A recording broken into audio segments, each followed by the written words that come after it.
check, mic check.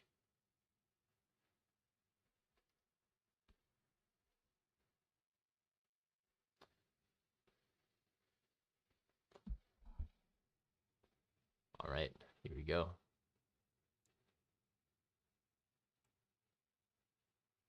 Good morning, everyone. Good morning, good morning. Delphine, you're up early. Good morning, good morning. We're going to go ahead and look at the charts today. We talked about some of the movement last night on the pre-market prep, and all of that movement has occurred now. And so let's take a look at where price can go after that. So key things in mind for today. We have preliminary GDP. Or wait, I'm on the right day. Yep, November 29th. 8:30 a.m. preliminary GDP. Nothing else for the rest of the day. These are pretty much nothing burgers the rest of the day. So it does look like price has creeped up. Let's take a closer look at price right now and see what's going on. So on the daily chart, we knew that we were aiming for this imbalance. I had mentioned this last night, and we've hit it. So we have some room today to expand upwards. The core focus today is going to be seeing if we expand towards this 161.161.73.25. Phoenix, good morning. Good morning. Hope you're doing well. So yeah, I just want to hop on today in the morning to do a bit of early morning review right as New York session opens up at 7 o'clock.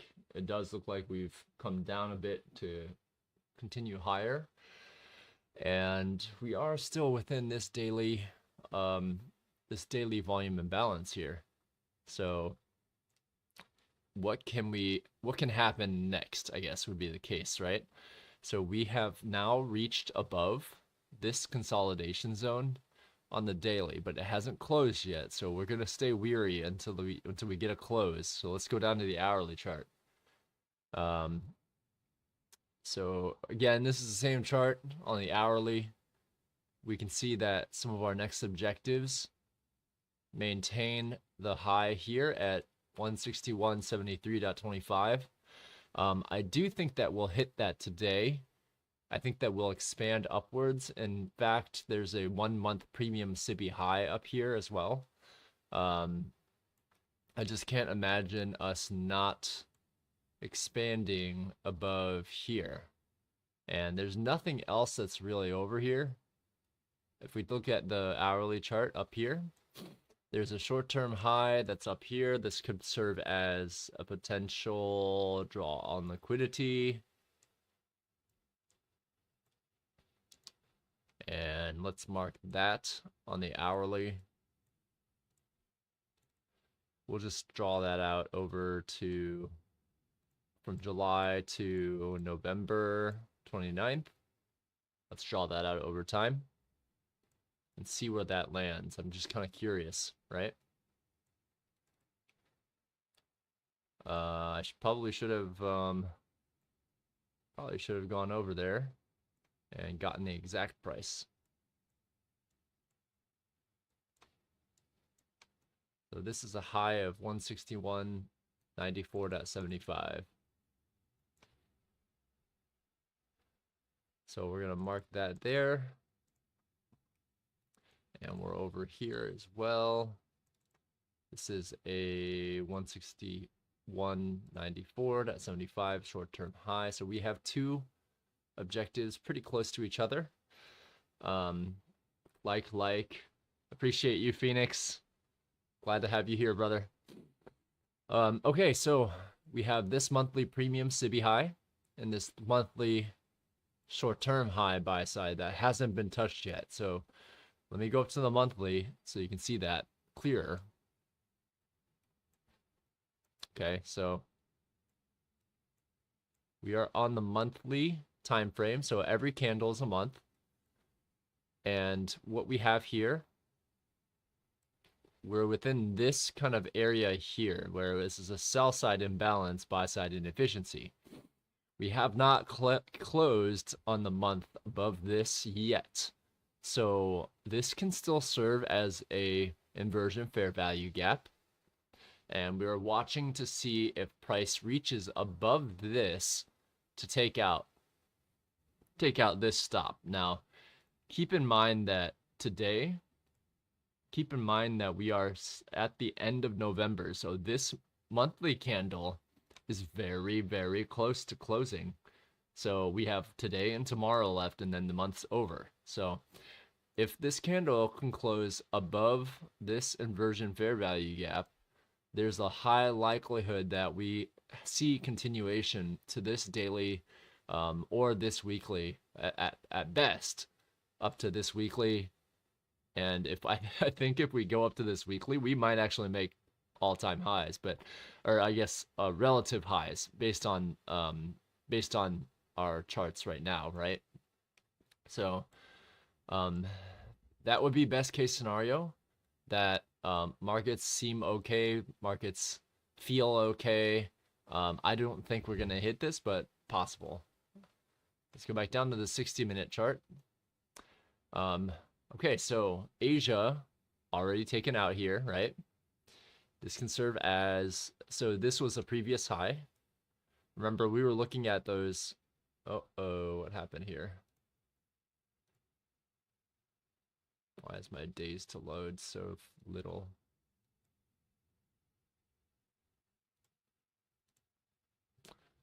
Okay, so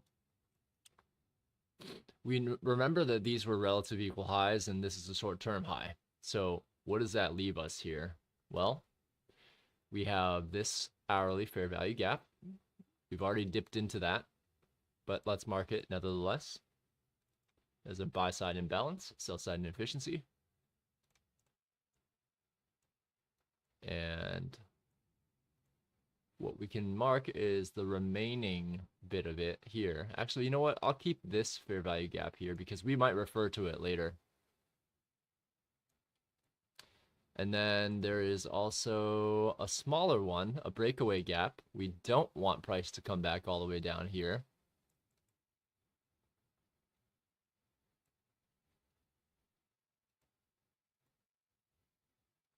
We want to see this remain open down here on the hourly chart.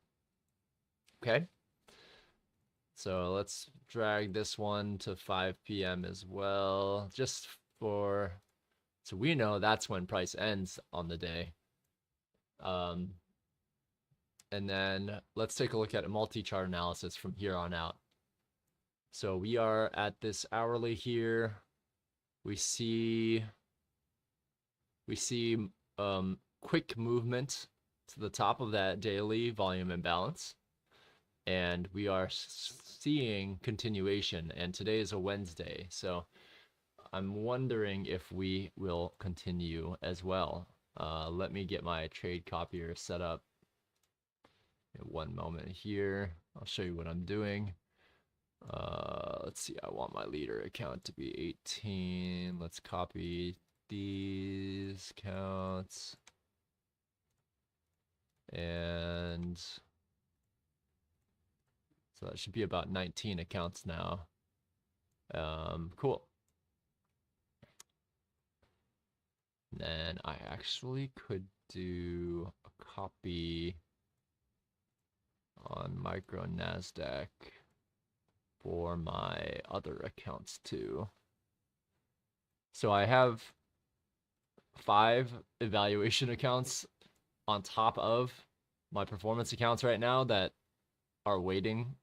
I actually am not allowed to change them into performance accounts. I definitely would love to, but I'm at the maximum. So I will just be trading the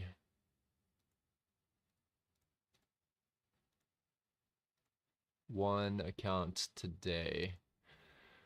Okay, so setups here. Let's see if there's anything here. So we see that price in Asia has spiked up. We see relative equal lows down here. That's one thing we want to mark as well. This low, 16.056.25, 16.056. So let's go 16.056 even. We'll mark that as a sell side liquidity. We don't need price to head back down there. We do see that there is room. In fact, I want to bring this fair value gap over just in case we hit a weird snag today, and we'll draw that to 5 o'clock p.m. as well. Okay, so we are now at the top side of this consolidation. So if we are to head higher, I would love for us to see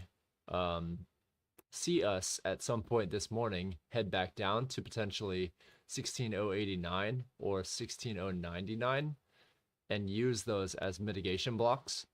I would like to see us come down to that, bounce up, break through the volume imbalance, and head towards 161.73.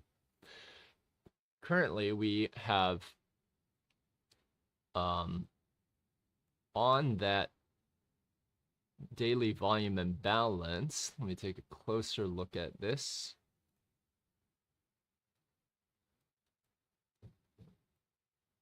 What's going on here? Oh, there you go.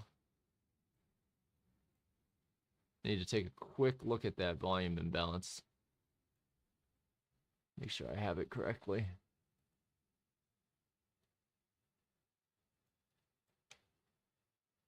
$16, $120, $16, $135. Okay, good. So I'm going to take a look on the daily at a different chart here. I'm going to keep this in mind. And do I have the weekly here too? I want to keep, I have on other charts, I have a weekly chart up as well, so I can see what's happening on that weekly channel.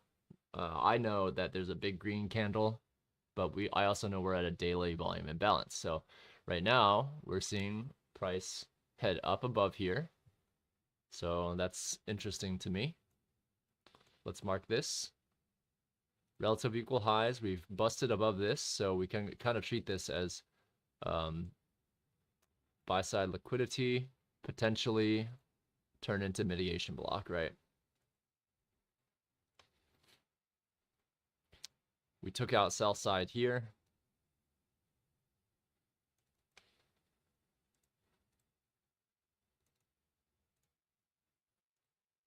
Right there.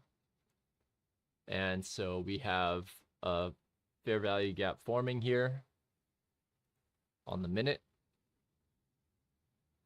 Actually, we can go down to there.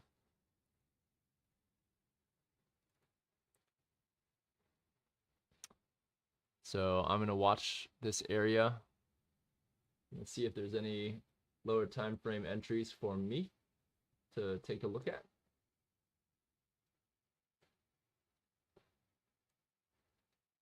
Definitely see me take a quick look at this on the lower time frame.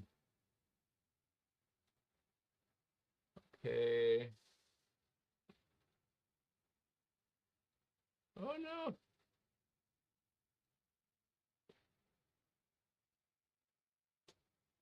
So that's coming back down into a,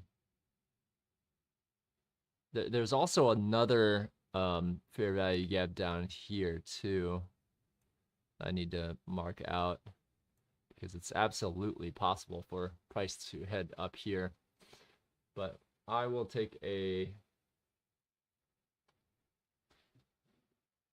initial entry. Let me see.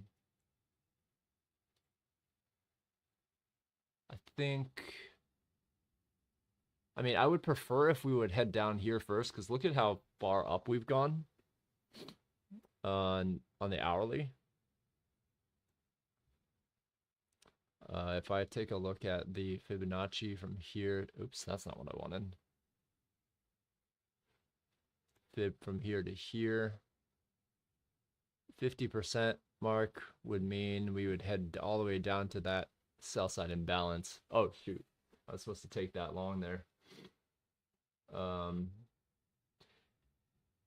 need, it's risen too much and it's at a daily volume imbalance. So I don't feel comfortable taking something, but then again, we are respecting bullish order blocks on the 5-minute.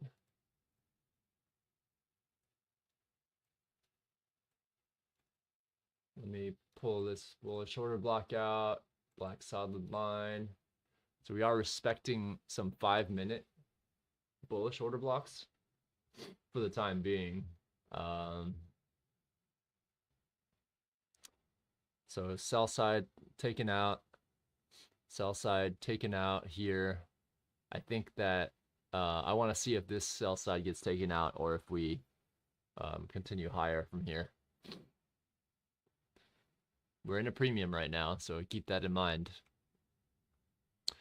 On Wednesday, we might see continuation. Let's see, what is dollar?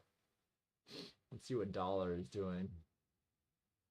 So on our indices, E-mini is on its way to take out that second weekly intermediate high. Dow has taken out that weekly intermediate high as well. And then NASDAQ, of course, as well, already taken out its weekly high quite a bit. So we have created we have a higher high on NASDAQ. We have a slightly lower high on E-mini, but that seems to be something that might be blown out today at some point.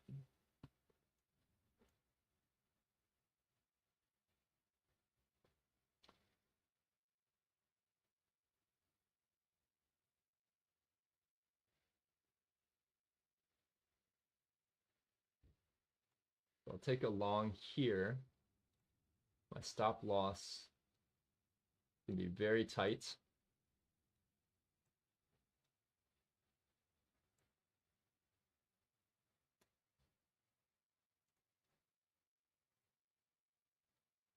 I'm going to set my stop loss to just below the fair value gap here, because if it goes below that, actually just below the candle of the fair value gap.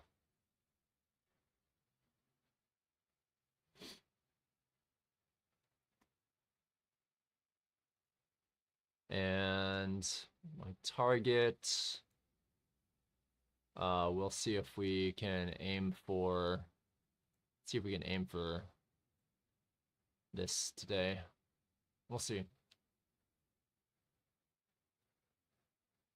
16,173.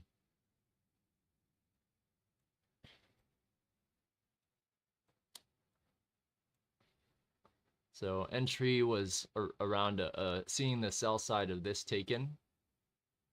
Entry is there. Stop is currently below the fair value gap candle, which creates the fair value gap here. When we break through this short-term high, I will shift my stop to break even, or just below, maybe just below this short-term low.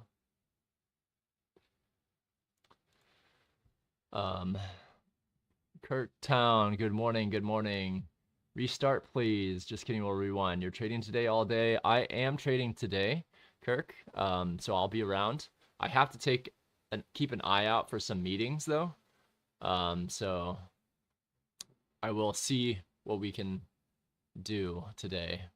Right now, I have a long, looking at price. We've respected this fair value gap here.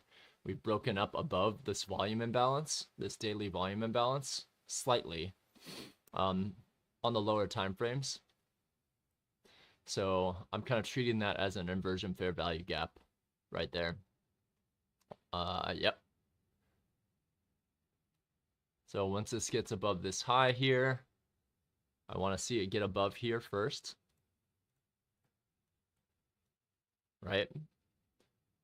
if it can break that, then I can move my stop to break even, and we should be able to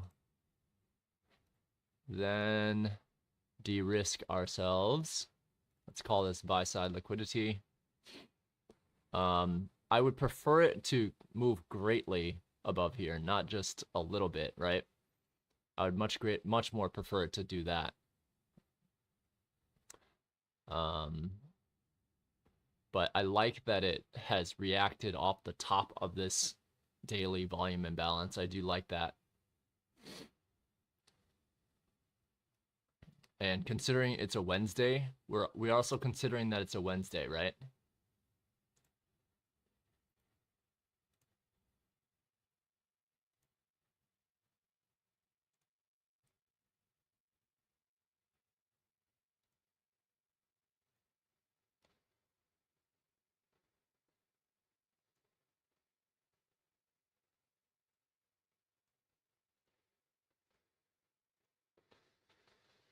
Uh-oh. 40, 41. I'm missing a couple accounts. Why am I missing a couple of accounts? PA 40. Ah, I see.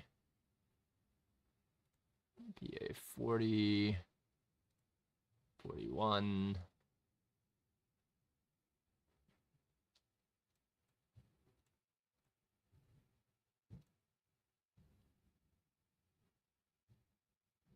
Okay.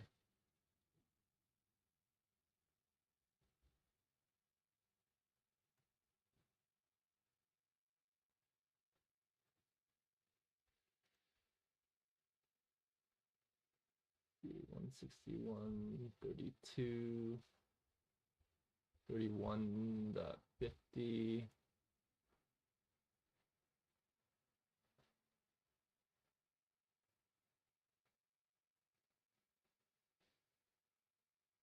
Okay, so we've come back to the volume imbalance. We'll see if this holds or not here, because that was a pretty sizable candle. We might end up getting stopped out here and then price heading down first into some of these fair value gaps today. It's very possible before we head up higher. So again, don't take any trades that I take. You can and will lose money. Please do not. I am not licensed to give trading advice. So do not take any trades that I take. You just make sure that if you take a trade that you feel comfortable taking it based on your own analysis.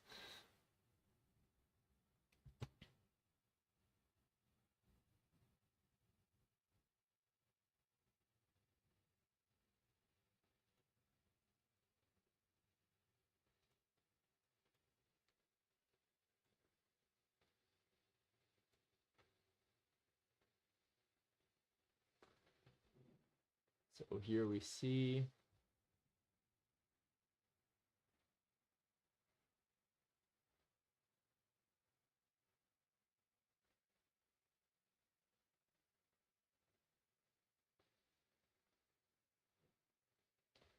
so we want to see that buy side imbalance. We want to see no closes, candle closes above that, because if we do see candle closes below that, if we do, then we're going to head down into this buy side imbalance down below here, and we're okay with getting stopped out.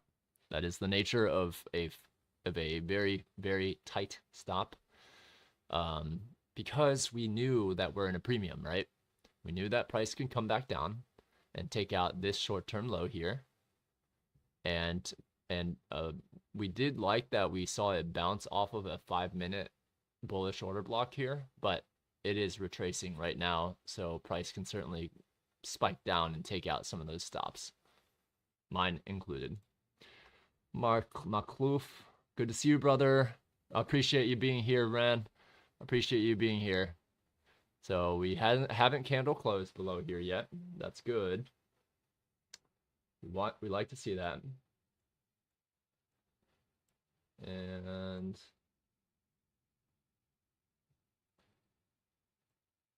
that is a good sign. But I think we might end up closing on this candle though.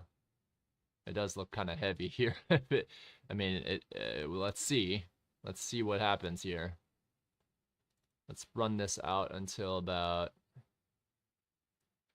10 a.m.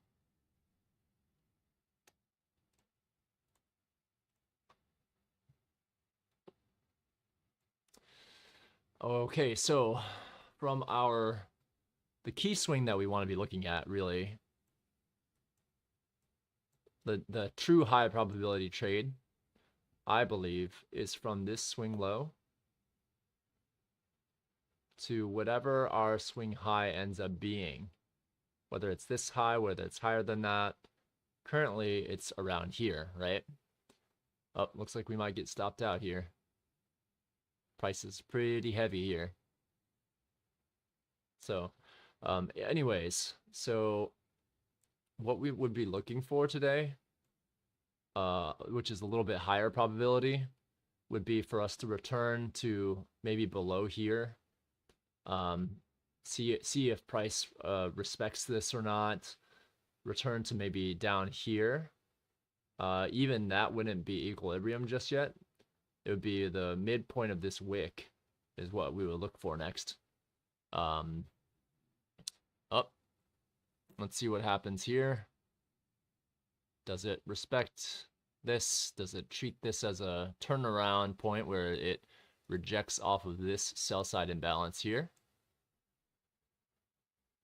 Let's mark that as well.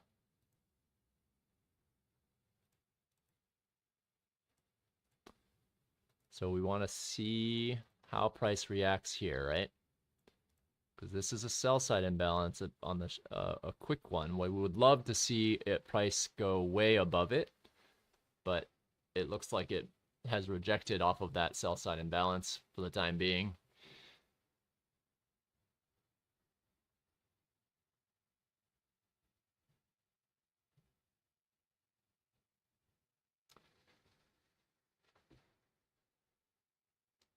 And Anatoly, good morning. Good morning. Hope everyone's doing well. So we just got stopped out. That's okay. Very, very tight stop. So nothing major there. We want to now wait for something a little bit higher probability, right? So let's see, does it respect this bullish order block? If we see displacement lower, we could see us trade to the bottom of this daily volume imbalance. But as you can see here on the hourly, this swing allots us a return to this fair value gap down here. But we also have two mitigation block points, one here and one here. So because this 16,099 buy side, because this lines up with a fair value gap, although it's in the premium, I favor us trading down to here first. Let me see where did we respect that? Looks like we stopped right there.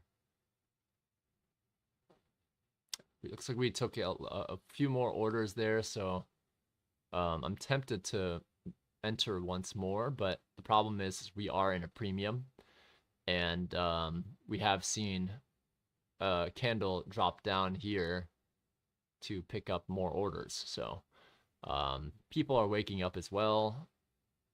We have news at 8:30 today.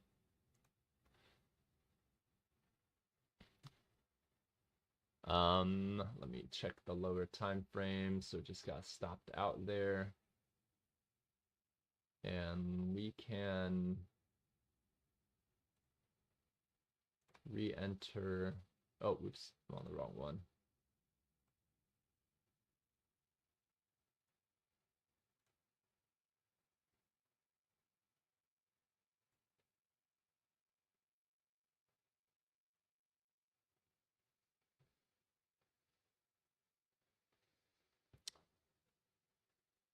We want to see if that gets respected here. We want to see if this gets respected and closed above. We don't want to see this treated as an inversion fair value gap if we want to see higher prices, of course. Okay, so we traded back up to the top of this sell side imbalance.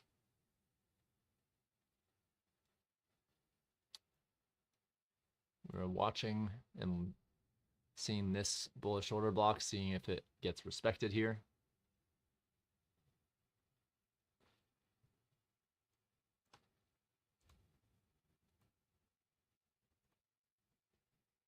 I might take a, depending on how this looks here, if we see continued support at this daily volume imbalance, I might start to leg into an order, but I want to see us break above here first,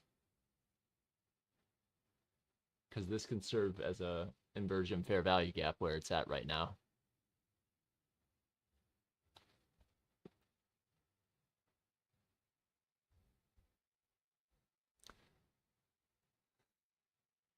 So, okay. I'll set a limit order buy here. See if we get down there.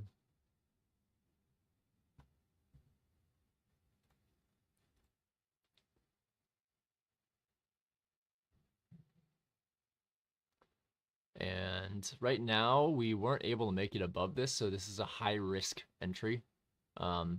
This can come down, take out my entry, and then stop me out below this.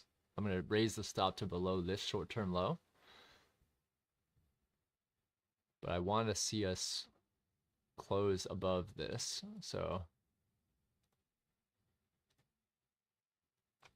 same profit target for today, but I want to make sure that I'm monitoring this quite closely, right? Because if this goes below the midpoint, let's see where this order block is here.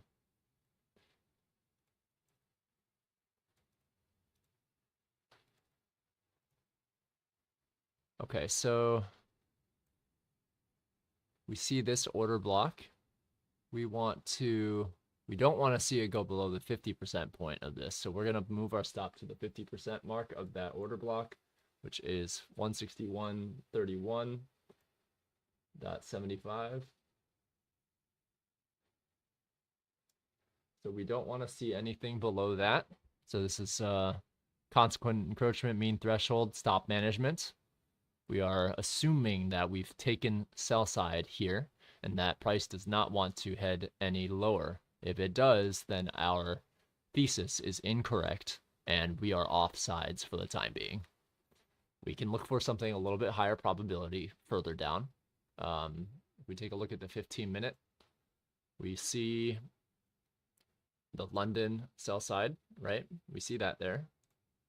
And we see bullish order blocks being respected here, bullish order blocks being respected here, small fair value gap down here. So we will maintain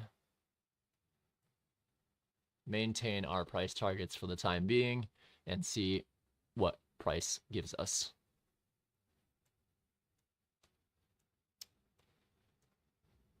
But we keep our stops there for a reason, because they can and will get taken out.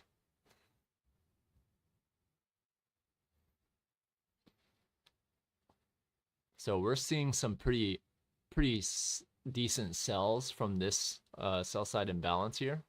And we are at the top of a volume imbalance. So if we head lower, we will take out our stop at a small, very small loss. This is very tight, very tight stop loss management. Because we're still feeling the market out. We know we want the market to go higher. We know we want it to expand higher today. We are seeing areas where we could potentially support within our market. We need to see price break above this fair value gap and hold above here. So let's move this out to 10 o'clock as well.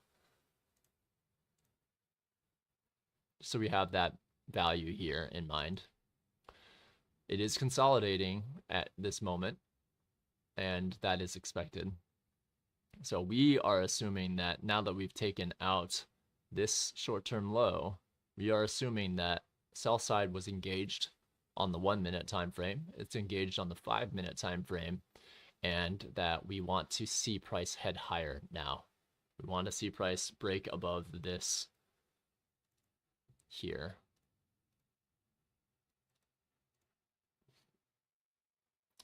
If we see price go any lower, well, that's just that would be our, if we see price fall precipitously, then we would be looking for this short-term low, 16,099 buy side. We'd be looking for that as well.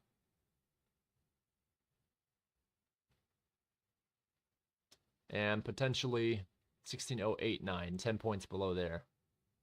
But right now, this is where our range is. This is what kind of we're looking at right this moment. So, okay, so we have some movement back to the top. We need to see price break above here is what we really need to see. So far, we've been selling off in this sell side imbalance. So, and price is traded to the top of that. So if we see this break back down, very high likelihood we'll see this serve as an inversion fair value gap and we'll head lower. Trader Bill, good morning. Good morning. Hope everyone's doing good. We do see, so bullish order block here, respected on the 1 minute.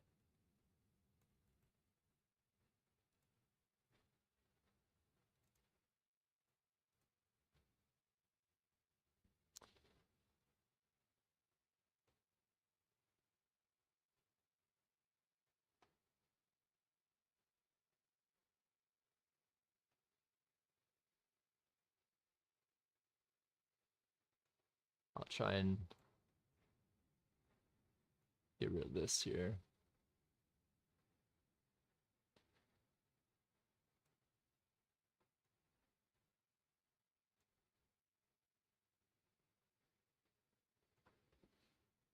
Okay.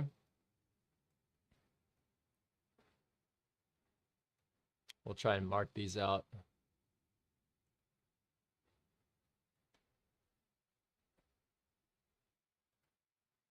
See if this holds here. So we need to see it.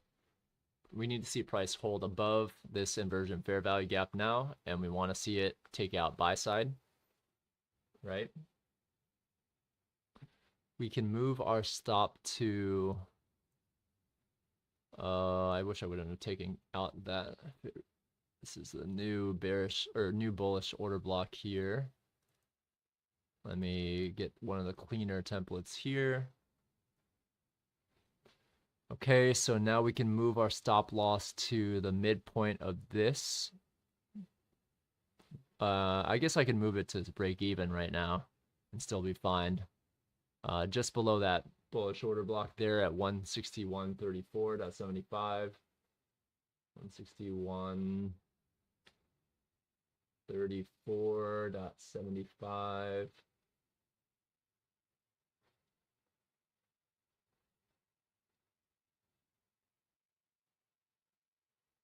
Okay. Oops. So now we want to see it attack short-term high here. And we want to see it stay above this inversion fair value gap, okay? Hamza, good to see you, brother. How you doing, man? I'm going through tick by tick price action. So hopefully this is valuable. If this is valuable, go ahead and like. Everyone here is already subscribed, so I appreciate you all. Delphine, Phoenix, Kirk, Anatoly, Trader Bill, Hamza. I love seeing you guys. So we are going to move our stop to, actually, we're going to keep our stop there for the time being. And we are also going to move our stop with this one. Actually, we're going to keep it right where it is. We're going to let the stop do the stop's duty. Okay, so we've risen above here. That's good. I can let me take the consequent encroachment of this here. Actually, let me remove this. So I can then take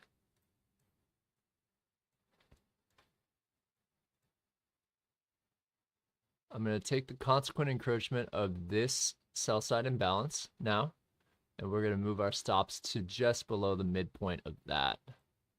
So 161.36.25 is where we'll manage our stop loss. 161.36.25. We want to see price respect.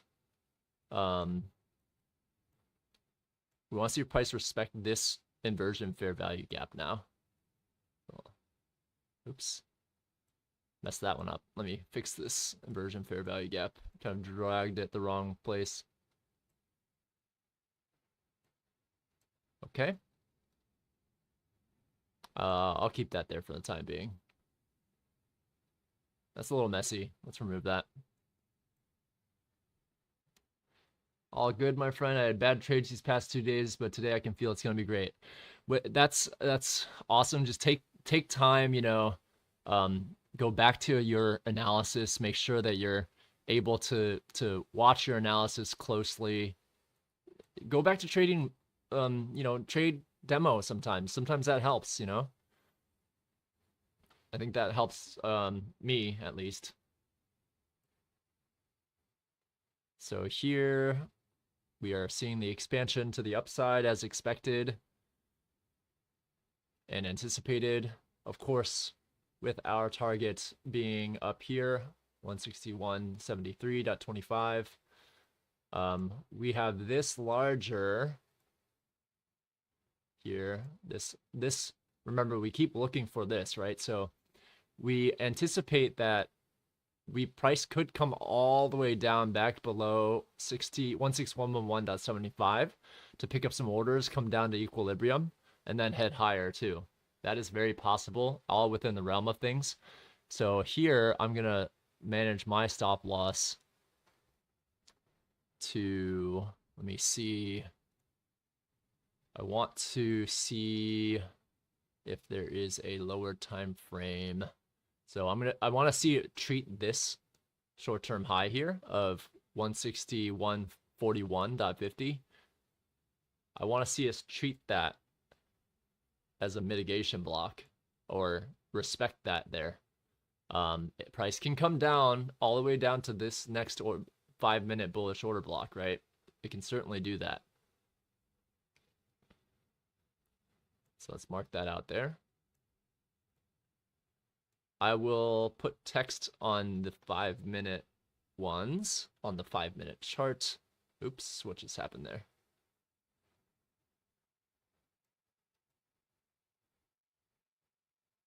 Another 5-minute order block.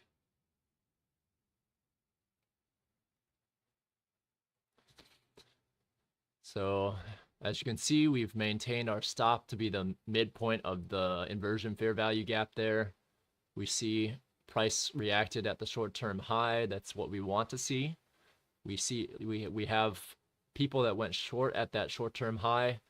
Basically, we wanted to see that type of reaction there because we know that people who went short here are looking to get out of their shorts and buy stop there.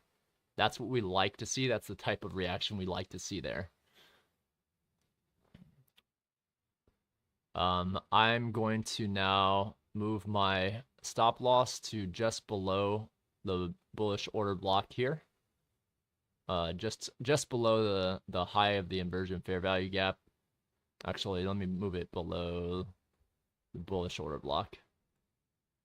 So we're going to move our stop to below the bullish order block there.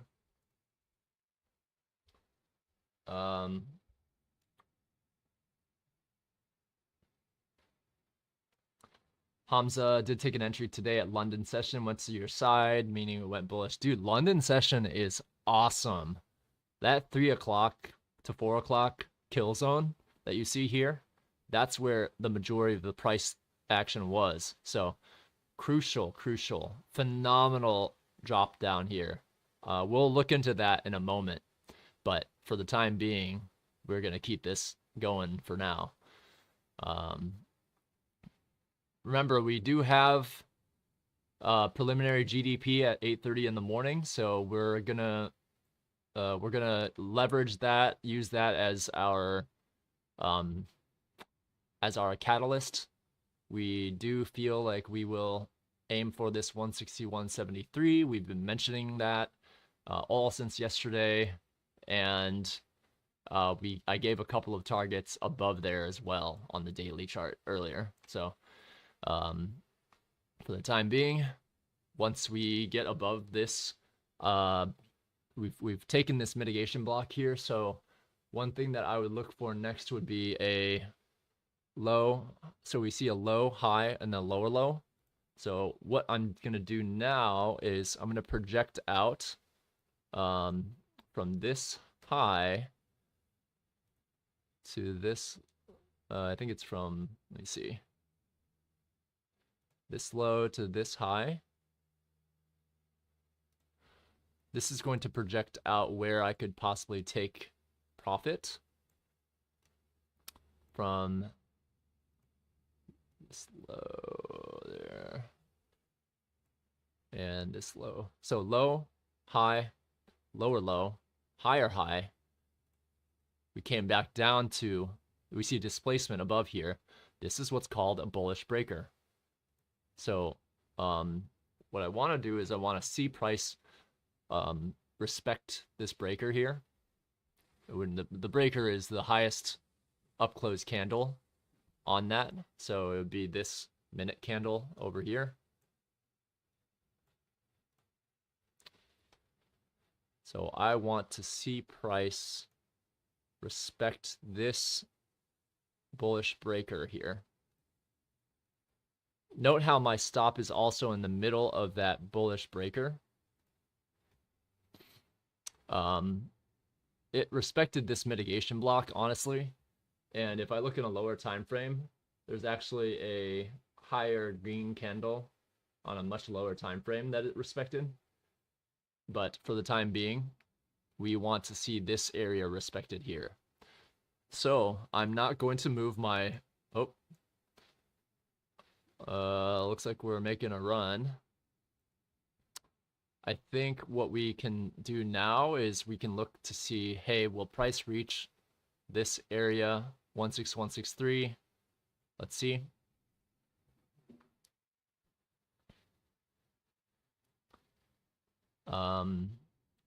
Hamza, thank you, brother. Sometimes these losses, they do remind us that losing is a part of the game. Yeah, absolutely. I took a loss earlier today, but remember, I was managing my losses very, very, very closely.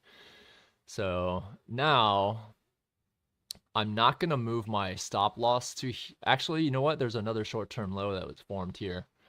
And this is a bullish order block.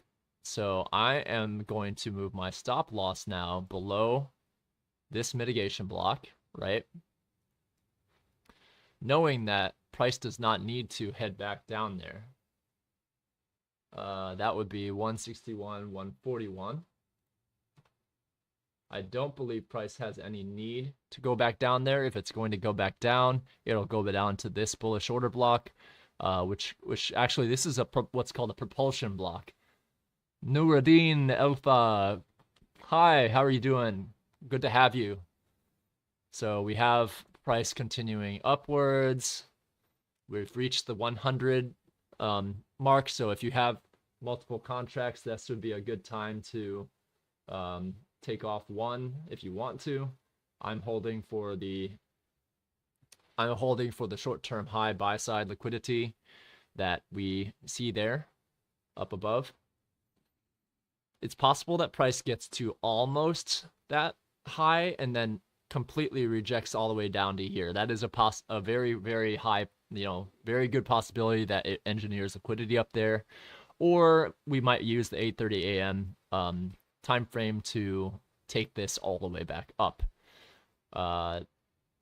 So far, we have had a decent amount of profit. So let me take a look at this bullish order block here. Oops, that's not what I want.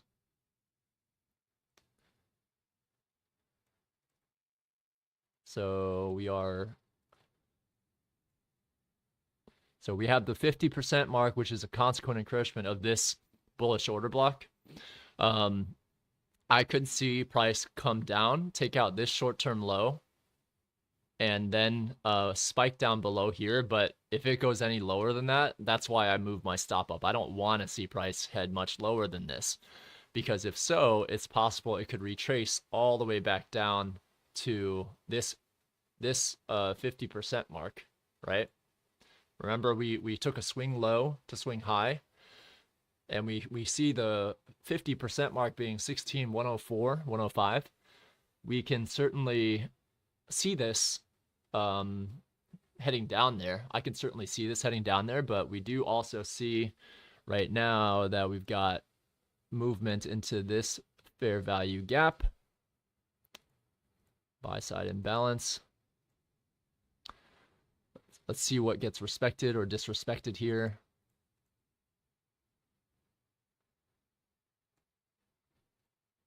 So that fair value gap looks like it's being respected. Hey pro, Mohammed Al-Akhtar. Hey pro, what's this pair? This is actually micro Nasdaq, the index that we trade. I'm not trading Forex right now. I'm trading the index of micro Nasdaq. Akram Salmi.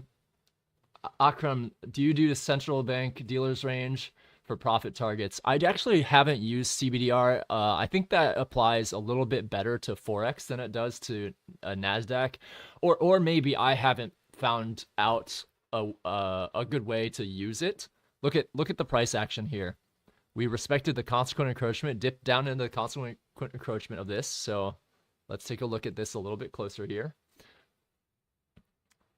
So we have the movement from here to here with the consequent encroachment of this.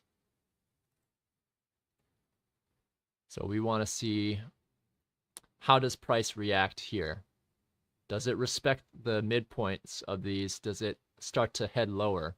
Because if so, I will shift I would want to shift my stop to around that midpoint of that. So let's see if it respects the consequent encroachment of this new buy side imbalance, sell side inefficiency. So Akram, I just haven't been able to use CBDR, but I would love to learn how to do that. I just haven't been successful with that in the past. So I might take a look back at that. I need to study that. I haven't been able to use that on Nasdaq on the indices. I do know that works well on currency pairs though, on Forex. Sorry, let me manage this trade real quick. So we're seeing us head down to here, which is perfectly fine. We want to see price retrace before we head further upwards. That's totally permissible. We are watching to see if we break through this fair value gap, a short-term low, and a bullish order block. If so, I might consider closing my long at the low of this bullish order block here. So 161.45.25 would be the last straw. In fact, I'm gonna move my sell stop to 161.43.25.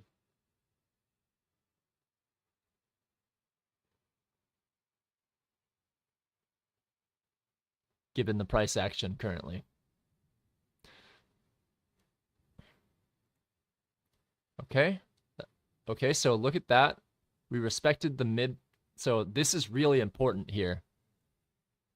So note that we respected the consequent encroachment so far. We don't want to see a candle close below here because then that would mean, hey, we've broken through a buy side imbalance, we've broken through a short-term low, and we've went down to this volume imbalance here and broke through that as well. Akram, yeah, any time. I can't wait to trade Forex. I would love to trade Forex. I just haven't gotten there yet. Anatoly just made 600. Awesome, Anatoly. That's all you. You don't no, not at all. You don't owe me a thing. You push the button. I'm just here talking through ICT concepts, right? So we have this bullish order block. Let me make sure I mark these for people.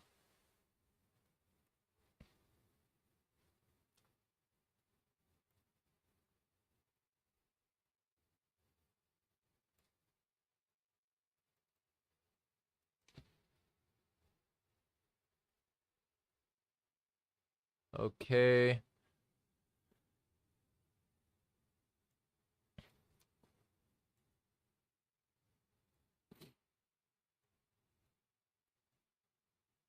So we see that price came back down to the volume imbalance. We certainly do not want to see price close below this, because that's why we moved our stop loss to the midpoint of this, because we don't want to see price close below here.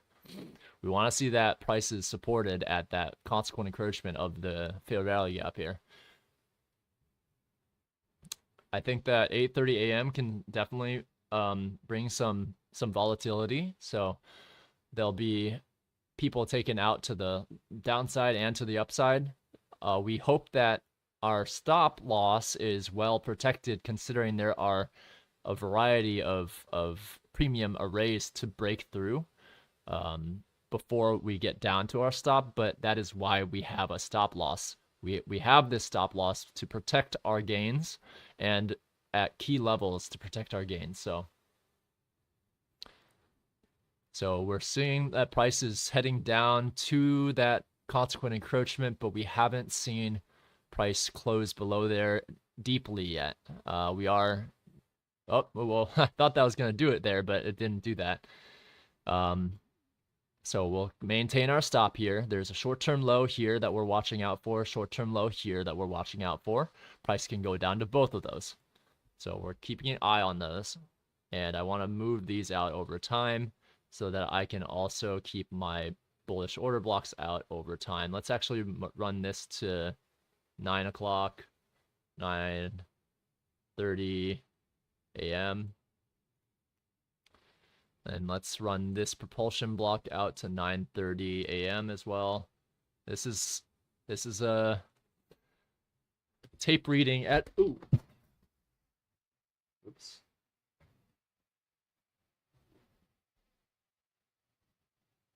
Let me see what dollar is doing. Dollar's rising right now. So I anticipate price to be moving downwards, if anything.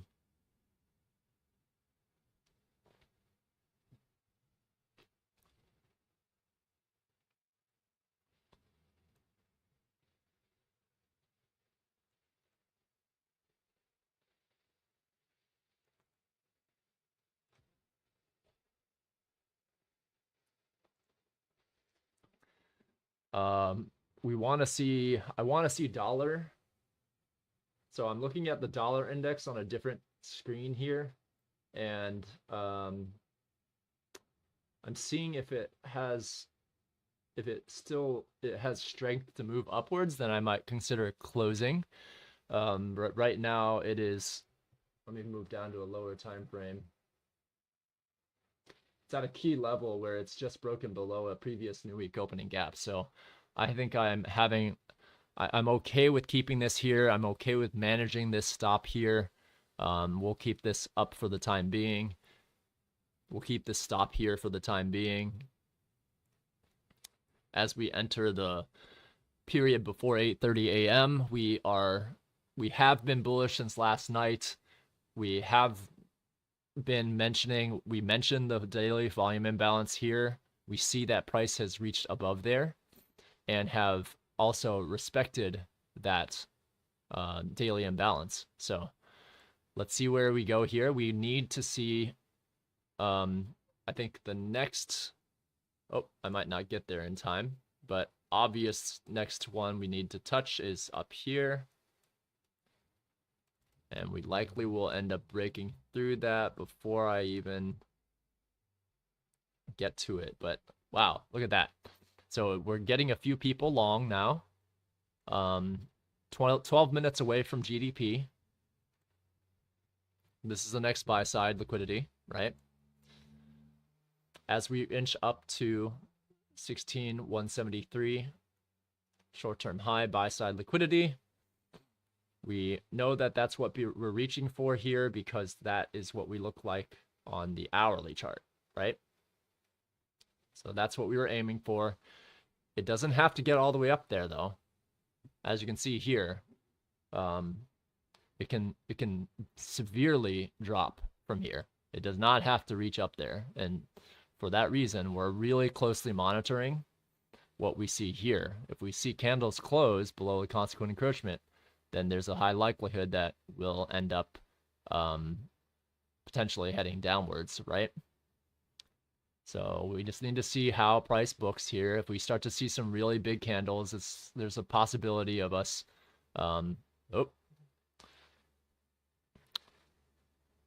these are very interesting candles here. So we would like, notice what just got created here. Notice what just got created here. What do you see? You see this? This is called relative equal lows.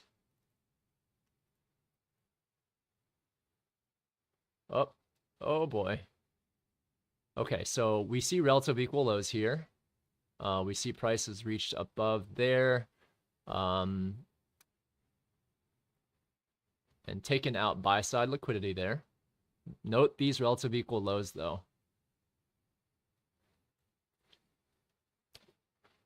We want to see if price reaches those. I'm going to now move my stop to below this propulsion block, so 161.45.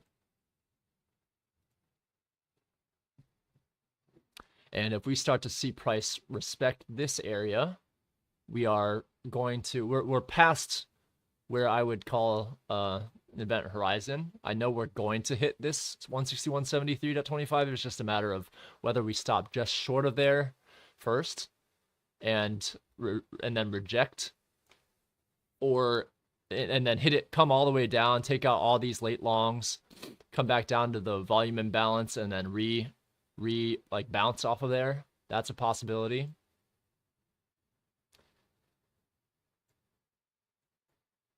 Definitely a possibility there, right? So remember, this is our range, so our midpoint keeps on rising with the rising of price.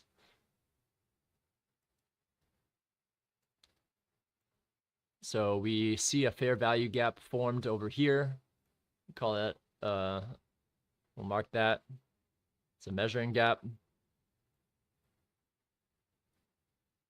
We probably likely won't see this retraded to if this remains true. But we have this measuring gap now, and we want to see how price books up. Likely 8:30 a.m. We'll use this and refer to this further down. Now, notice how the consequent encroachment of that pretty much this is a balanced range here. Price traded up, price traded down, and price continued upwards, right? So, oh geez, sorry, Hamza, did I ever trade on MT4, MT5? I haven't, but I know a lot of my Forex friends do trade on MT4 and MT5.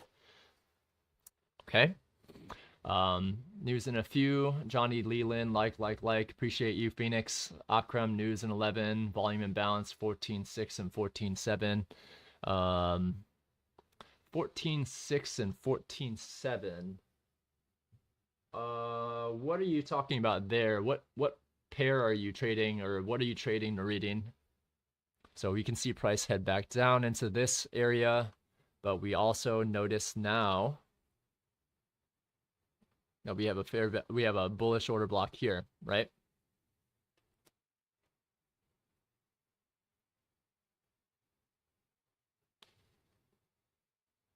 And a buy side imbalance. And we see price holding this area. We'll see if we continue to see bullish order blocks like this respected. That's what we want to keep seeing.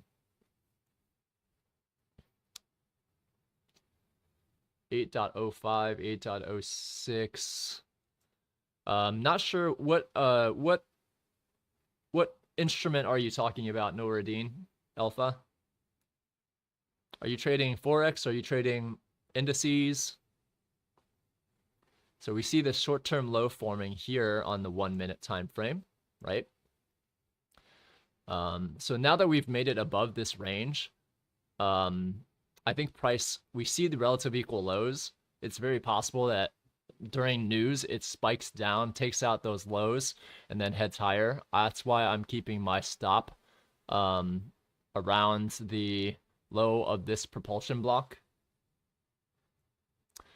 What I would rather see is us really make a big spike up towards that 161.73, take that out, and then retrace. That's what I anticipate, or I would like to see that. But I'm open to whatever else happens. I'm not moving my stop to those relative equal lows, primarily because they can and will be taken out at some point.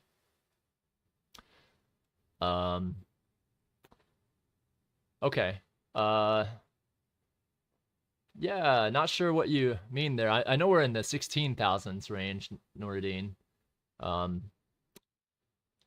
Maybe type out the whole number and I can see if that matches up with my levels.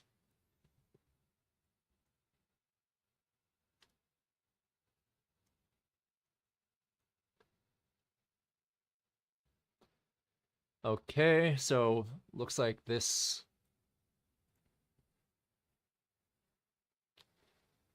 is a little bit too long.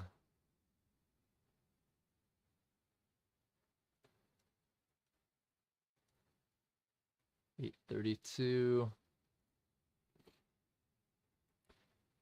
Let me see. That's not a bullish order block. This one is for sure because there's a space there that we can refer to. So we'll continue to watch this to see what happens at news. So just keep that in mind. Our sell limit is a little bit before our target, 161.73.25. We are looking forward to seeing if we can nab that today.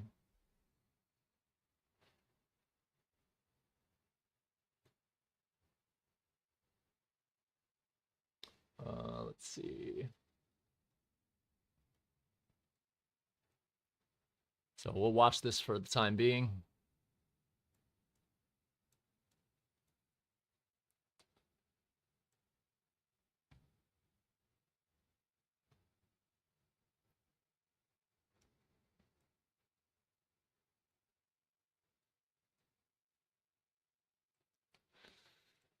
Looks like bullish order block was respected there, but I don't really consider that to be a bullish order block. There's no fair value gap that deems it as a high probability order block there.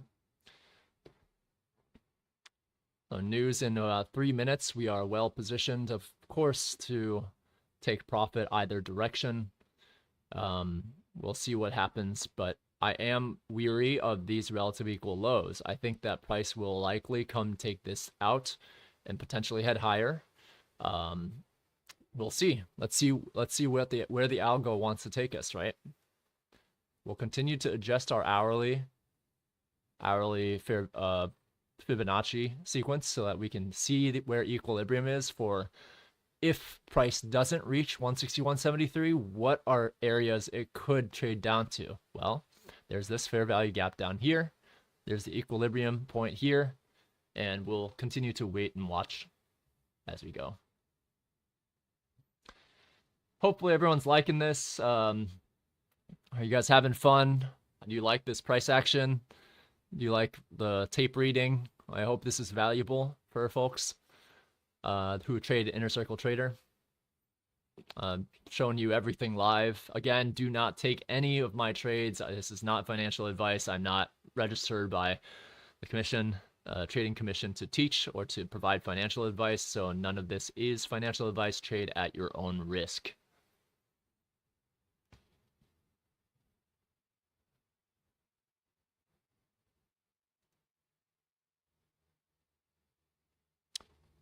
Okay, so now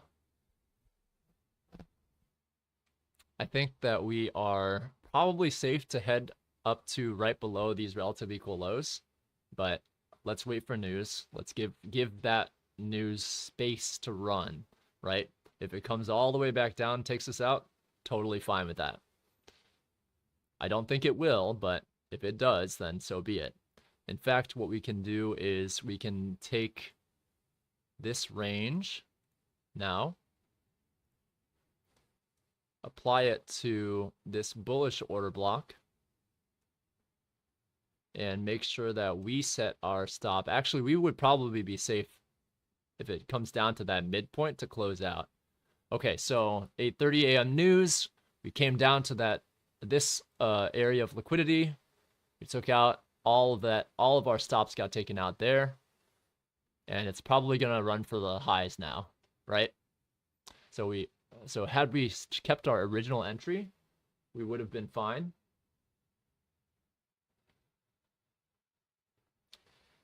And looks like we got slipped quite a bit there.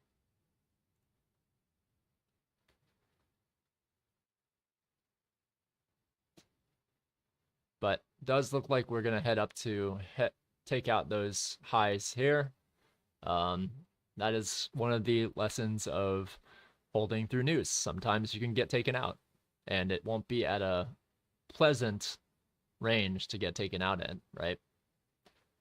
But totally fine.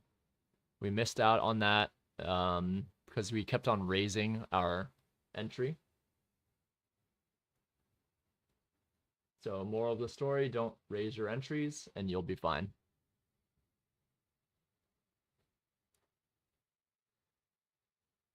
I don't believe you actually blocked me. I'm your biggest fan, man, but it's because Dave the attention-seeking whore, so it's okay. Not really sure what you mean, C-Easy, but we have reached terminus there. We pretty much reached 16,173 exact, and we saw price head down, take out this fair value gap down here. It went to exactly where this bullish breaker was and continued higher.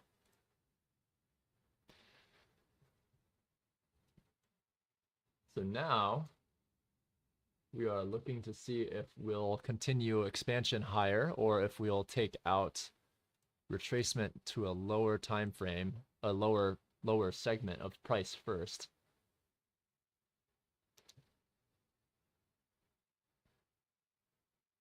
So now we have a retracement potentially. I could see us, we've taken out sell stops, or sorry, yeah, sell stops. So we've taken out late buyers, myself included, right? So we're looking to see if we see evidence of us continuing higher here.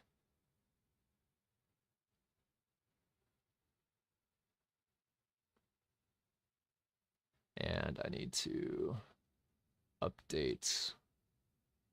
remove my trade copier here, and update my trade copier over here. There we go.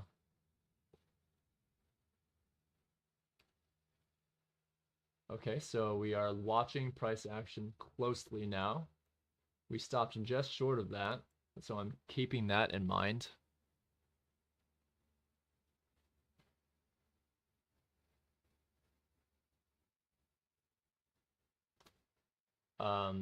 We do need a bit of a retracement, in my opinion, but it might not give that to us. I would like to see us manage the halfway point of this here.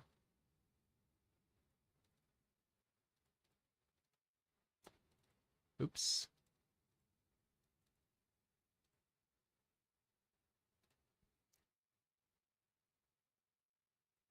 So we want to see what happens at 16,148.95. Or rather, I want to see what happens there.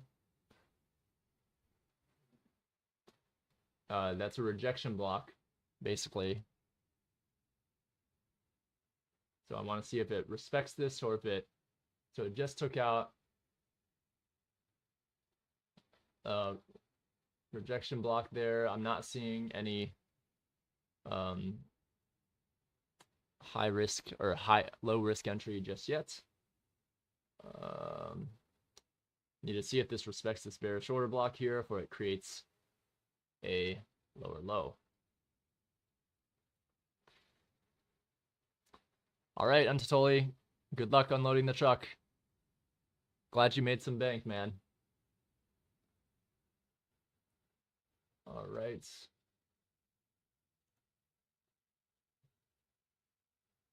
So we had a return back to this fair value gap and are currently going back to a... Okay, so we've respected the 50% mark. I'm going to take a entry here. Our stop is going to be below the 50% mark of this wick. Or rather below this wick low here.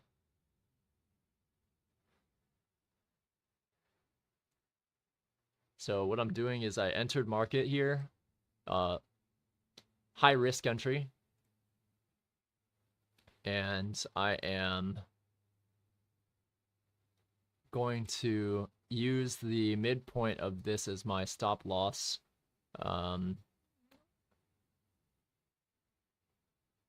Well, we'll say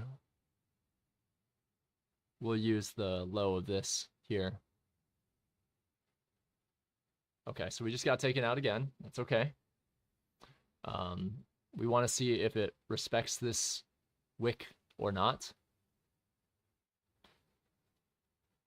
I'm seeing it respect this fair value gap for the time being. So I want to take a... I'm tempted to take a long, but we have certainly seen quite a bit of movement back to the downside, so I'm hesitant right now.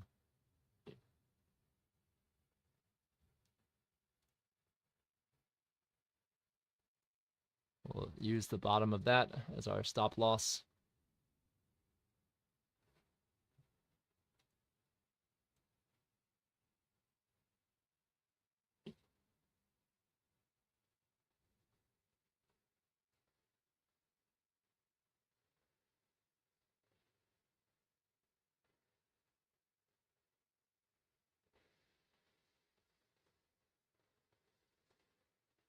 We haven't seen evidence back to the upside just yet, so it's a very high risk entry.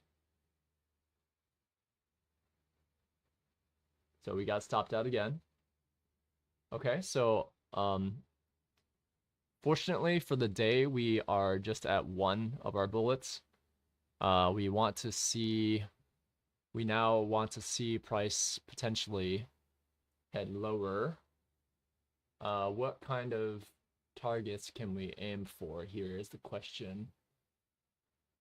So on the 15-minute, we have this daily area to aim for. I'm going to remove... So we blew through these two order blocks there and are currently on our way back down. So we're going to see how this short-term low is treated on the news. And we'll see if we return back to that breaker, what happens there, because that's going to be key.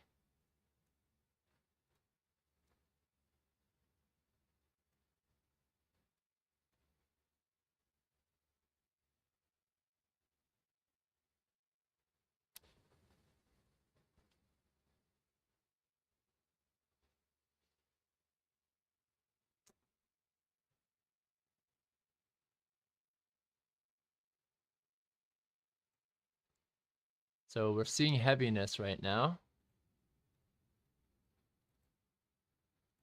That was a sell side liquidity.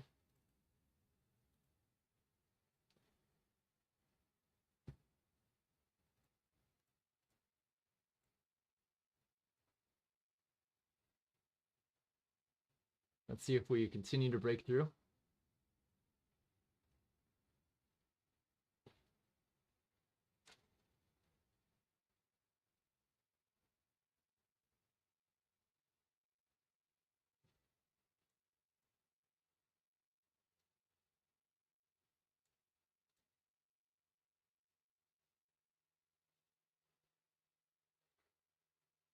See what we see on a lower time frame here. All right.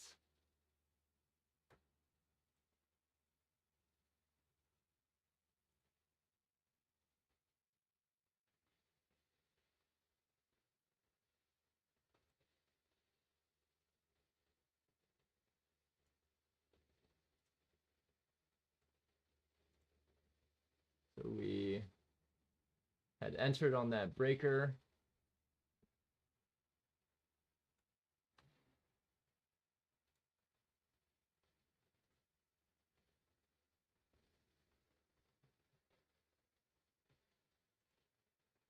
Oh, crap. I'm on the wrong account.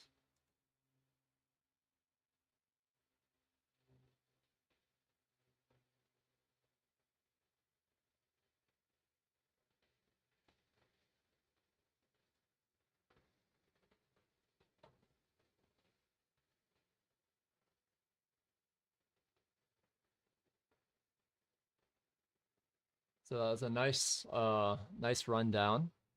We're seeing a little bit of a turnaround here, but we won't hold our breath.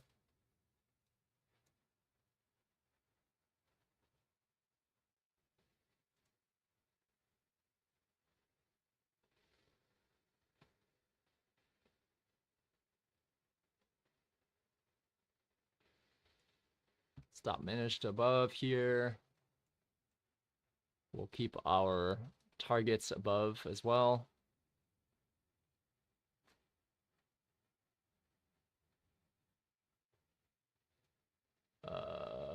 Seeing if this is treated as an inversion fair value gap or not.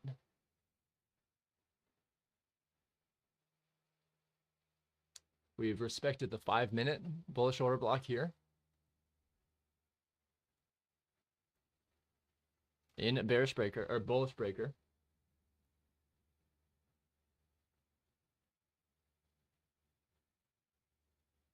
Added.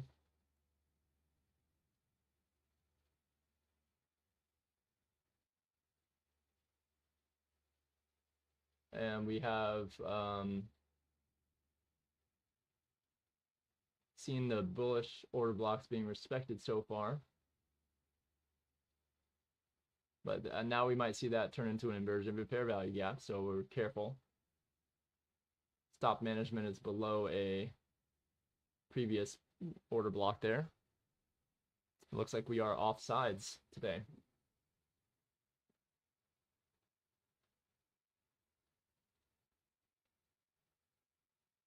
So we went up to a 1-minute bearish order block and rejected from there.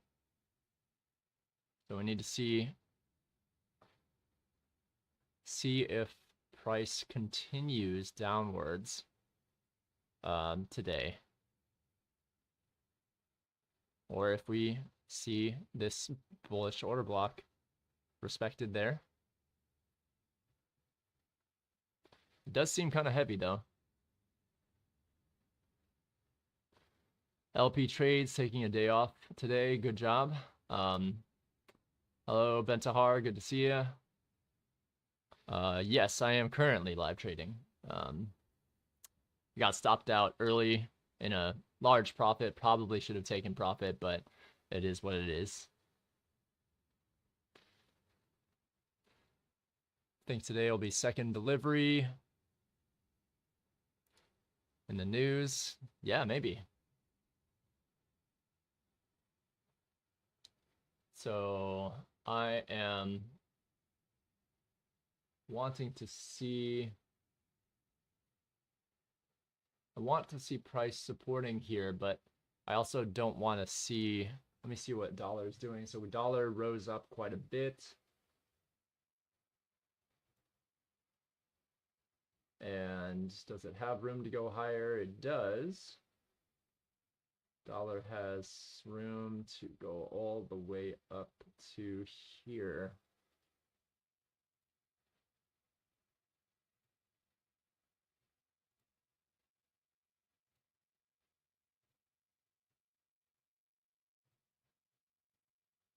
Okay, so let's see. E-mini, Dow, they all created higher highs there and blasted through. Dollar is, let's see, what did dollar do? It went down, took out some fair value gap, heading higher.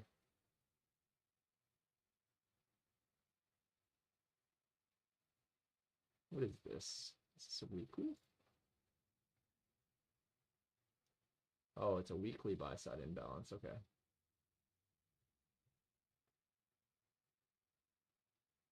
Interesting.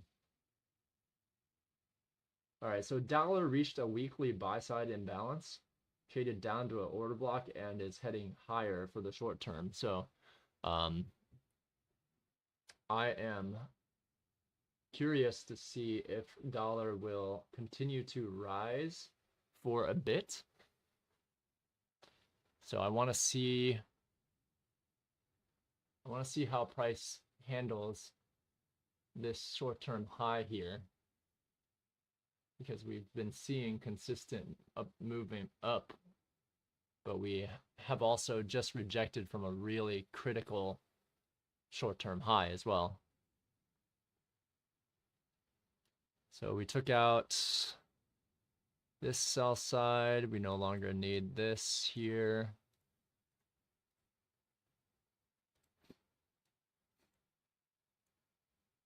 We have some a buy side here that got taken out. We have buy side down here, or sell side down here, which also got taken out. These did not get respected on lower time frames, but it does look like we have a little bit of motion above some of our short-term highs.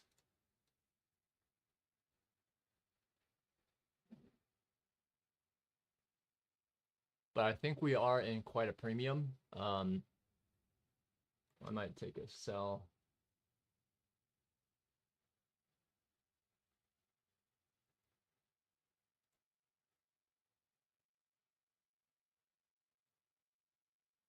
Sell at that order block as well. It's pretty tight stop management here.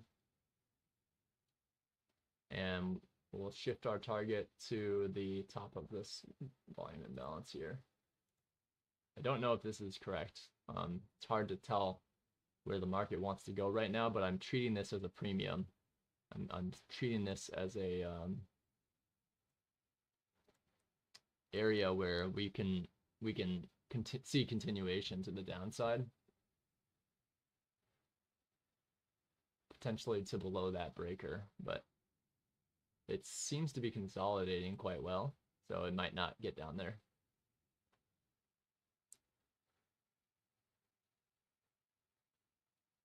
All right, so we see some movement down.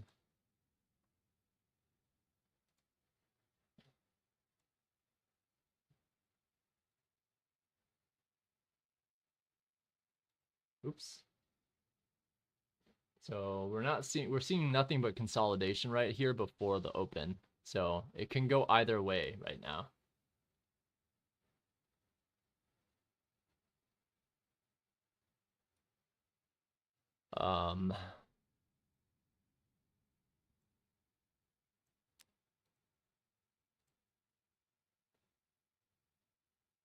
Let's see. I would like for us to head back down to this level, but we'd have to get through a daily level first, and I don't know if we're gonna do that. think we might go, I might set my limits here.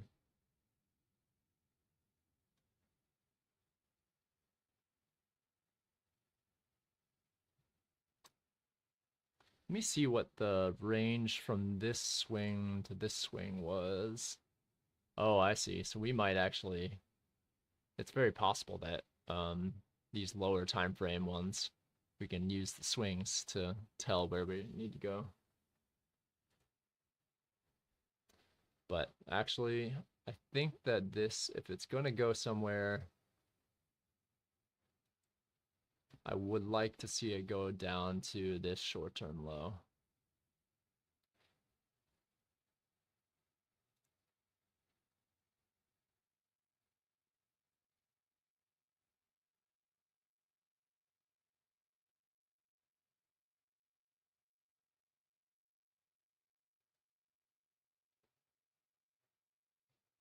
In fact, I would love to see it go below this short-term low at 16111.75, but I don't know if we're going to get that.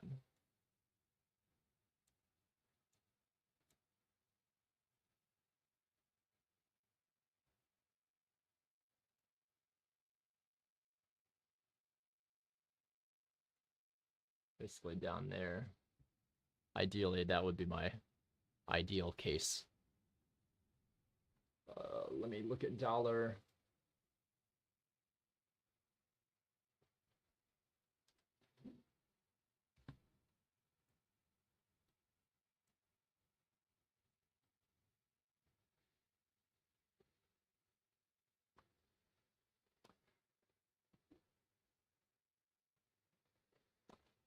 So consolidation right this moment, no point in really trading much right now.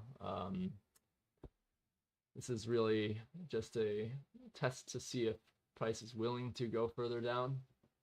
If it is treating that as taking, I mean, I don't see it's taken buy side just yet, so I'm tempted to close this short and head long again.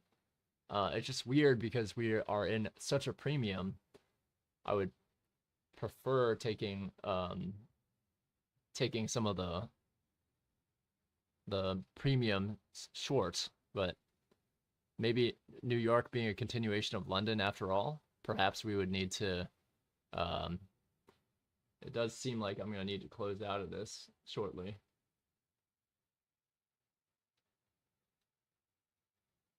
Actually, I'm going to close out right now and head long, reverse long.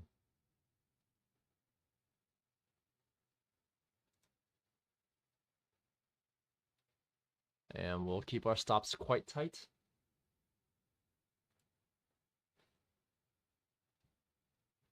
We took out this short-term low. If we head lower, then we can take this out here as well. So we'll keep our stop there for the time being. We would like to think that sell side is taken and we're consolidating before we rise back up to actually take out that short-term, well, now relative equal high.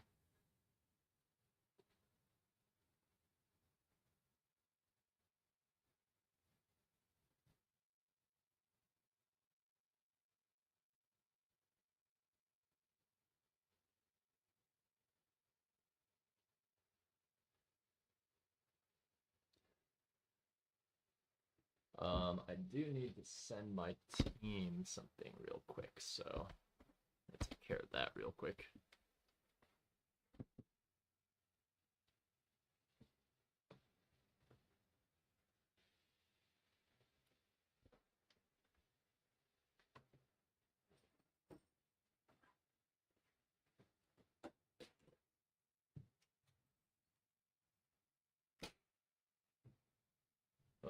We might get stopped out here.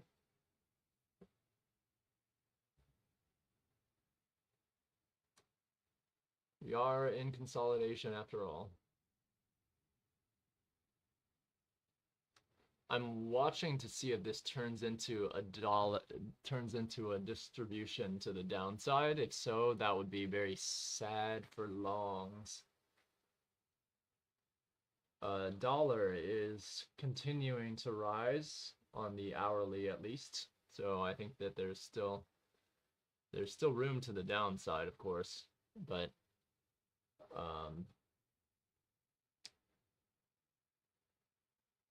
YM.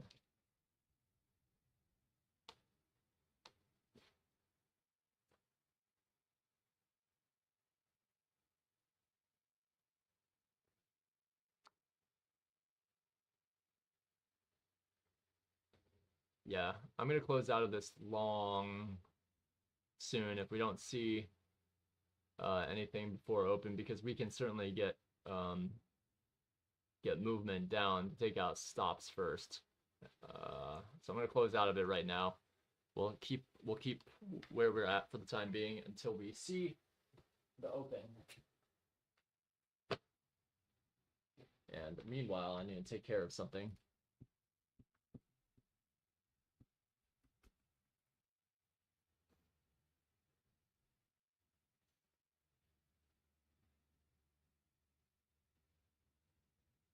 So give it time. We have room for this to head below the 50% mark, so we'll give it a little bit of time here. Let's see what's going on.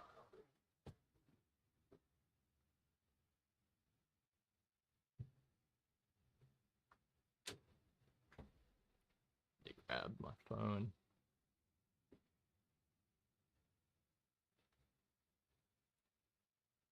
Consolidation.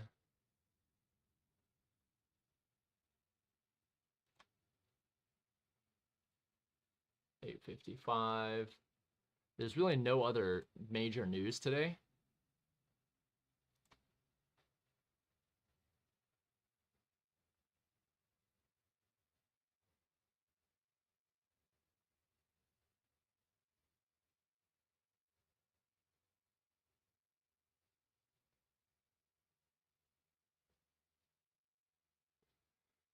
The open can do damage, kind of like a monkey wrench. Yeah, maybe. I mean, we need to see if we can break out above this consolidation here. Then that's what I would be looking for, is continuation today.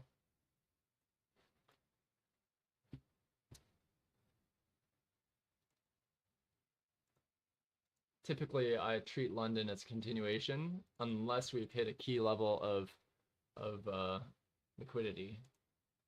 And I believe that we still have some targets to the upside here. Uh-oh. Did I delete a line?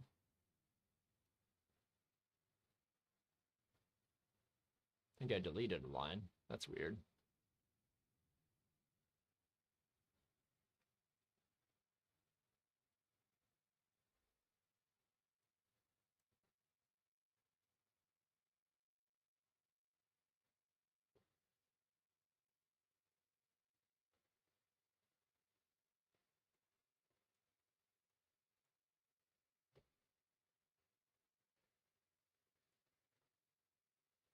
Minute buy side imbalance formed.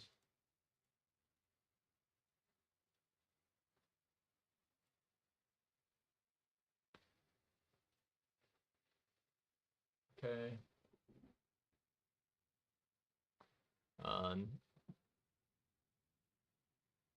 No real traction on that yet. So all of this I can remove for the time being so I can see a little bit more. All of that price action was still valid. I just should have taken profit earlier before news.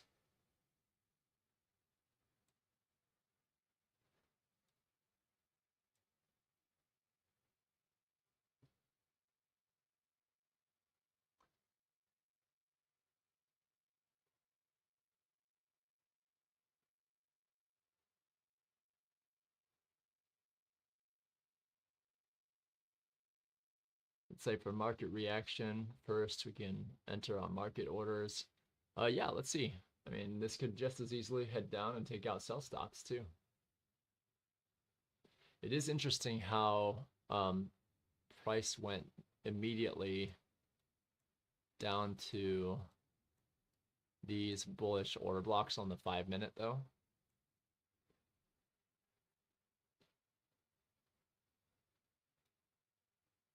And now we have relative equal highs here, and we have relative equal lows down here as well. And dollar does look like it's rising, so I need to see if we end up taking out some of our sell side areas of liquidity.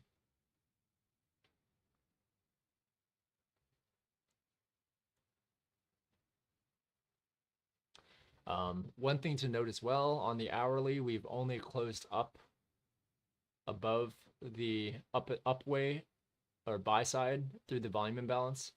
So I'd be curious if we close down and reject upwards, or if we close down below it and reject downwards.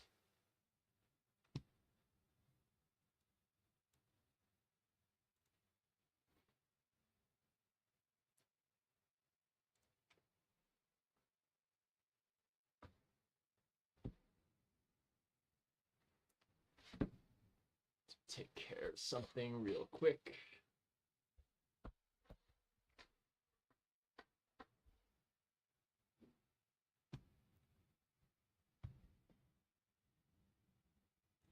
All right.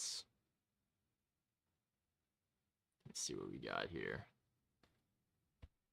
Okay, so we'll let this consolidate, let this consolidation play out.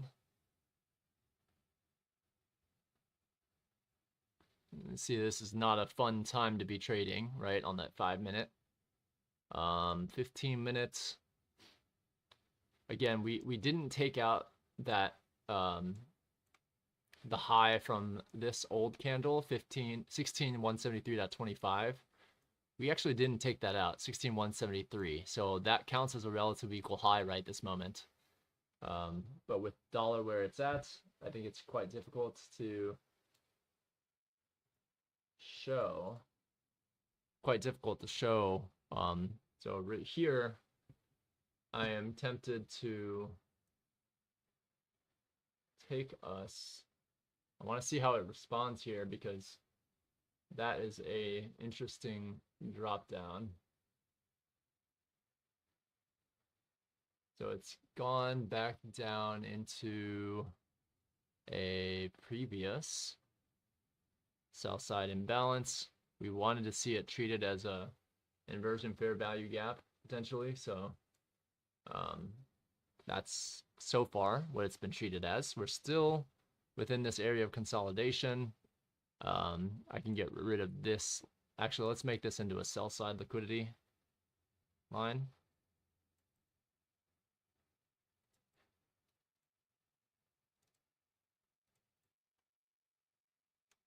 All right, and let's move this out here.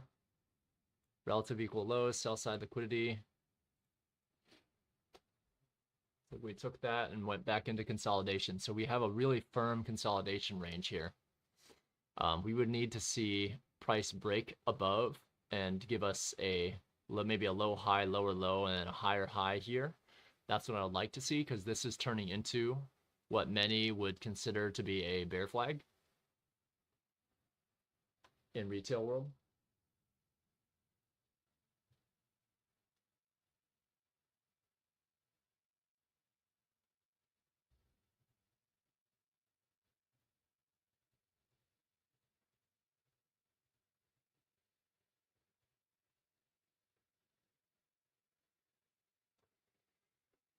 All right, so let's give it some time. We saw market head back down into this breaker as well. So I'll send this out over time, but we have a low high, lower low, higher high, shift down into the breaker, and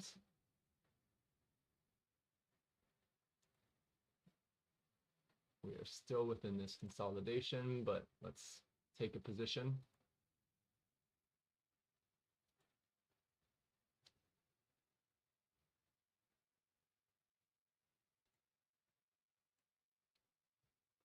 And we're starting to see us break through that consolidation. That's good. That's what we want to see.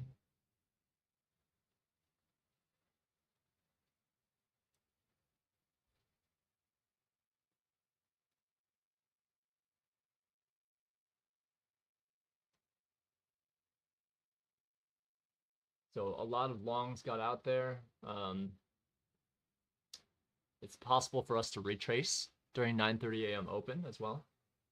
So we'll keep that in mind.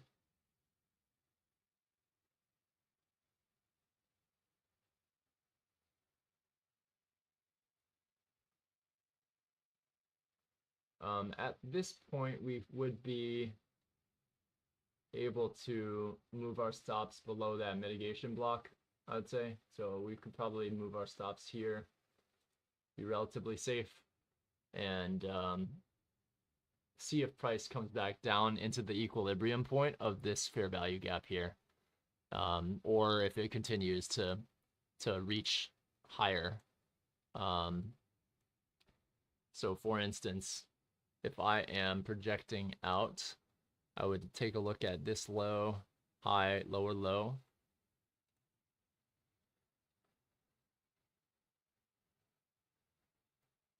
And I would see if we can line up,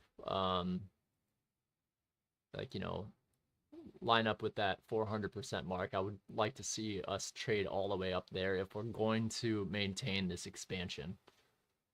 That's what I'd like to see. But we can still retrace, and there's still a high likelihood of us retracing. So keep that in mind.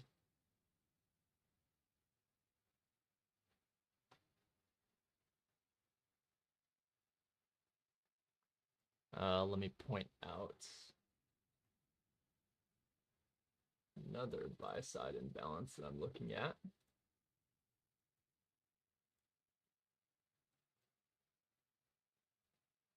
So on a lower time frame, I'm looking at that buy side imbalance.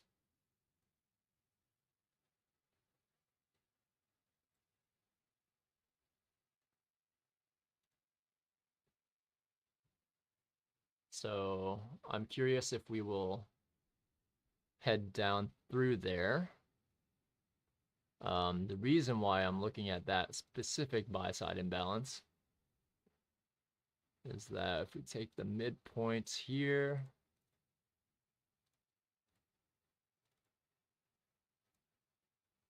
we have that roughly around that 50% side. So I'm looking at that to see if we retrace down to there. I think I can feel comfortable moving my stop to just below there.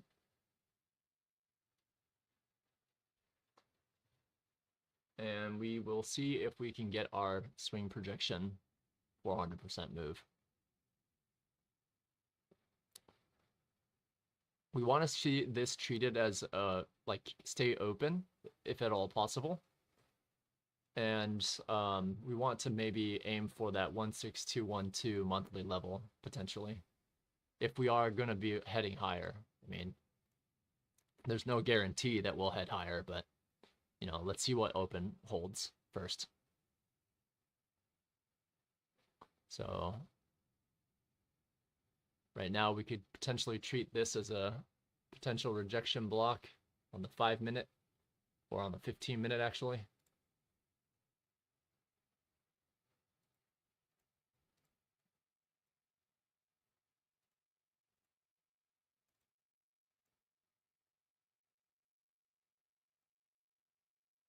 So we'll keep an eye on that.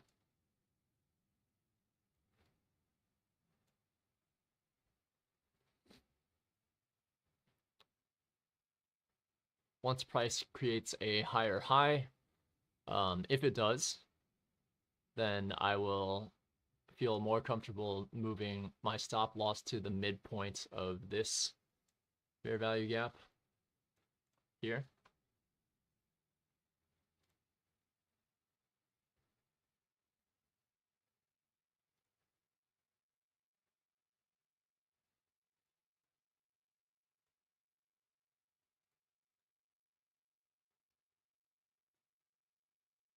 But we need to create a higher high before we can do that.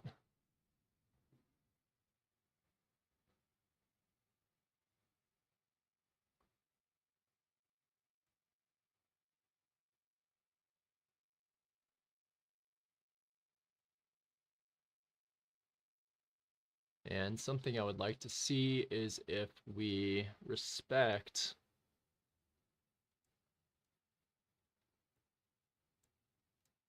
this bullish breaker here.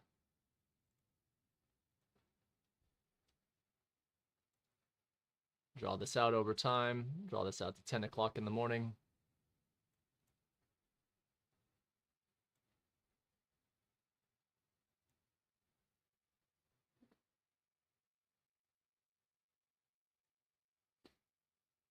So price can come all the way back down here. Actually, I should be keeping my stop below this fair value gap here. So we'll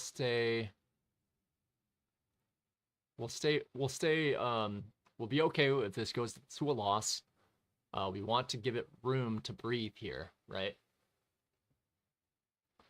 So if we take a look at swing low, swing high, we see that 50% mark there. That's what we're like kind of eyeballing.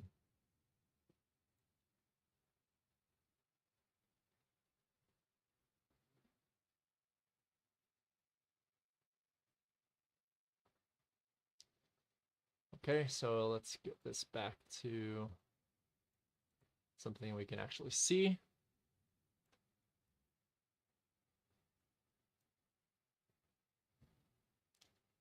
And we want to see if this fair value gap is respected or if it's just, completely shot through.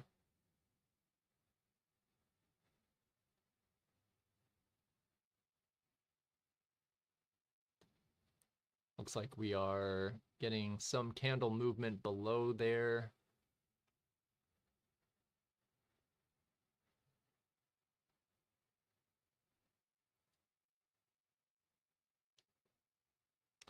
And I want to see if this serves as a mitigation block or not.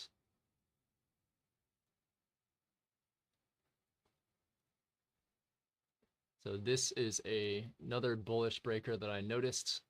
We'll see if it respects this or not here. That has to be key.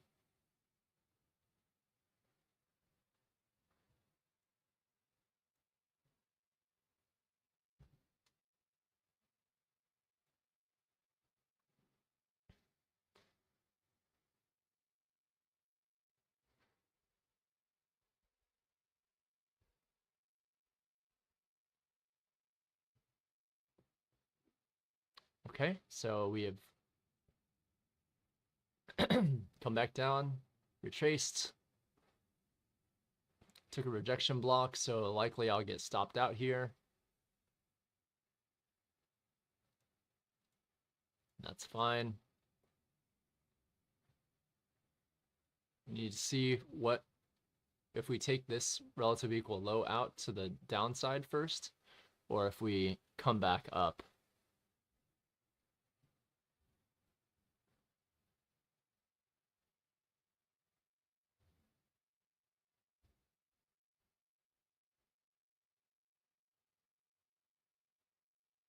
Moral of the story, take profit at bearish order blocks. That's what we rejected at.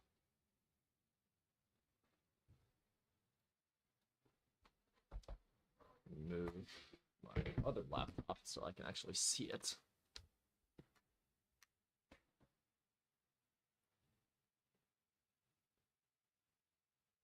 Dollar continues to rise, it looks like.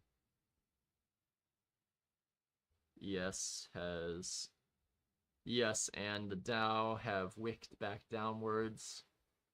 And so need to see if dollar is willing to go higher, which I think it is.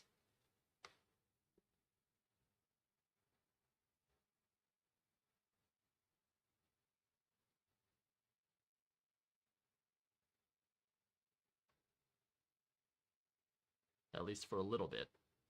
I think dollar can go to 103.071 potentially. So we have, I think I want to, let's take a look at the week now.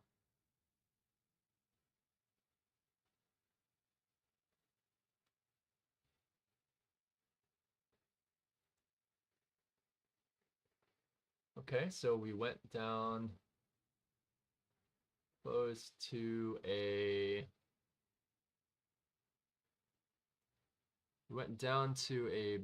previous bullish order block down here, but we also blew through a lot of stuff on the lower time frame. Let me close this. We did not respect this fair value gap here. Yes, corrected. It's going lower. I think it's just manipulation on dollar. Yeah, maybe. Maybe. But there's certainly reason for us to go lower for sure. We still haven't created a lower low. So I'm tempted to take this down to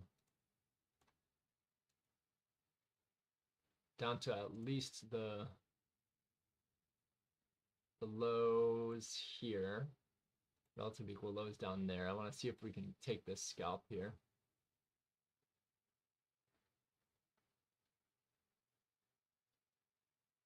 With dollar rising a bit. This is a very discount, considering the most recent range, it's a bit of a discount, but considering the recent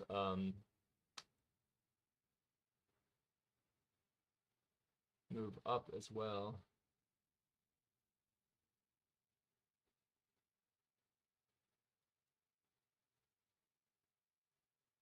That was a really bad entry. Yeah, don't follow me on that.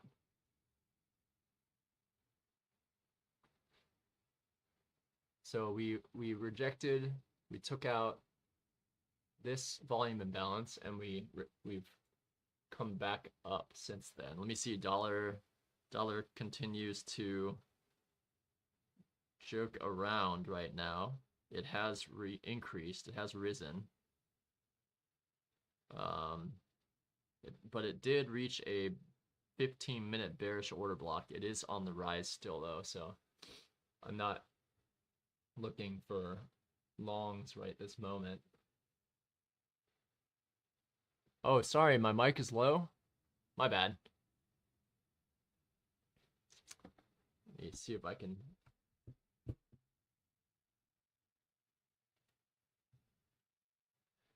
I have to knock out a couple of things for work briefly, so I'm a little bit distracted right now.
Need to close out of this position.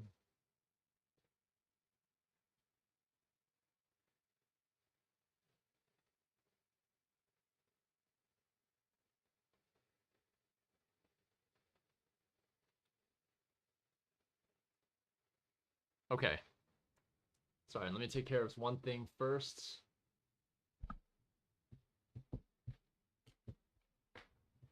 Give me a moment here.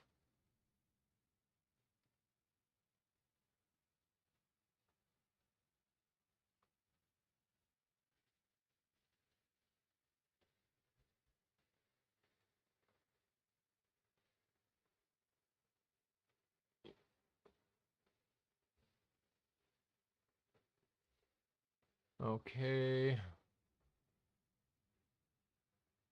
So let's wait for open again. We'll give it some time.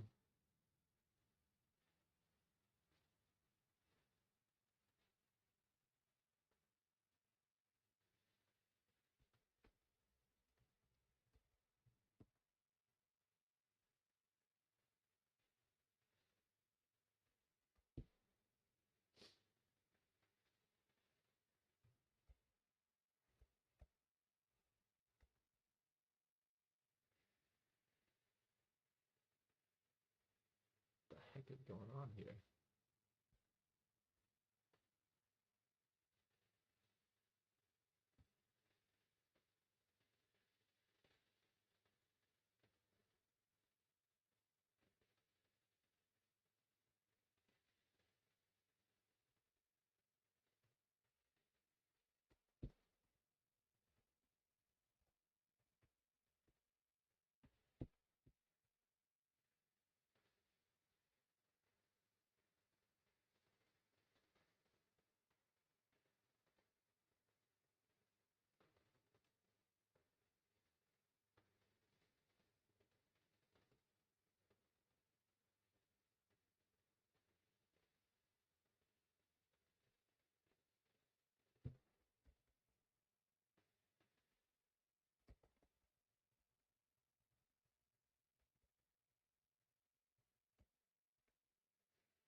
Oh man, I'm gonna have to take care of some stuff. Um, Sorry, let me take a look at this price action. We're seeing a bit of respect at that earlier bullish order block. Dollars coming back down briefly.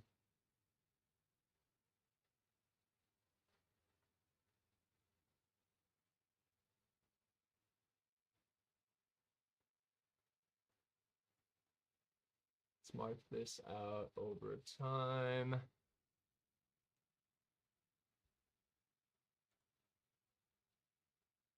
Oops.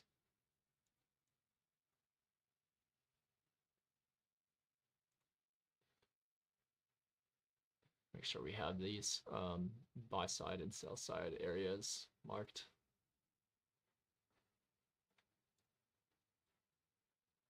So this is no longer relevant. We've blasted through that. And same with this breaker. We've failed through that blade breaker. We need to see displacement in order for us to take anything.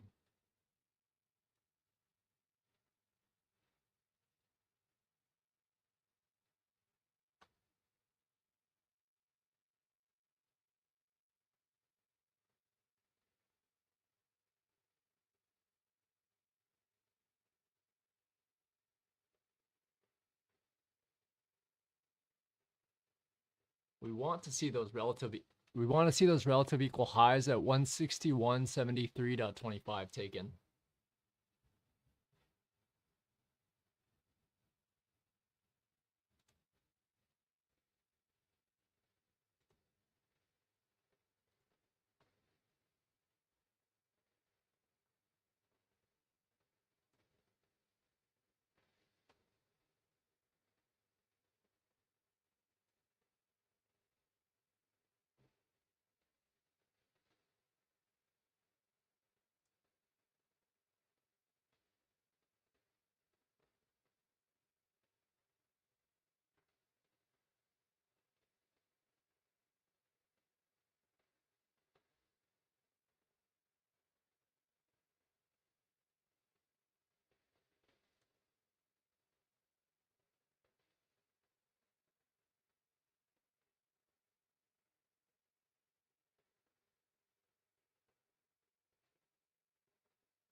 We're keeping pretty tight stop losses here because our entries have been a little poor today, so we'll take a little bit of profit off so we're not entering poorly or too poorly.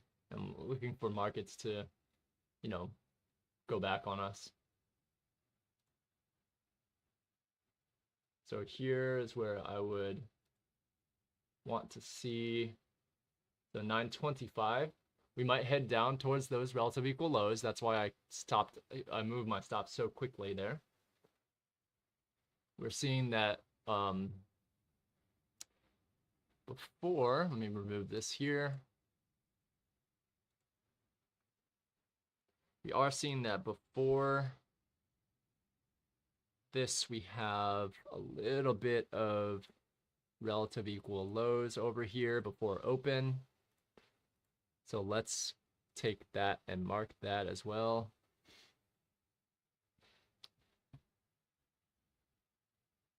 And we also see we took out some other lows. So let's see.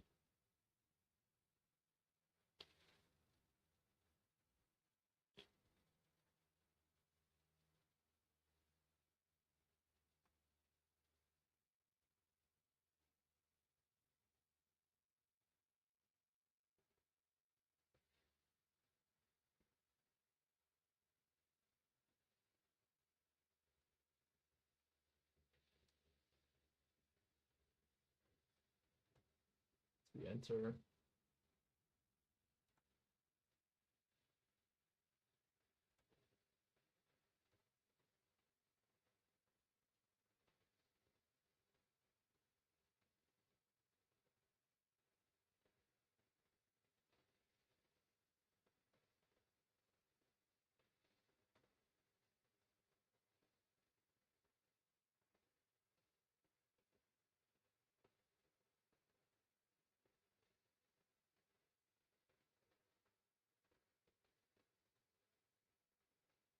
Two more up here.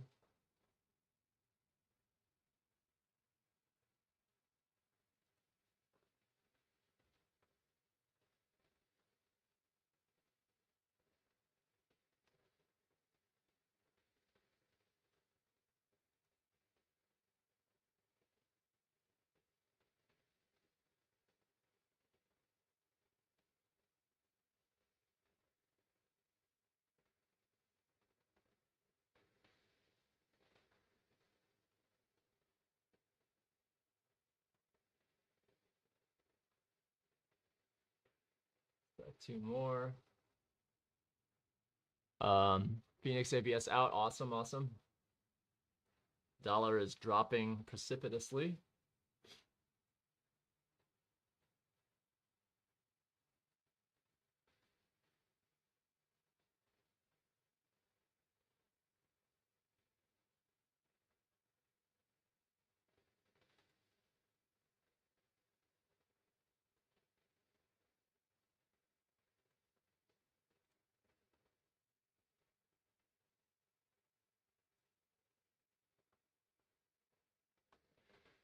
And we are a few minutes till open. I wonder if we will end up going and taking out this buy side.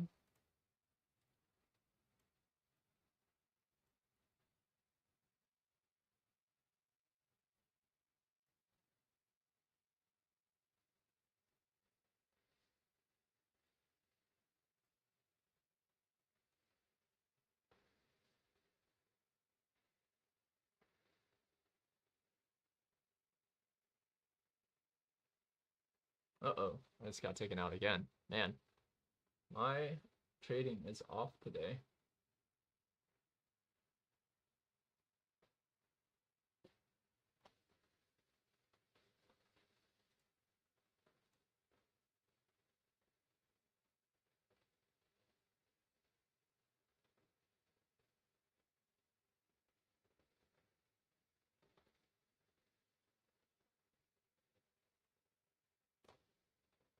I think we want... Oh boy.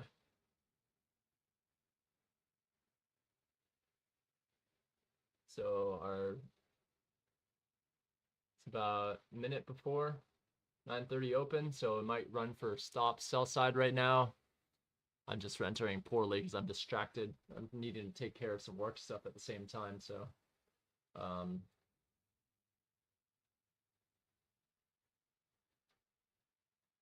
sorry here.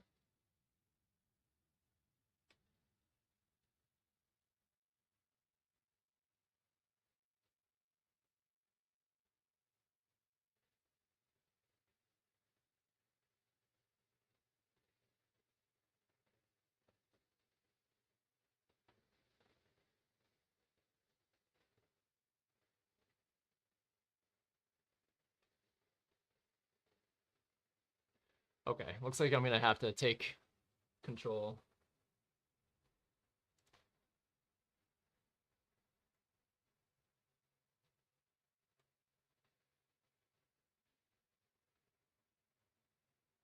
Let me move this if I can.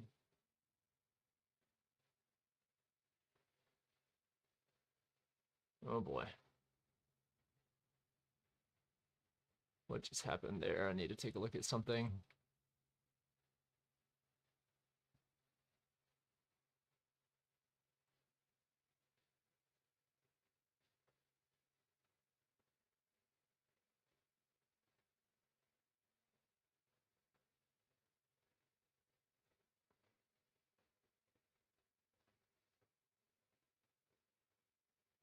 All right, so we have price going up to take out a short-term high there.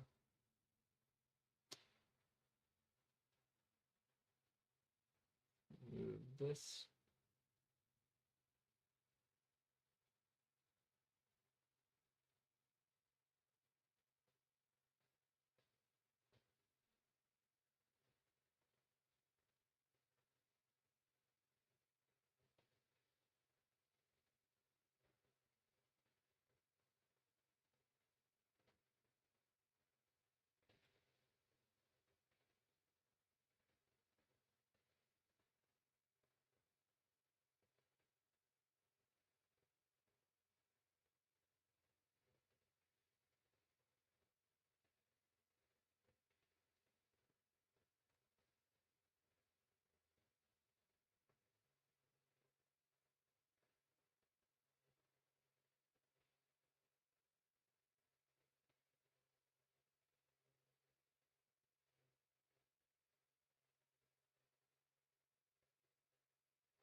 I want us to take out this high.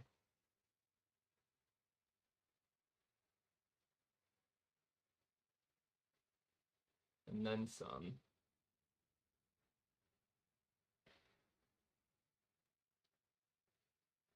Okay, so targets are up to the 161.94 will be next. Kind of scalping here while I'm trying to take care of some work stuff.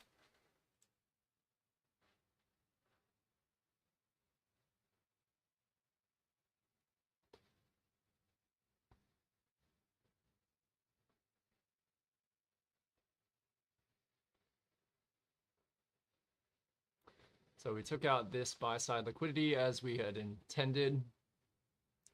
Now what's remaining is 16194.75. Need to see if market wants to retrace here though, so be careful. Dollar has just reached a bullish order block.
Sorry, I have to take care of something here. Apologies, team. I am unable to manage these trades well today, but we think we're going to head towards 194 and then 212 monthly premium high. Looks like we are, for the most part, we are still supporting that thesis. And it does look like we will head higher, but watch out for that 161.94.75 level. That's an hourly short-term high.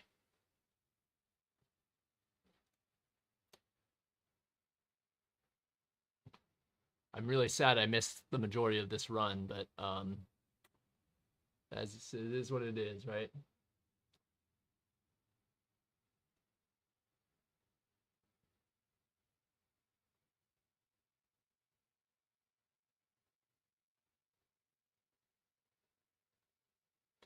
So 16,212 is that monthly premium SIBI high that you'll look for next. And of course, 16,257.5 at the highest point of expansion.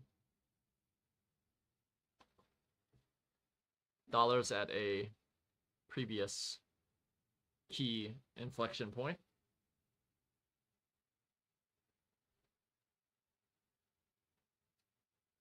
To the daily level, key daily level rather. It's at an old weekly buy side imbalance right now.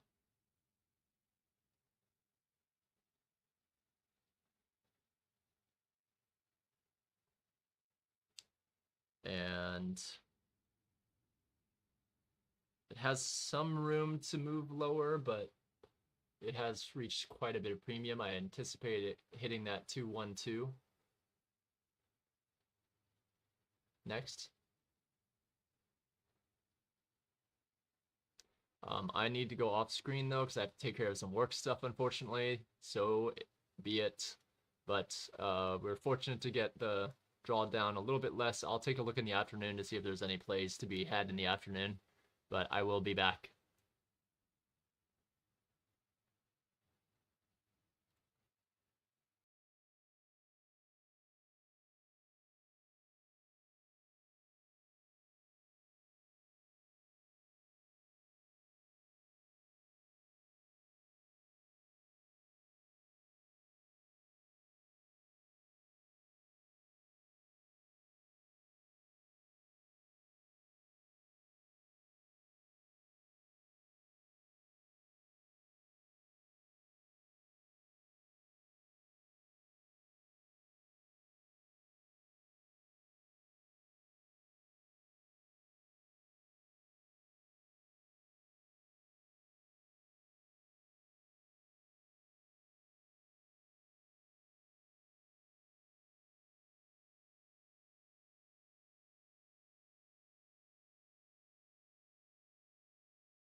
Okay, we're back.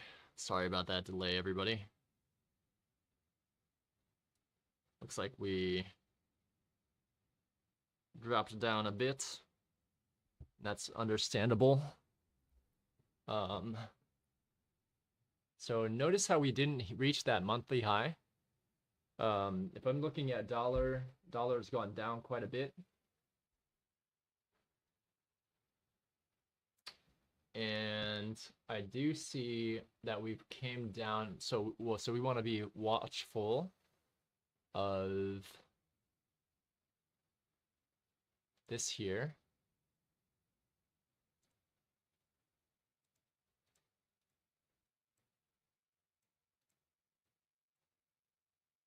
Right?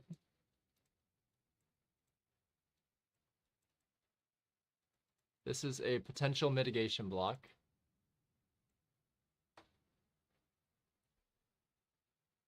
So we're still dropping well below that. Kirktown, good to see you again. Wow, nicely delivered. So we're nearing this consolidation area here. Man, that was a wonderful drop. I wish I came here about 10 minutes earlier. What a phenomenal drop there. So we're taking out this area of liquidity now, right?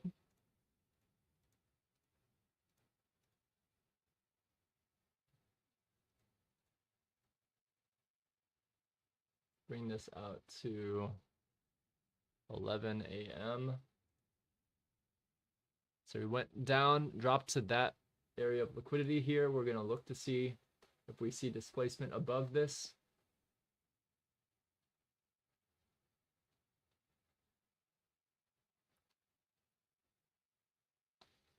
We're looking for evidence of displacement above.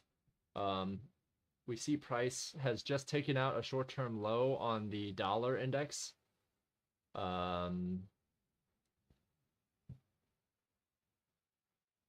Let's see.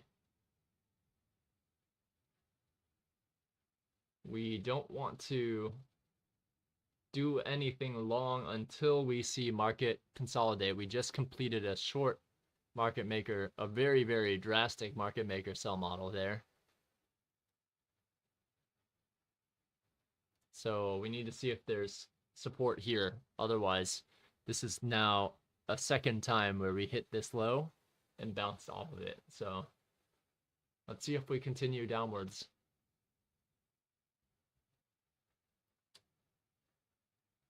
And I want to see if we break through this. I would like for us to see if we hold below this and continue lower. That's the key, right?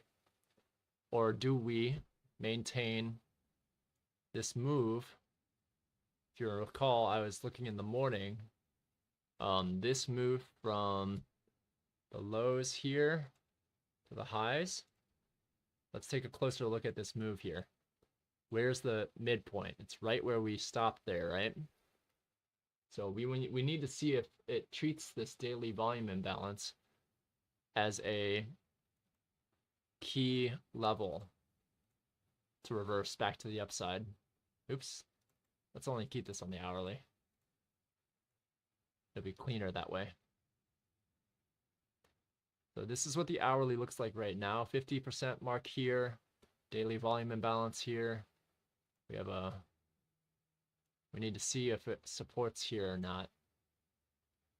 Because if not, we have this area of buy side imbalance, sell side inefficiency to trade down to.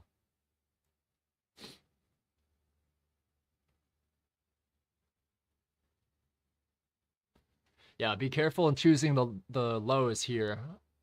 These are pretty big candles. And I do see S&P just got down to one of its sell side or buy side imbalances. The Dow is heading back down to take out some relative equal lows. And dollar is rising currently. So dollar came down into a weekly imbalance area and is rising currently. Took out sell stops as well. So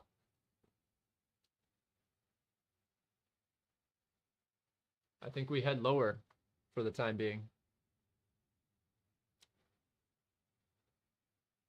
Let's see how this.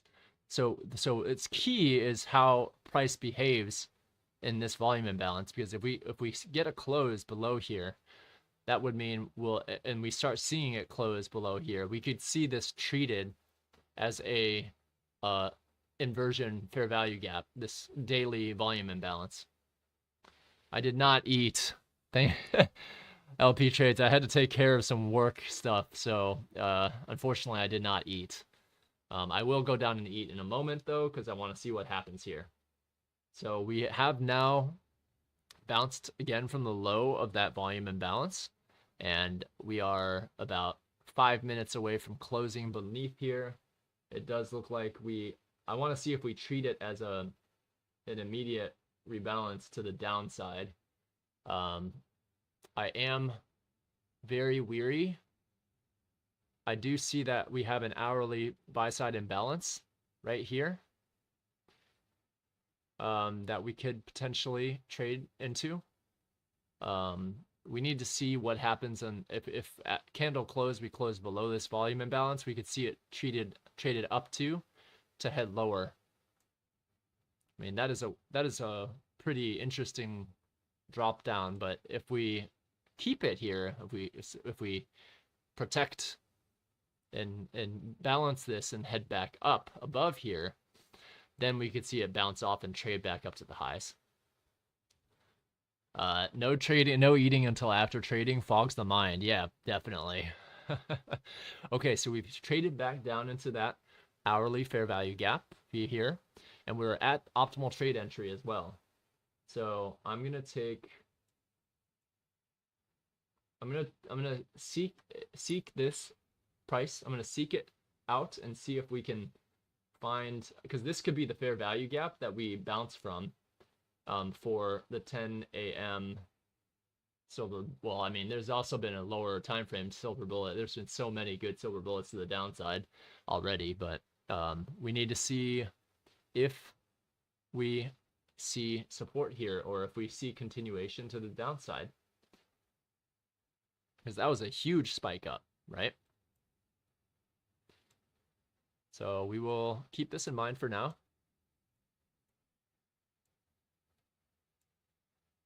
We'll keep an eye on this fair value gap here and this volume imbalance.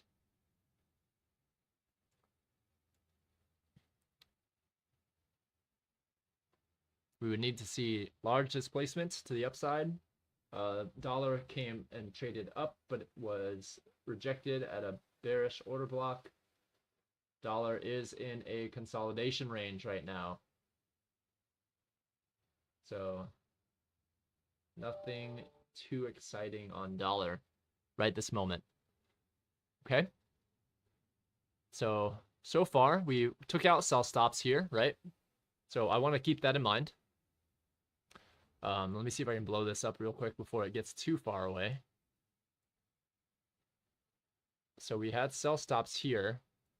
We took them out. So I'm watching to see now. This low was 16,111.75. This was 16,111.50. So I want to see if we are getting institutional order flow back up, because that is one tick into that fair value gap. Or if we just keep on going down and we take out some lower lows. Today is Wednesday after all. We could see the high or low of the week is 70% chance that it's defined by Wednesday. So remember that. All right. Let it consolidate where it's at right now. Let it choose its direction. We are in a area of consolidation here where we could certainly break down. Oops, that's not what I wanted to do. Where we can break down to head towards this area of consolidation next would be the next target. We are at very key points. The 16,099 is a really key point because that can serve as a mitigation block back to the upside. right? So we've traded down, we've taken out a lot of longs so far. I need to see if we get a very sharp increase above this short-term high here. If we get displacement above this one here, and we hold above the daily volume imbalance, then we could treat it as a inversion fair value gap.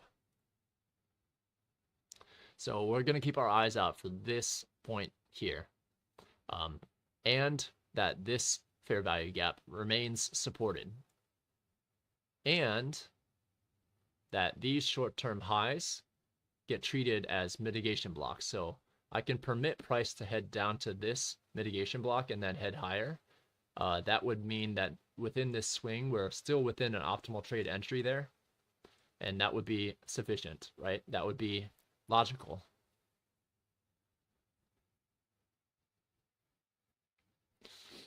The best case scenario would be that we start to see displacement back to the upside, and that we maintain this strength here of this fair value gap on the minute chart, or rather on the hourly chart. You see it here a little bit easier, right?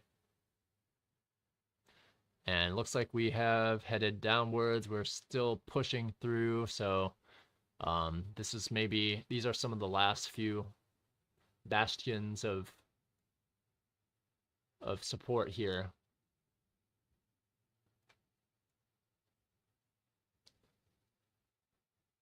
We need to see if let's talk through what sell side has been taken so far. So we took out this hourly sell side within the fair value gap here, and there's a mitigation block here.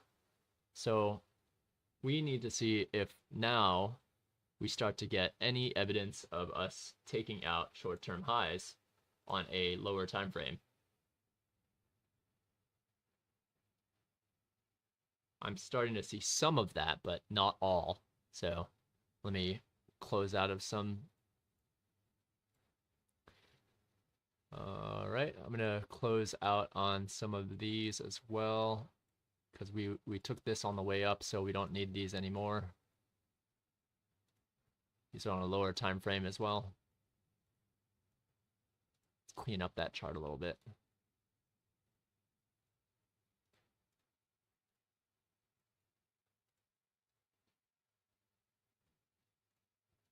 Okay, so this is good. We started to see some movement upwards.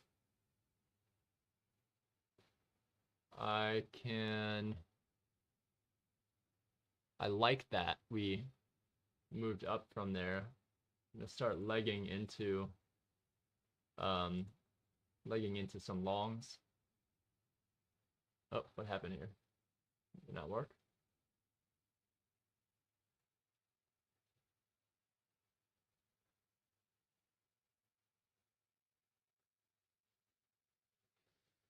I would like to see this occur first. I would like to see that move up first.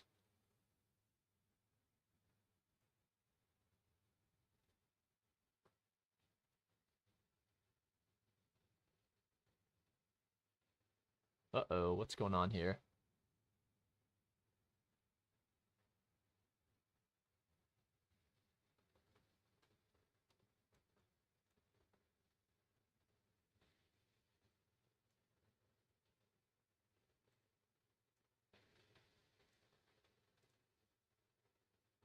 That was weird. Price, my entry lagged really, really deeply there, so that kind of sucked. Did you eat 2 more minutes on the 15-minute candle? Hi, great stuff. Markets and price action. If I may suggest one piece of advice for us viewers, keep the charts cleaner.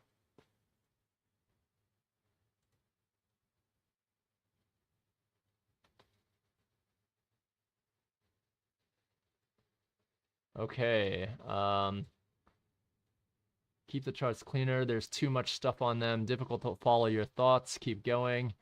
Yeah, I mean, that's going to happen. I mean, I need certain lines in order to have them, but what I can do is I can remove these Fibonacci's if We know we're in a area. Actually, I'm going to keep them on for now.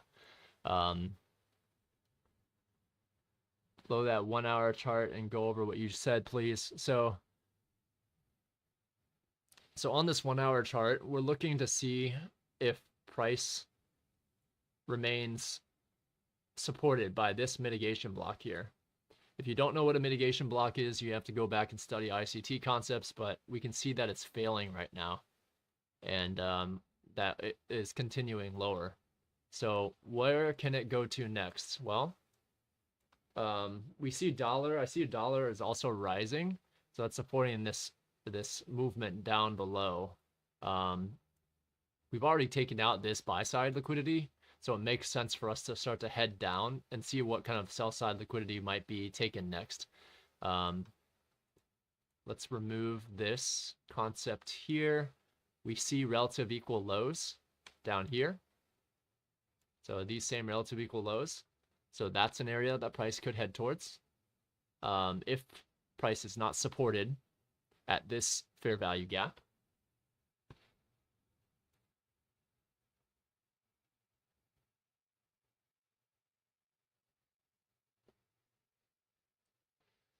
Took previous week's high, then yeet market maker sell model. Here I come. Nice, nice. Yeah, so we've come down quite a bit here. We have this area of consolidation next with this sell side liquidity to potentially take. We have not yet created any lower low. This whole week, we haven't created a lower low. So I'm still looking for evidence that will be able to move higher here. I want to see this fair value gap supported here, especially on the hourly, of course, but on lower time frames, that'd be ideal as well. But we need to see what happens here at this daily volume imbalance, right? We need to see if it heads up here, because we had displacement lower. So we have a high, low, higher high, displacement lower, and now we are at a point where we could have a bearish breaker. So this sell side candle, actually, let me see if there's one on the 1 minute. Let's use this breaker because we've already used this. Sell side. So we would need to potentially look at that candle as a potential bearish breaker. We are at a optimal trade entry point though. Remember we took this low, swing low, swing high, and we see that we're right in the middle of an optimal trade entry area. So I'm watching and waiting. I'm waiting to see if any of these short-term highs get broken and displaced. Right now, the bearish order blocks keep on being respected. So we haven't seen anything yet. So we're patiently waiting to see if price continues downwards, takes out relative equal lows down here, or if we see price being supported here, what is going to be, what would lend us to that theory that price is going to be supported here? Well, we know on the higher time frame charts, we have now taken out as somebody mentioned before, we had taken out some weekly relative equal highs and we're headed towards monthly premium highs. Right now, we need to see how this hourly candle closes. I mean, this is a really big black candle here. So we need to see, does it end up chasing down towards this area of liquidity? So far, bearish order blocks have been respected, and it does seem to be continuing downwards, right? So I think that taking some sells is probably the right move. So I'll start legging into a couple of sells.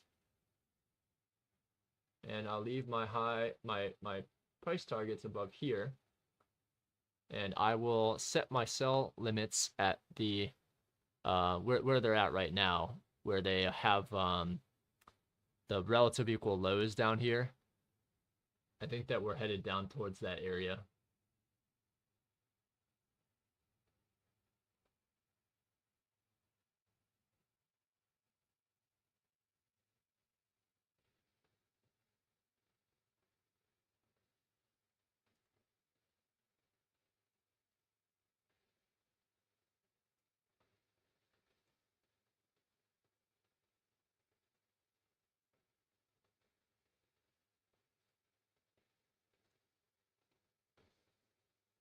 Okay, so I'll put my stop loss just above the fair value gap on the lower. Oops, I need to rate. Oh, messed up there. So I needed to set my stop loss a little bit higher here because I was taking a high risk entry there. So I will re-enter short as we are coming back. Well, let me see. We went down to a 79% mark. There is no. So I need to see what price does here. If it rejects from here, then I know that it's gone up to a bearish order block and heading back down. If it continues higher and breaks up above this short-term high, then I could consider that to be part of the greater bullish movement. We do see that there was a 15-minute fair value gap down here, which we came down to take.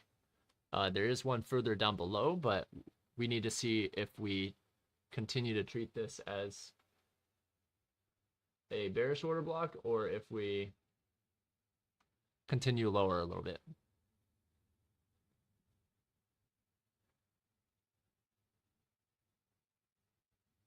Yeah, we could certainly retrace higher to the breaker. I like that concept. I like that concept the most because what that then means is that from swing high to swing low, that breaker would be roughly around the 50% mark. So I might consider taking this long up to the breaker.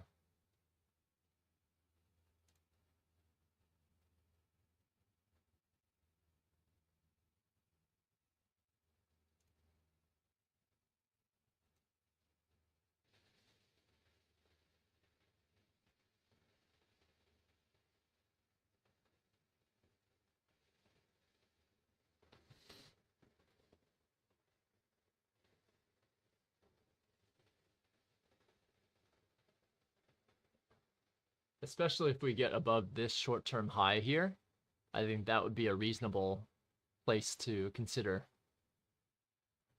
My stop currently has to be below this short-term low, or at least below the midpoint of this down close candle here.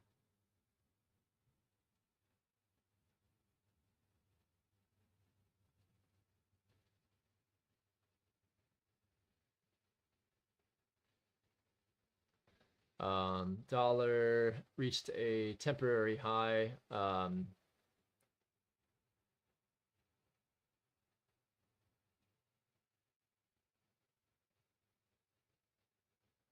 So we would need to see some, we would need some assistance here.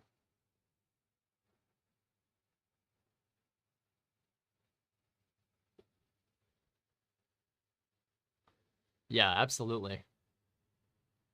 So I want to see price head back above this mark here, aiming for the bearish breaker above there. I agree with that sentiment. I think that price certainly can move up to that direction, and probably ought to, rather.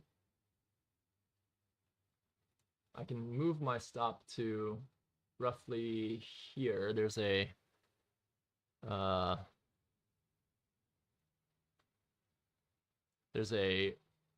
short-term low that got taken out on a lower time frame there. So if we go lower, then fine. We'll keep that in mind. What we want to see is price to continue continue to take out this short-term high here. That's what we're looking for, to try to make people think that things are bullish again. That's what we want to see.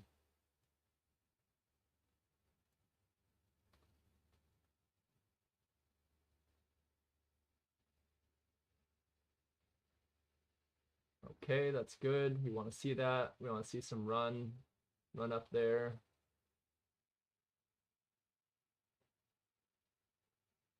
And we want to see price head above and aim for the buy stops there.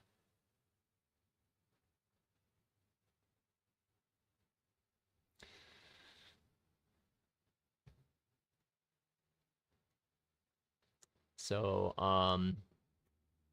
one thing that I forgot to put on these charts was the real-time opening high and low, real-time settlement high and low.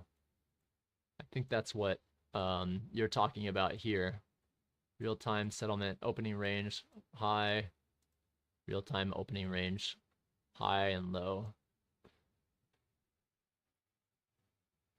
So now I can see price is slowly peaking above this, but it's not quite there yet. 1030, so there's still room for it to continue. We'll move our stops below a recent short-term sell stop tick. So we did see that price here has kind of continued to take out buy side liquidity on the lower time frames. And so we want to see displacement above this key level here, this high of 16113.50. We want to see price start to reach up here, reach up above here, here, and ultimately get to that breaker before we head downwards again.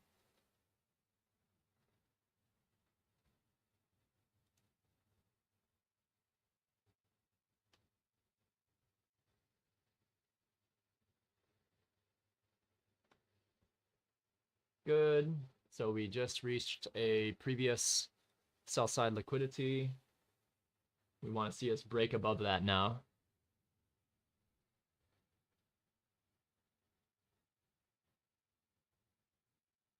Good.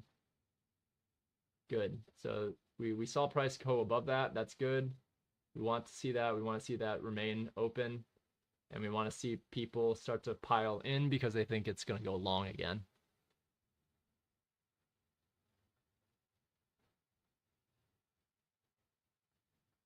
We can remove any need of getting negative again, and we will now look to see us raise back up to this, move this here, this bearish breaker. Watch the low of this volume imbalance here too, because it could treat that as it's a balanced range now, so you could treat that as a stepping point, as a rejection point rather. So I'm going to move my stop to the midpoint of this 1 minute. Well, it's a little bit higher than that. There's another lower time frame bullish order block that I'm looking at, but okay, this is good. That's what we want to see. We want to see us peeking through that. We haven't seen immediate rebalance from there, so that's a really good sign that we might head higher before we head lower. But yeah, keep in mind, we have not created a lower low on the lower time frames as well. So yeah, that's one thing I am considering right now.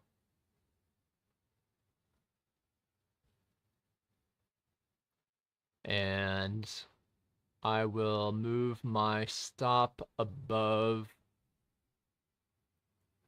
I think this is fine where it's at. There's a fair value gap down here we can still head to. So we took out this high, we took out this high. This is the next one, of course. Volume imbalance up here as well. Short-term high taken out there. There.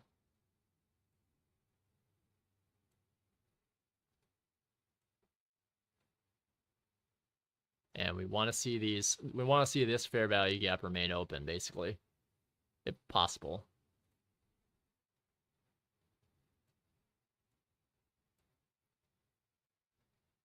Otherwise, I'm hovering over my close button. I might just let it stop me out if it's going to go all the way down there. Yep, stop me out. So there's an immediate rebalance there. So we'll take this back short.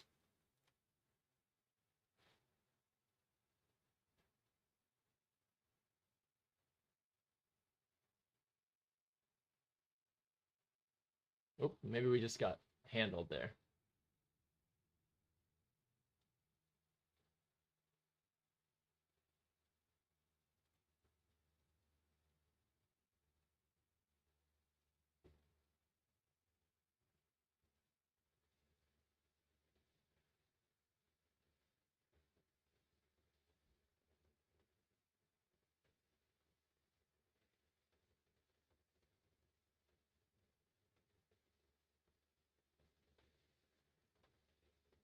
I flipped the switch here. Try to see if we end up taking that, because that was a very, very large movement down. I would like to see if we end up taking this down to those relative equal lows.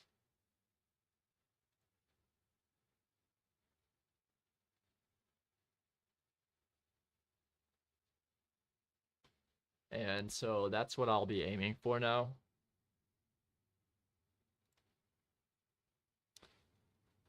The first target is, of course, the 16,085.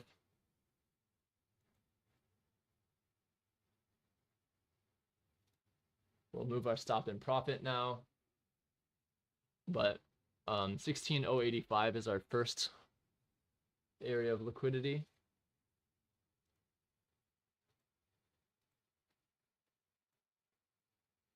Computer's moving a little bit slow here.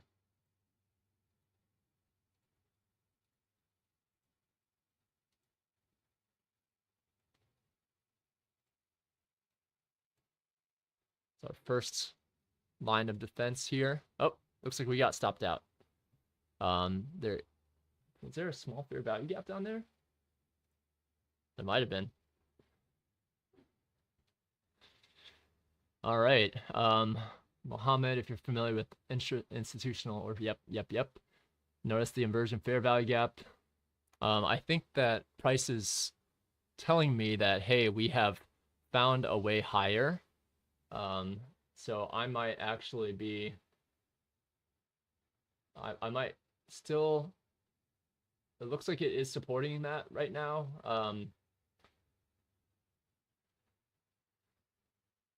So let's see.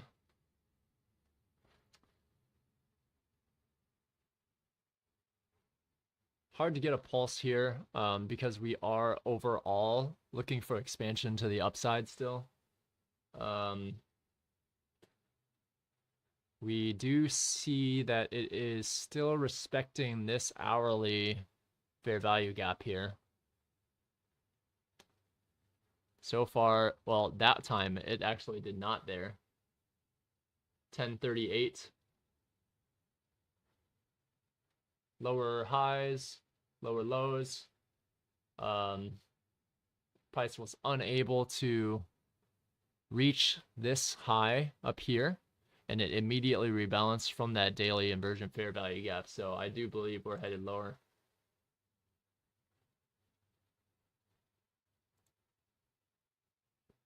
This will be our first target here.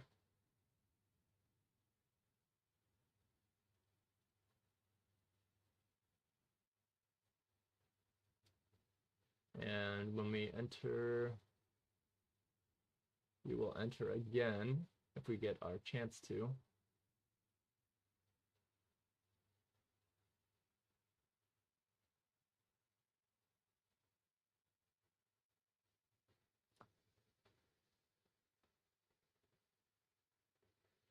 took sell side there, so this might go against us a little bit.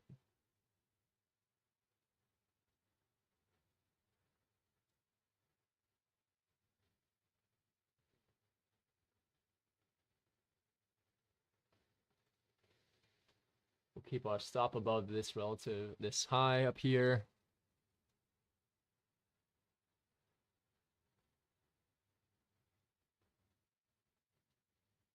So let's see. Let me see who we have here.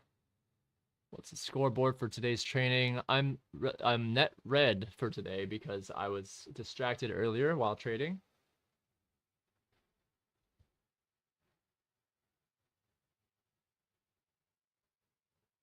And it doesn't look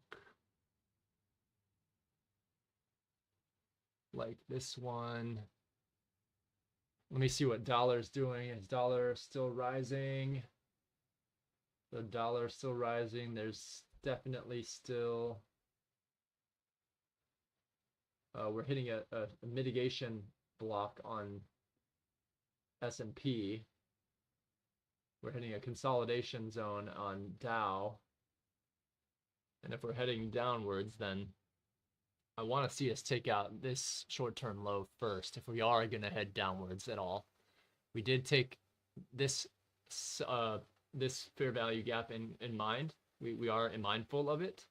But we are also mindful that we haven't reached relative equal lows that we are hoping to achieve further down here.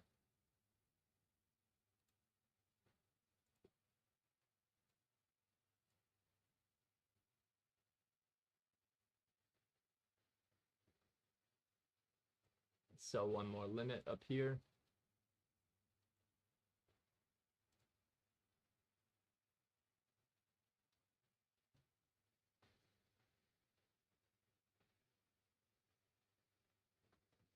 Dollar started to head downwards a little bit there.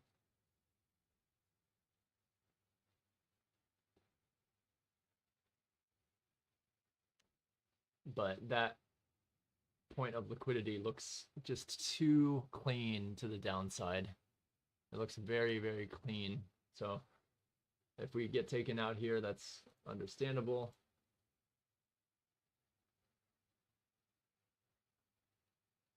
We would prefer if we did not. Kevin Zoo pushing the button too much. Yes, that is true. I probably need to be waiting for higher probability trades. Let me take a look at what time of day it is. So we came down to we want to see, like, what I want to do is I want to see this fair value gap. I want to see this traded and instantly rejected from is what I'm looking for. If it gets to halfway, I need to close this trade because it's gonna potentially rebalance. I like seeing that it rejected off of the 1 hour fair value gap there. I do like seeing that we bounced off of that to the downside. And we'll maintain our bearish stance to relative equal lows down here, ultimately all the way down here as well.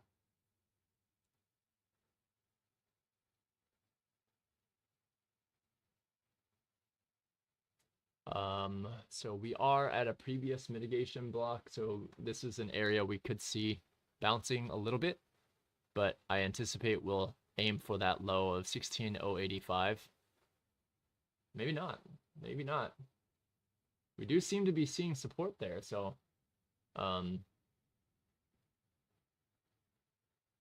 if we see some more support there, I'll probably end up having to close this. Because we haven't hit that, we never really got a chance to head up to that bearish breaker. So here is where I need to start looking at closing this up. If we don't reject from here, then we're in trouble.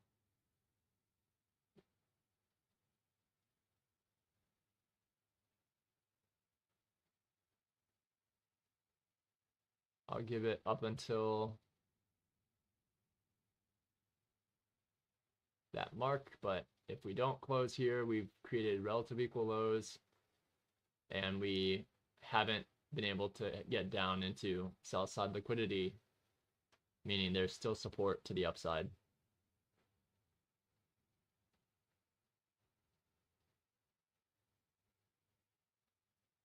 Oh, that's true. That's a really good point.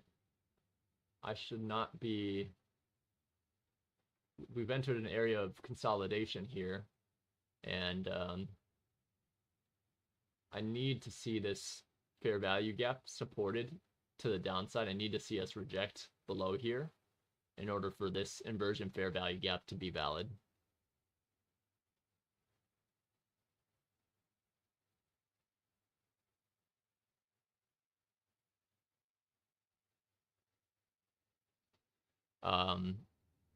One other area that has me thinking is that if you look at real-time hours, we've gone through about 50% of the gap, but we've bounced off of a previous mitigation block as well. So we're seeing a little bit tougher time.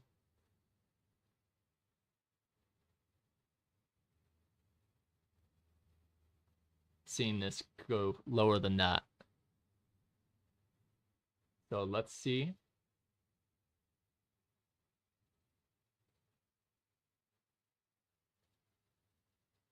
Yeah, Kevin Zhu, really, really good insight there.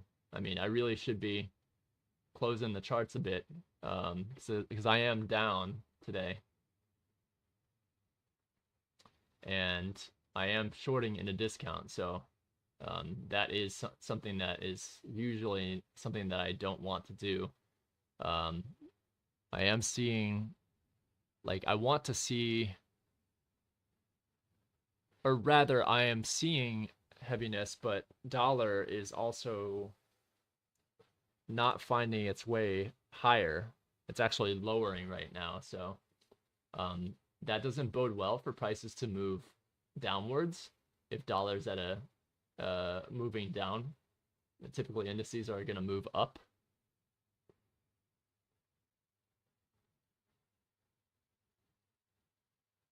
So we need to seek price to the downside. We need to seek out these relative equal lows and this short-term low if we're going to have a shot, basically.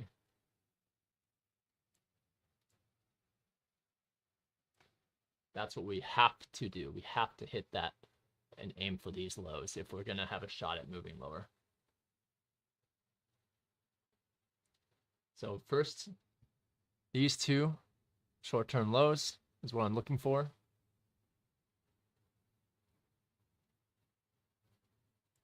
Let those be taken out first. And we can safely move our stop now probably to around here.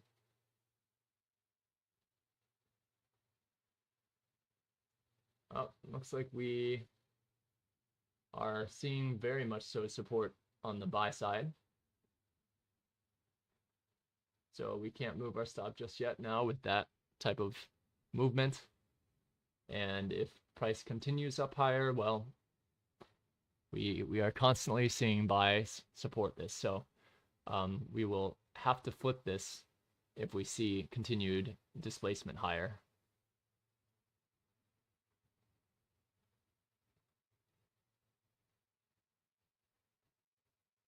$16,105 is the last stand for this short. I will close it out if it hits above there. I'll close that market.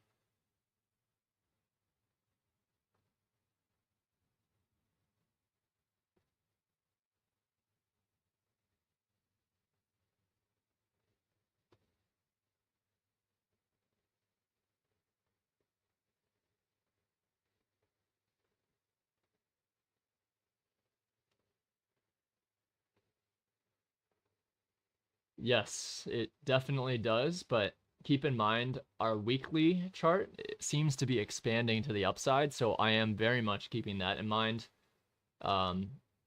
because there might not be any support for sells In fact, sells could get squeezed if that's the case, right? Even though there's a gap on the real-time hours to the downside still, I'm really carefully watching this trade because if we break above higher, then there's a chance that we head higher first.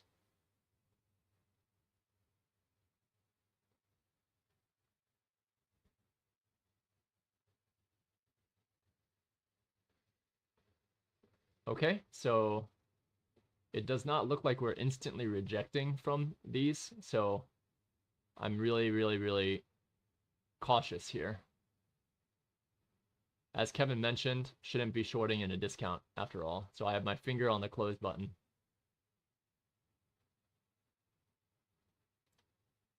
Okay, closed out. Those are my rules.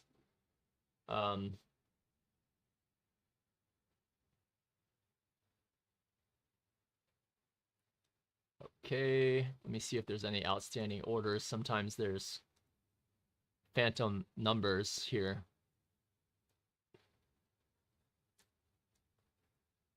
Let me check. Oh, that's weird. My accounts were desynced. That's why. Interesting. Very odd there. Okay, so now we've received movement up on the minute candle, right? We haven't, we've broken above a short-term low here. I need to see if this will support movement higher at this time if we rise above this high here. We want to see if we'll see evidence that will move up above here.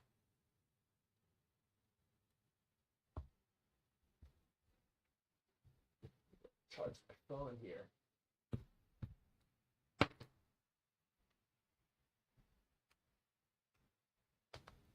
My phone died.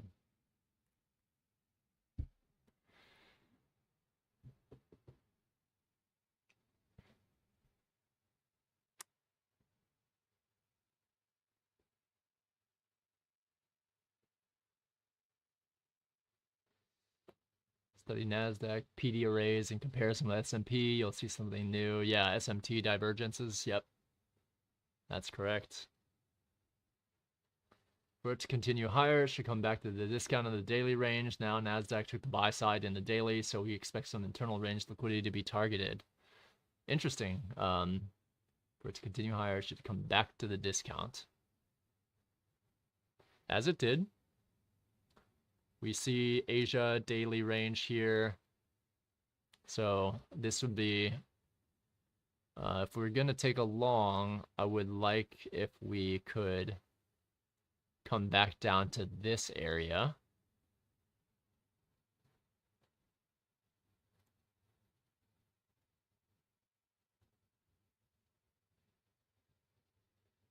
Let me see what dollar is doing. Dollar continues to range.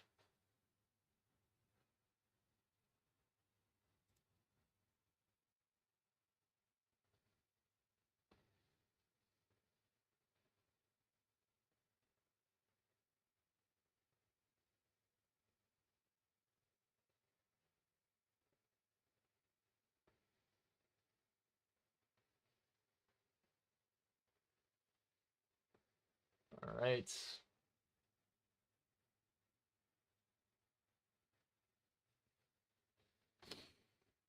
We came down into, this low was 16110.50, 16110.50. Let's see if we come back. We did not create a higher high here.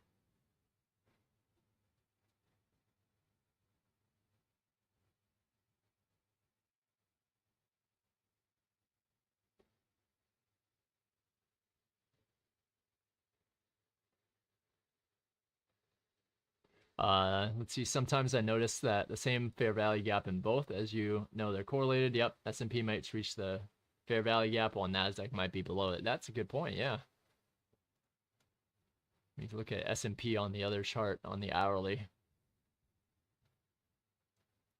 So S&P recently got to a previous short-term high and broke that earlier today. And it's inching higher on the hourly, as is NASDAQ.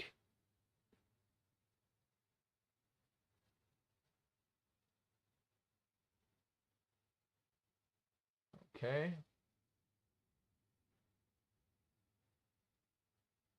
So we need to figure out if, one, this is the high of the week, and then we head lower the rest of the week, or if we haven't, and I'm thinking we haven't reached, I'm going to enter here.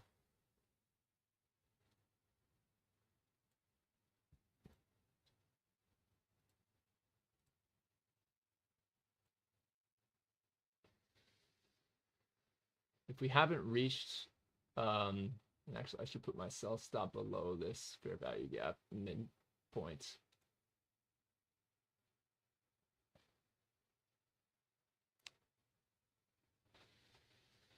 So let's move this out over time. Let's move these, draw this out. We need to see displacement above this if we have any shot at moving higher.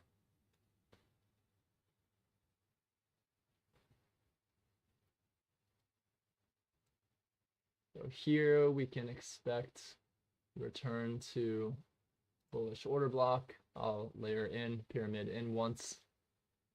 Oh, that didn't take, huh?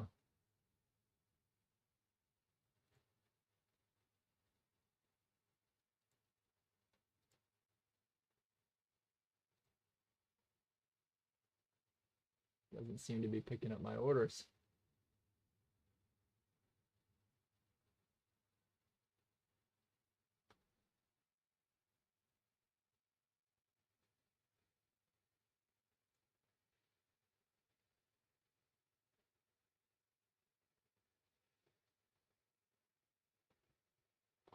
Okay. I'm going to reduce my sell limit because there is a bearish breaker right around that space. I'll reduce my sell limit to be around there.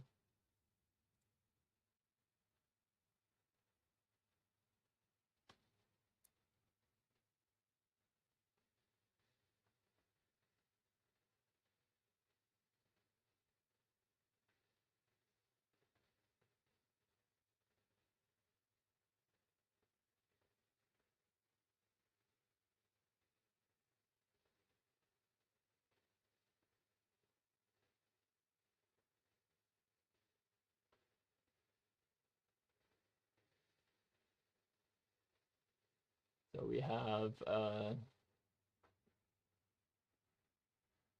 bearish breaker up there. We can move our stops up now. These limit orders aren't going to go in.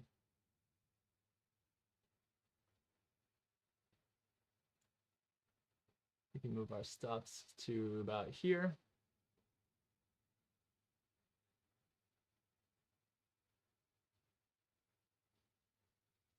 Mohammed Outsider, you're shorting it. Okay, good luck, good luck. I think this bearish breaker is what I'm going to look for before I take it short. I want to see how it reacts around that area. So this bearish breaker is what we're looking at right here, these down close candles here. This is, you know, questionable if it's a down close candle, but nevertheless, we are looking at it as such. I should probably extend this out over time though, to 11, 12:30 p.m. Let's say 1:30 p.m.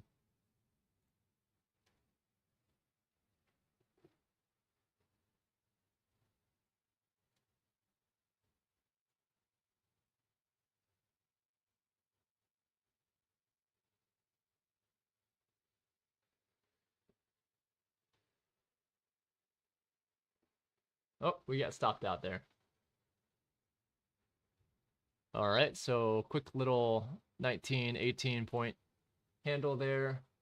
Let's really watch this short-term low. sell side liquidity turn into potential bearish breaker.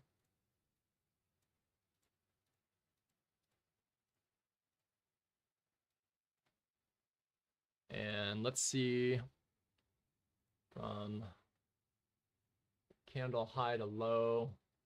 I mean, we still have quite a bit of room to head upwards. Dollar is heading downwards for the time being, but still within a consolidation zone.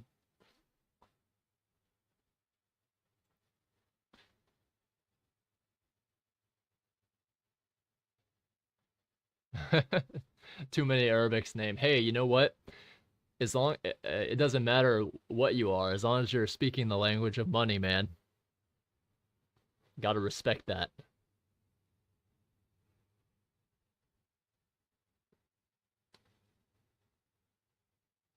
Okay, so it entered that 5-minute fair value gap and has rejected from there.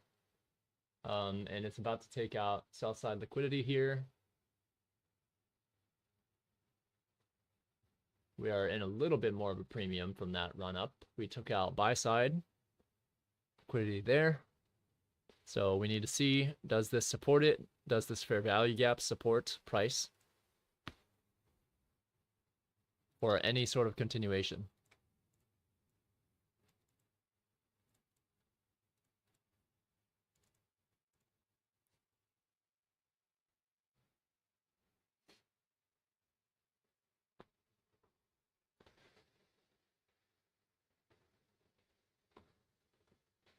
Yeah, I think we would need a bit more of a like movement up into this fair value gap before we would see a 2022 model.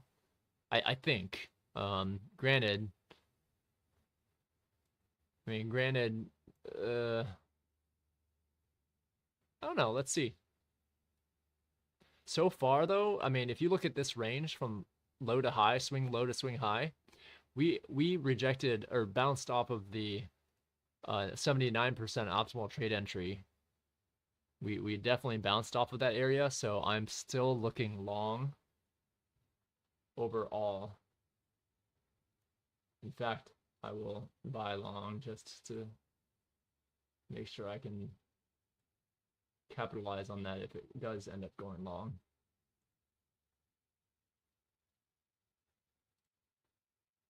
Keeping a very tight stop loss here.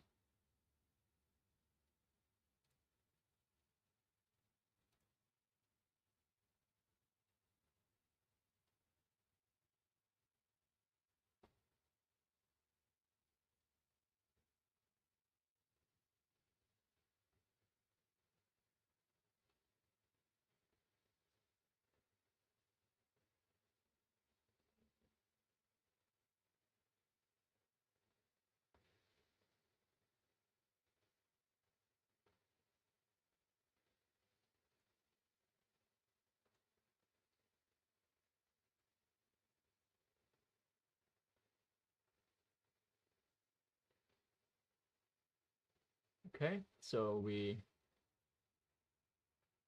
are still, we went into the volume imbalance and we rejected from there, but we are still building orders to the buy side, and we haven't taken out that core liquidity before the bearish breaker. So that's why I'm currently long. I see price failed to get down into a bearish breaker as well. Or sorry, a bullish buy side imbalance, sell side inefficiency as well. So if we continue higher here, then that I'm looking at a lower time frame. If we continue higher, then we're probably going to head up to take out that short-term high there. Good, that's what we wanted to see there. We will monitor our stops to be roughly here. Buy market once more.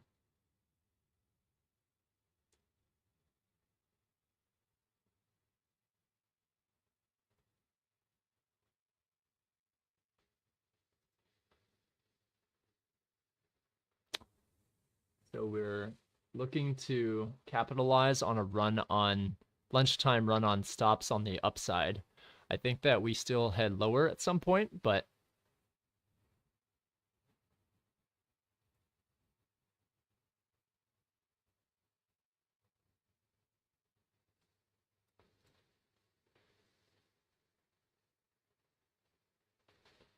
so right now my stop is in the consequent encroachment of a lower time frame bullish order block. I still have this idea that we want to head higher to take out this short-term high, take this out, go to this bearish breaker, and then take that out. I would like to see that rather.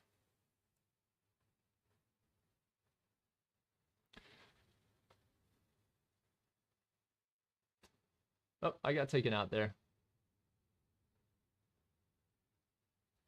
Kevin's going short. Okay. It does look like it's heading down. We do see displacement below those short-term lows there, so that is a solid short there.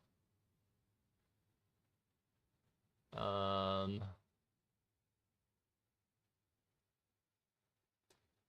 I'm gonna wait before I re-enter. We see retracement down. We see relative equal lows below us.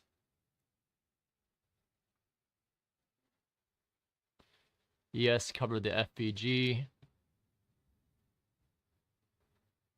On dollar, it is it's come back to an old new week opening gap high. And let me check one thing.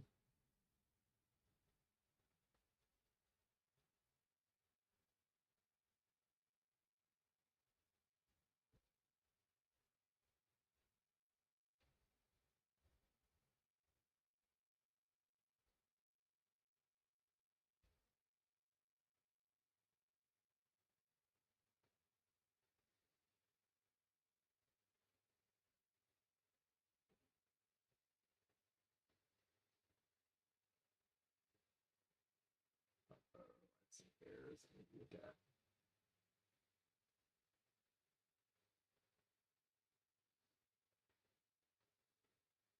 Good. Sorry, I had to take care of some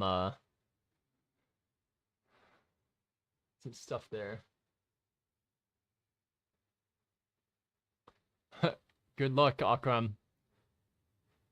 Kirk, we love you too.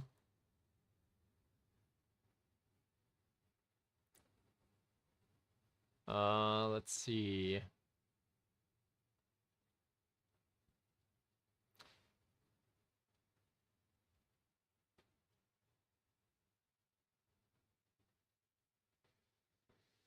I'll wait for a little bit of displacement more so before I head long. I need to see a little bit something more on the lower time frames before I go long there. So looks like it did not respect this 1 minute fair value gap here. Closed below it rather. So I imagine it'll head for this short-term low down here.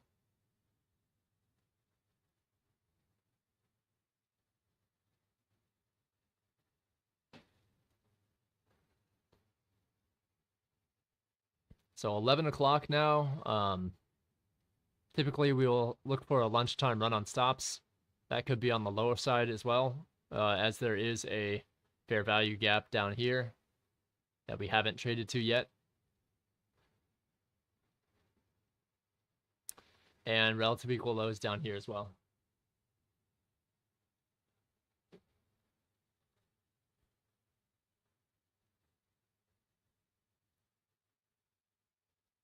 Oh, good, yeah. I'm only looking at the ES on the hourly chart, so I don't have enough screen space to see all of ES, so that's cool. If you got that fair value gap to the downside, awesome. Killer, killer.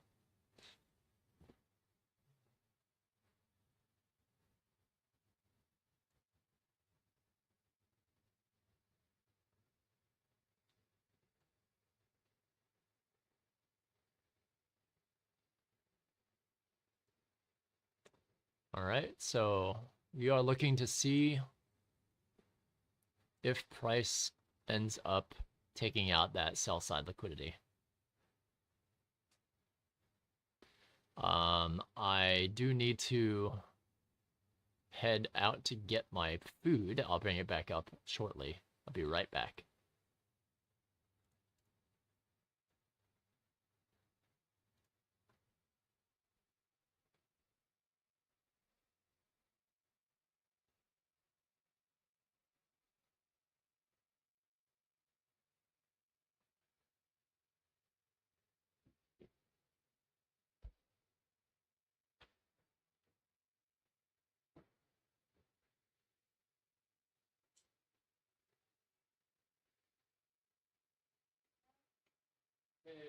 Break the keeper, put in the fridge.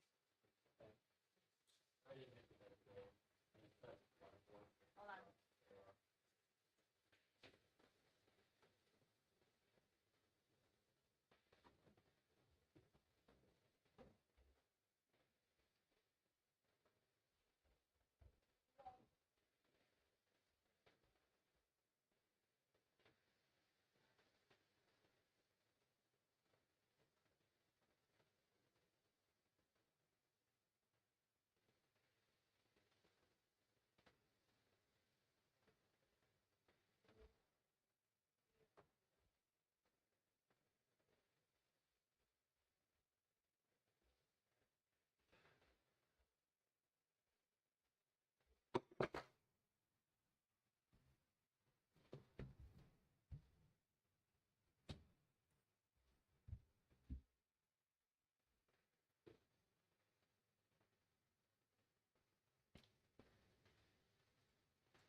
All right, I'm back. Let's see what happened. So we all right. So we got down to that core level here.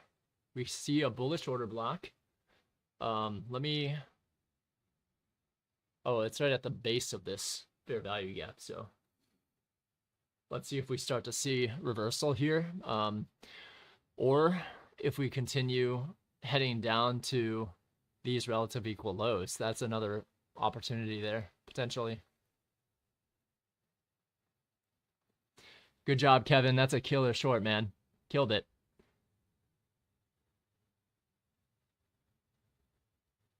Breaker insight from market. If we close below the swing low that we see as being a market structure shift, we can treat this candle as a breaker.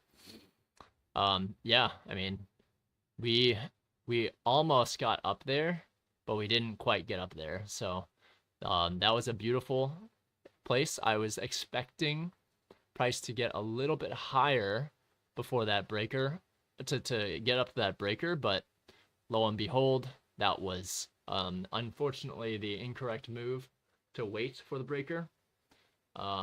We should have been able to see that from the volume imbalance being failed to even get above that things were quite heavy. So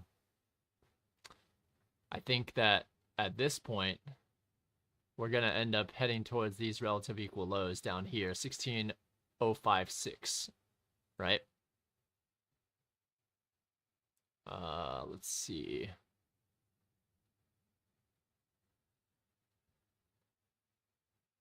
The 10.05 candle is the breaker. Ah, yeah, that could have been, yeah. There's a higher breaker maybe. Well, there wasn't a higher high on these, unfortunately, so usually you have a low high, or high low higher high, and then it breaks down when we see breakers.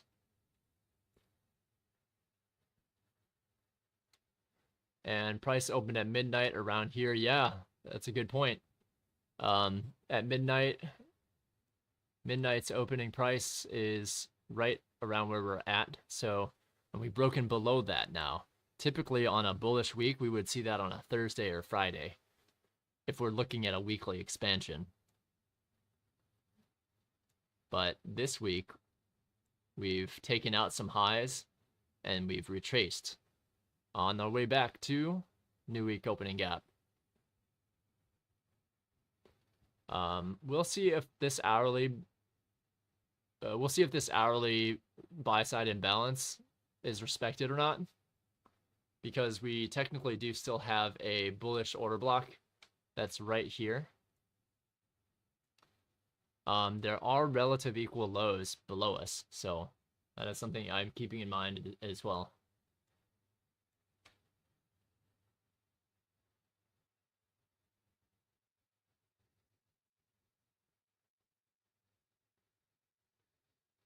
Quarter of the 1005 candle. Oh, I see what you mean. Yeah, I'll go take a look at that.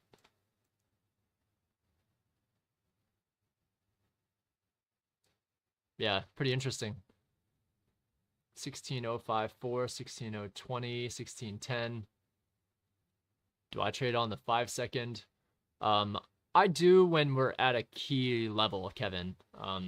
Unfortunately for me, I was a little bit distracted today because I have some, even though I'm on paid time off, I'm still monitoring some of my stuff here. So looks like we did. I think we could take this down.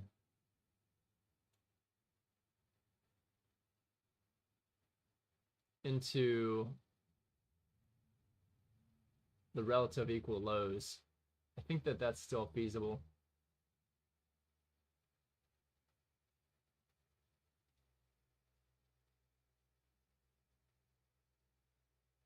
It's just we're so close to those relative equal lows. I would be surprised if we don't take them out. And I know this is a scalp. This is a scalp, right? I'm looking at solely scalping this to take out.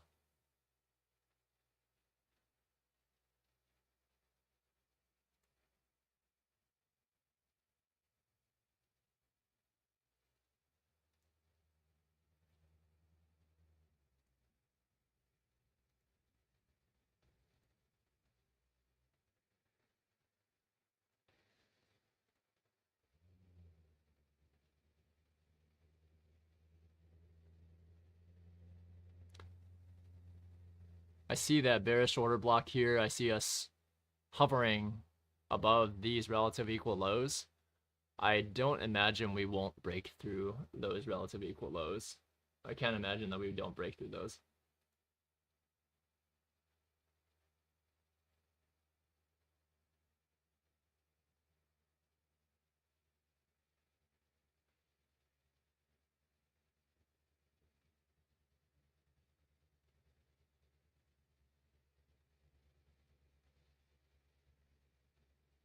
Yeah, yeah, that's true, Mohammed. I really should be more disciplined with this and wait for things to head higher first. But I do see that typically relative equal lows get taken out. And so I wanted to capitalize on that scalp, only scalp. I know it's a bad trade. But I've seen that happen so many times that I know it's like bound to happen there. I would have preferred entering where Kevin entered. That would have been really nice. But yeah, seeing liquidity so close, I know price is going to head down there, so I can take a small scalp. It is not high probability, but I know that it was gonna be there.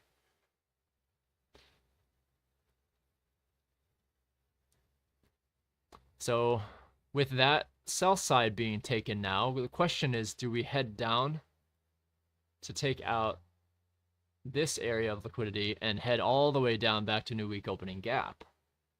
You know, that's the question. Do we have this go all the way back down to new week opening gap, or do we have it bounce off of this previous hourly buy side imbalance? We have gotten to, let's mark this once more. Swing low to swing high is around here. The total swing from the past 2 days, that range allows us to have optimal trade entry around 61 and 70.5 range. that lines up with this hourly fair value gap here.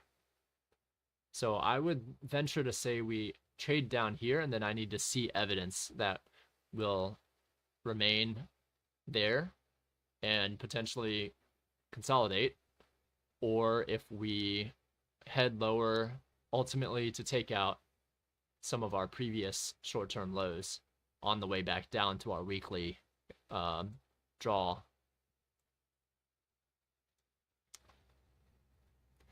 Yeah, I know, Kevin. That was a bad move.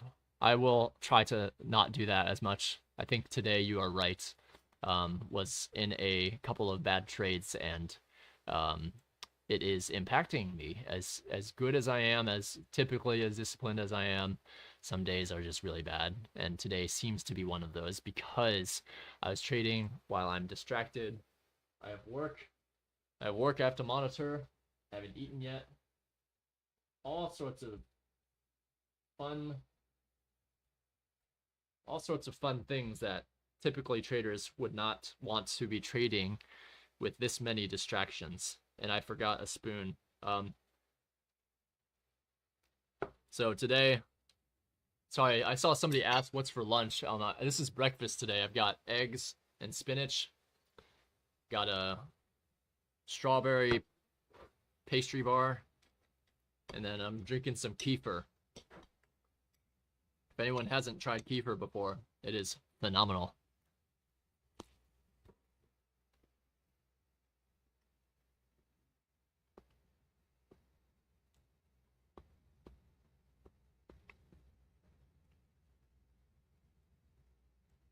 Okay.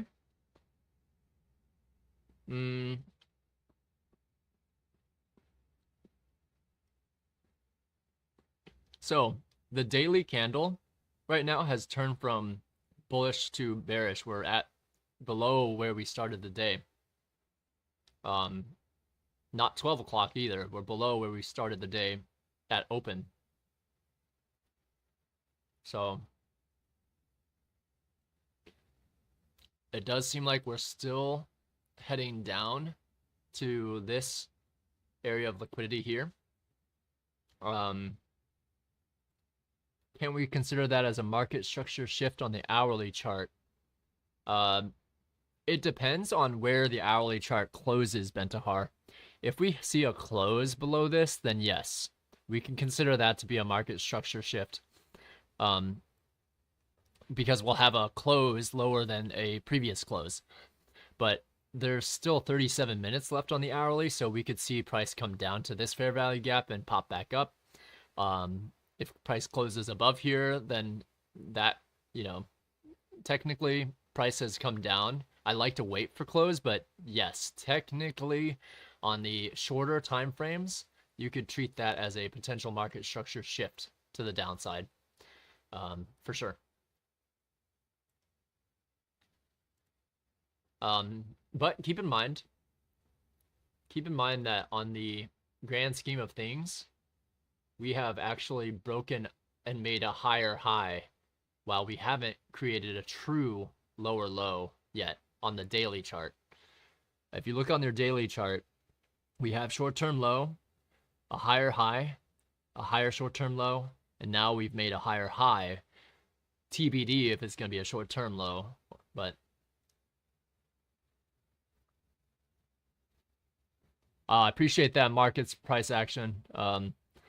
Reflect on them. You see your mistakes. Don't beat yourself up. Recognize them and try to work them out of your trading journal if possible. I see. Yeah, I'm definitely going to be taking screenshots of my crappy trades today, and I definitely take screenshots of both the good trades and the bad trades. So definitely will take a bit of journaling today.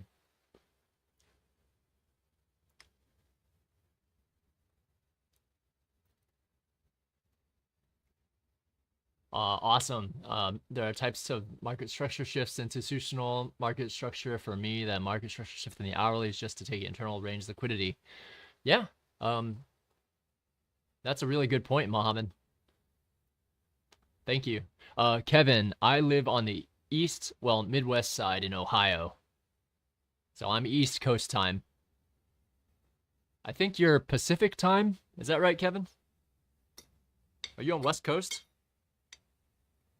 Oh shit. Excuse my language.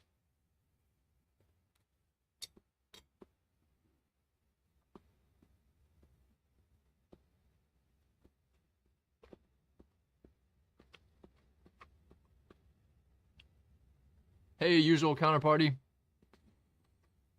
Watch a couple hours of your stream. Figured I'd drop some friendly advice. Watch all 3 indices and note lower time frame, less than 5-minute SMT divergence in order to get better idea of short-term order flow. That's a good point. I'm watching the fair weather. I have TradingView up on my personal laptop. I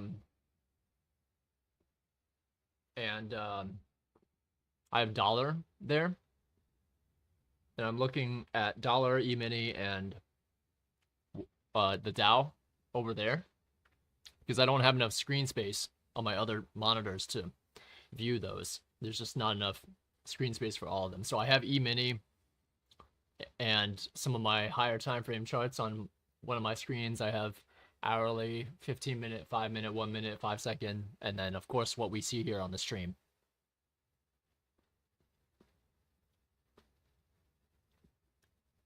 Oh, I see. Yeah. You might find relative highs and lows aren't being tagged because there's SMT. That's a really good point. I haven't been excellent at figuring out and adding SMT divergence to my game. So I think over the weekend, I will study that deeply and go over this week's price action. Yep. That's a really good point on our usual counterparty. Appreciate it. Glad to have you here, brother. What the fuck, Asian in Ohio? Yeah, I know, right? There's a lot of us here. There's some not as good food as West Coast, but oh man, I love Irvine. Irvine, the OC area has such good food. And LA in general. Sorry, this is really messy here, but so LA in general, such good food. Market structure shifts. Price doesn't have to close above a short-term high, short-term low. When price pierces it, a macro starts. Yes, that's a good point. That is something that ICT mentioned in the past. Liquidity sweeps are not market structure breaks. This is true. We need to see if this is truly a liquidity sweep or if it's just coming down to pick up more orders at this hourly buy-side imbalance. You have to identify if it's hurdle soup or not. That decides if we have a market structure shift or not. Awesome. Yep, good point. Usual counterparty. It has brought me a lot of success and clarity. Do with that what you will. Mark out the time-based highs and lows, and if it SMTs, use that information in your trade. Cool. Yeah, the opening price, midnight open, London, Asia highs and lows. Yeah, absolutely. This was an interesting one too today because London high was around here, Asia high, Asia low. We definitely reached for these relative equal lows down here, and on a it doesn't mean we're not bullish still in terms of like we're not still within this bullish trend, but we can certainly see that from a consolidation perspective. I mean, we are definitely consolidating. We did break out of it briefly. So what does that mean? Well, we can look for a discount area to potentially buy again. So I am seeing whether or not this remains open and we take out maybe this sell side here. Potentially.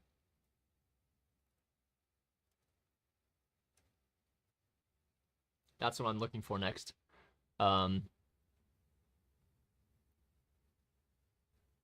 Appreciate that, usual counterparty. Kevin, once I saw ES reject that volume imbalance on the 5 minutes, I need to go chart ES a little bit more. I didn't have a volume imbalance on there, but I also haven't charted ES, just like cursory charted ES really in a while. I'll take a look at that from now on. I'll make sure I have like a lower time frame E-mini chart on here. Good luck with the stream. Respect for you stepping out like this. Thank you, usual counterparty. It is difficult, man. It is so tough. But it's kind of required for me to really be accountable. Having people like you here call me out on trading too much is very, very important, and I treat it as growth. I mean, I learn from everybody. I mean, not just ICT.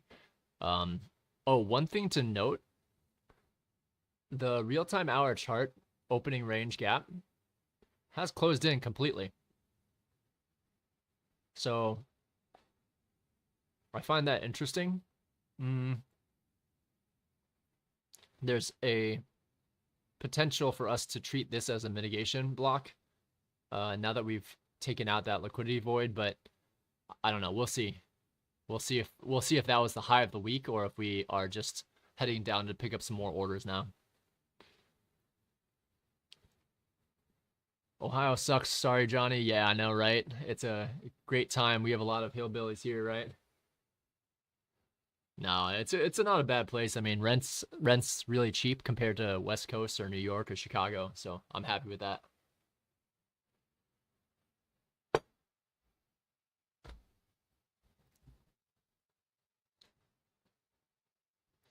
There's some cool stuff in Ohio. Okay, so this is what I was kind of looking out for to see if we get any sort of displacement. Um, I'm wondering if this lunchtime will run on stops, like run on these stops over the course of lunch. I'm curious if it will. But unfortunately, we have this here potentially serving as a mitigation block again too. Let me remove some of these lines here. I know it's really messy. So I'm going to take out these short-term highs because we traded to them and through them already and back. And so I don't think we'll refer to these again for the time being. So let me remove them to get a little clearer chart. This upwick consequent encroachment, we've already failed to support that, so we can also remove that. And of course, this 3-month rejection block is still valid. We see that price got almost all the way up to that monthly level and rejected since then. So now we've taken out another sell side liquidity, and we're at the consequent encroachment of this fair value gap.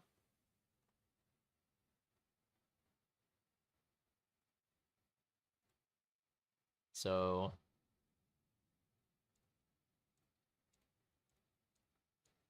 here,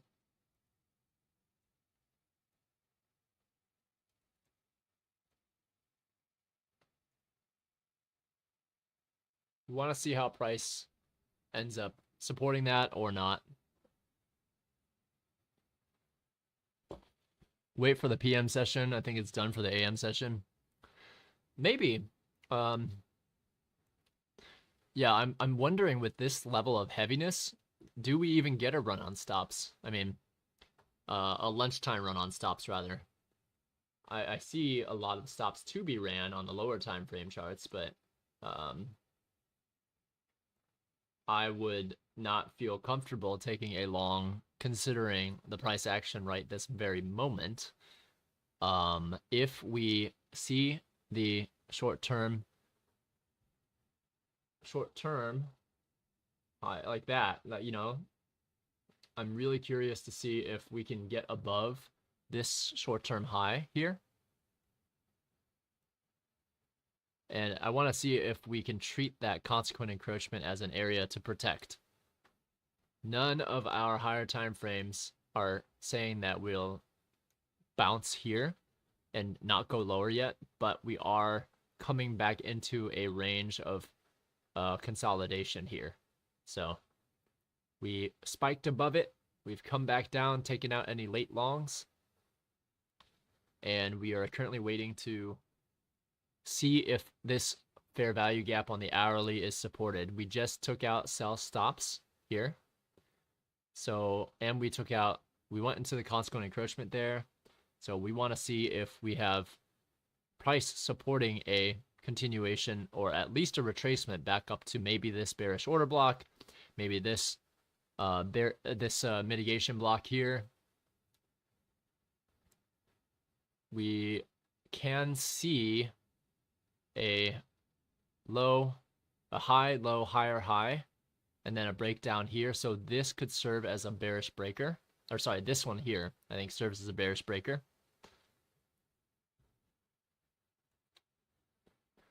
On a weekly basis, NASDAQ drawing towards all-time highs, ready to SMT with Dow and SPOOs. Okay. Not to say that there won't be a juicy short before them, but high HTG draw seems clear. I want to see price reach that hourly fair value gap in the PM session, create some kind of AMD to go long in the PM session. Oh, yeah. Yeah, absolutely. I think I can remove this one because we've traded to it a couple times. We haven't candle closed below that, but we have plenty of sell side liquidity to look at that as needed. I'm going to remove this daily premium up wick as well. No need for that.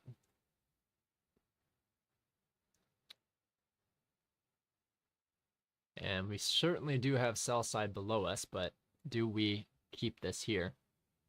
So I think we see.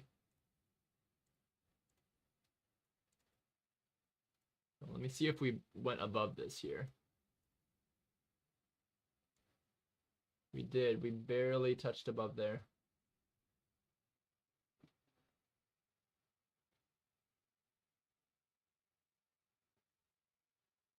Oh, higher time frame. Okay, gotcha. I was wondering what that was. But I agree. Like, you know, we still haven't created a lower low on the lower time frames. So this is something where I want to see, now that we've had displacement on the lower time frame here. I want to see if we come back down, maybe come back down to this bullish order block.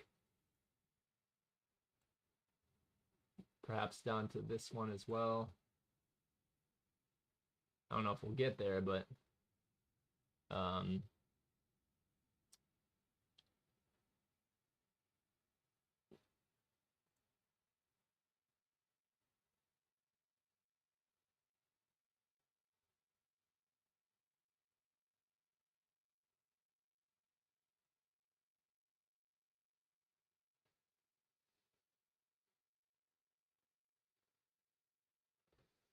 let me see on the 1 minute. So it could come back down to this fair value gap first. Ring the bell for Ohio, Johnny Ling. Oh, I appreciate that, Phoenix. It's really not kind of you.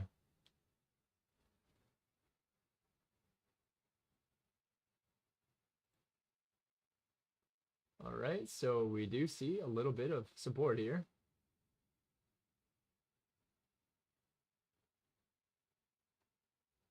We are seeing a few buy stops being taken. So we're hoping that this turns into a run on stops to the buy side.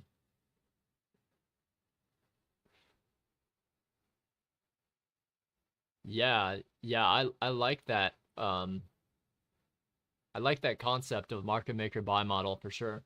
I don't know if it's gonna play out, but I think that we can go.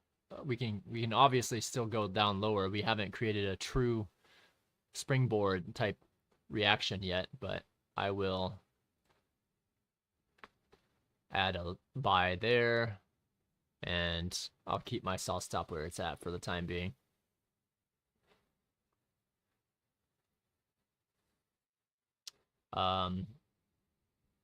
If you look at the 5 minute right now, can you see how it might play out? We would be on the sell side of the curve right this moment. Yeah. If we can get a bit more movement up, I think that would be absolutely possible. What kind of is interesting is we would need to see price supported at these areas of consolidation. At these areas of consolidation, we would need to see price supported for sure.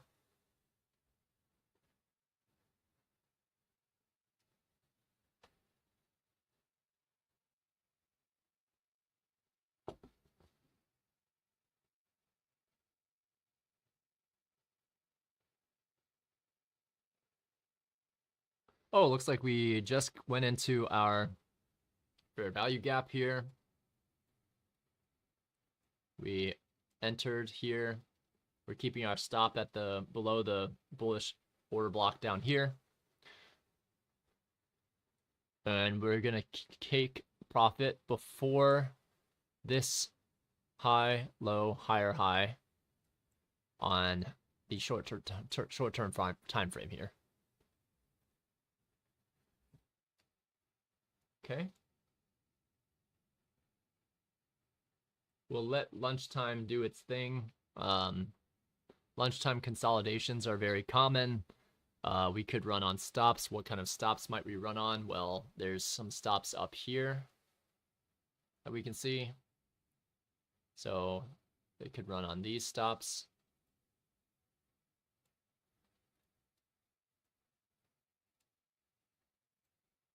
Price could run up to these stops.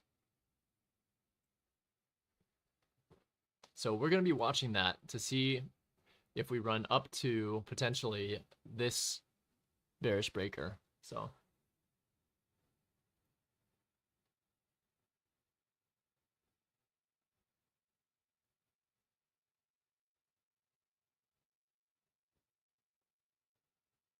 add one more here, a volume imbalance on a lower time frame.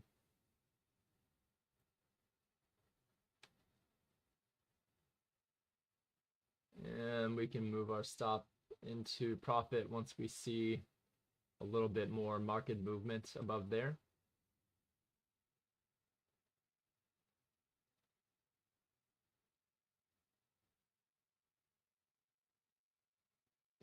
Let's see. Market to price, actual action, internal range liquidity, and reprice lower. Okay, I see. Okay, so now we are looking to see if we take our first area of liquidity. Let's make this a buy side and liquidity marker. And we can take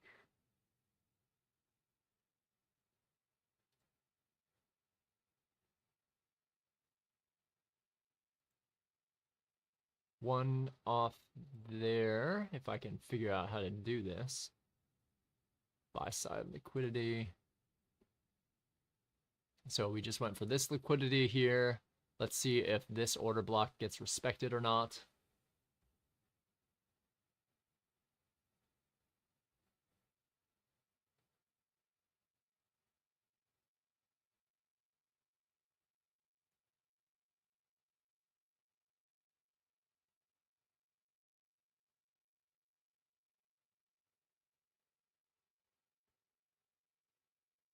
Move our stops up a bit as we reach higher.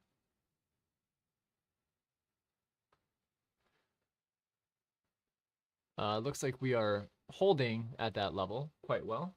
So that's good. We want to see that.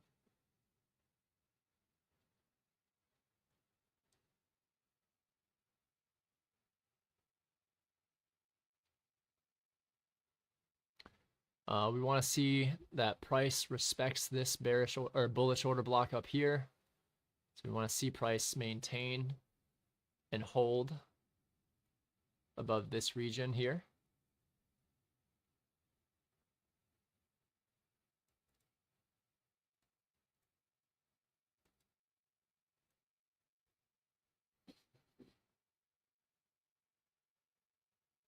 $65 would be a nice to break. Yeah, I agree. I do think that there's a possibility of us getting up to this high up here, but I'm going to take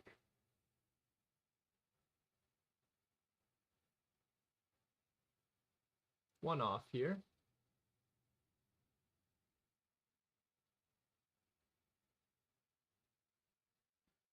Partial taken.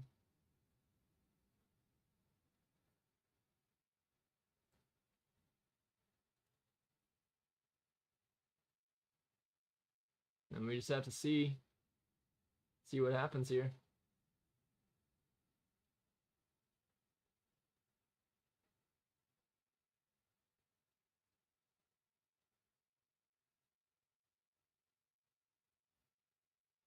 we'll let it run for the time being and see if it spikes down below here very much. We don't want it to. We'd prefer to see it support this right here, but it could come down to this volume imbalance, come down to this volume imbalance. For that reason, we want to move our price just a little bit smidgen below there. Want to see this bearish or bullish order block supported. So let's see if we can aim for these lunchtime run on these stops up here. That's what we're looking for, rather. And once we get above these short-term highs, we should be able to move our stops below this area here. So we're looking to move it below this fair value. Actually, we probably want to move it below this here.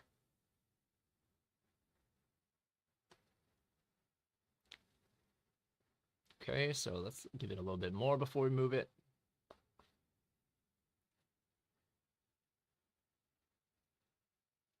Doesn't seem like it wants to just yet, so we will keep it where it's at.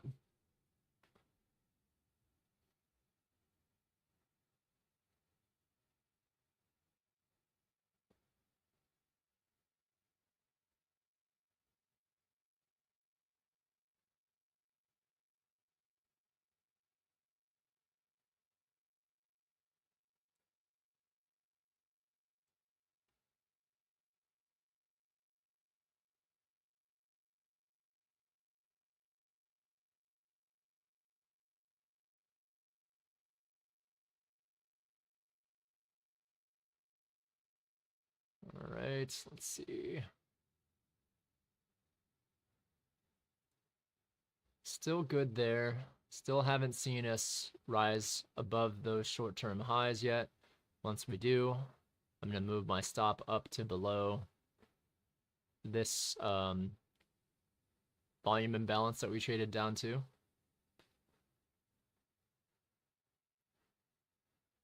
Doesn't seem like it wants to get up there, though.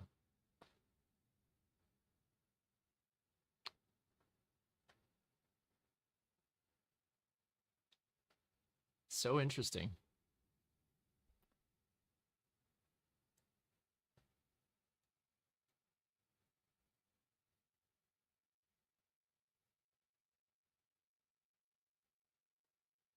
We get past this, we're running for 111. Maybe. Yeah, maybe. I think that there's a lot of consolidation to get through here. We would need to see a pretty good amount of movement to get all the way beyond here and no longer short, you know? I mean, I could technically set a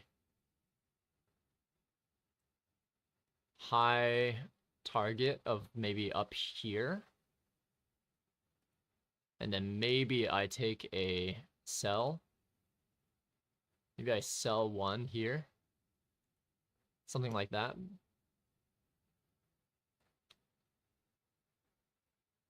And then we can just monitor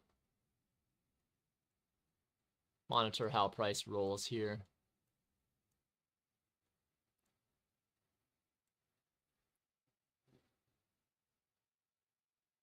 We've technically made it above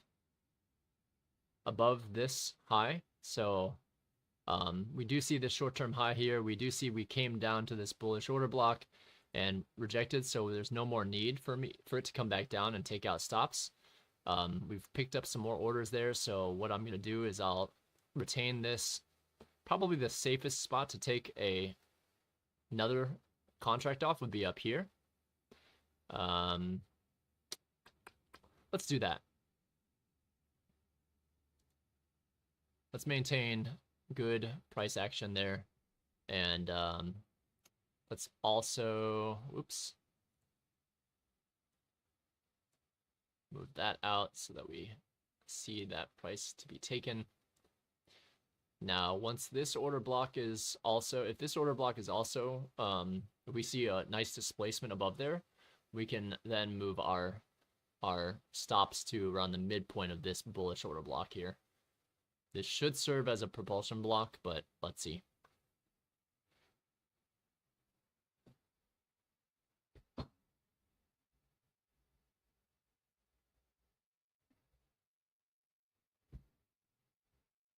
And while we wait for that, I'm gonna check some work stuff.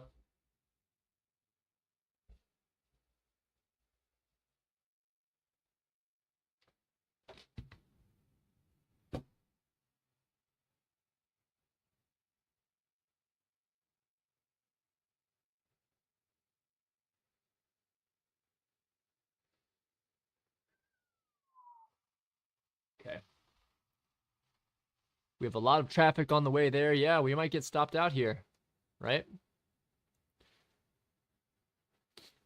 Supposedly, there shouldn't need to come down and take out and get any more orders, but if we do, I mean, we're probably going to head lower, right? So we're okay with being stopped out there.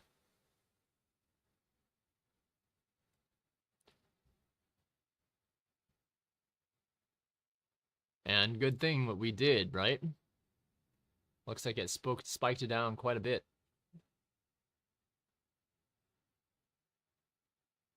I like the 5-minute setup here, though.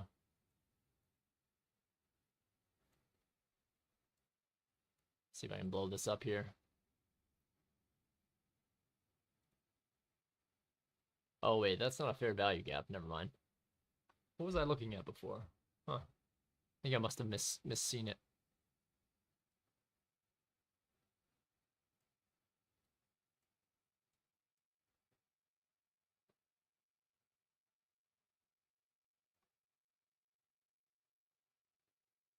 Yeah, that wasn't really much of a... It wasn't a gap at all there. It's just price coming up to a previous area to retrace to. So the question is what happens now? Where do we go from here?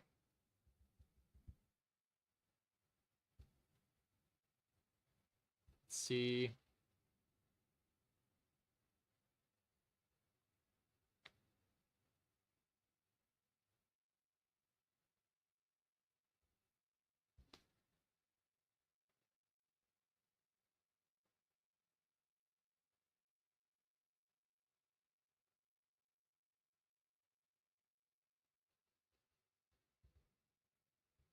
Okay, just taking a look at some things here.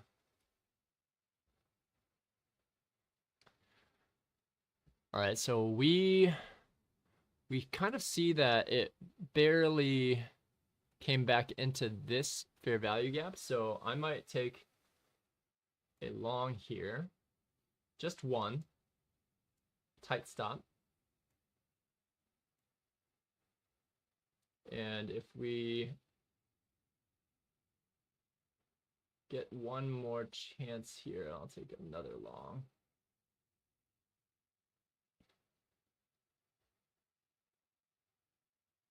And I can move this back above here and sell one here. So similar setup, right?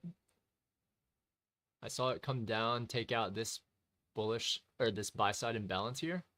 I want to see if it has the room to move higher. If it drops below this close, then I need to close out of this.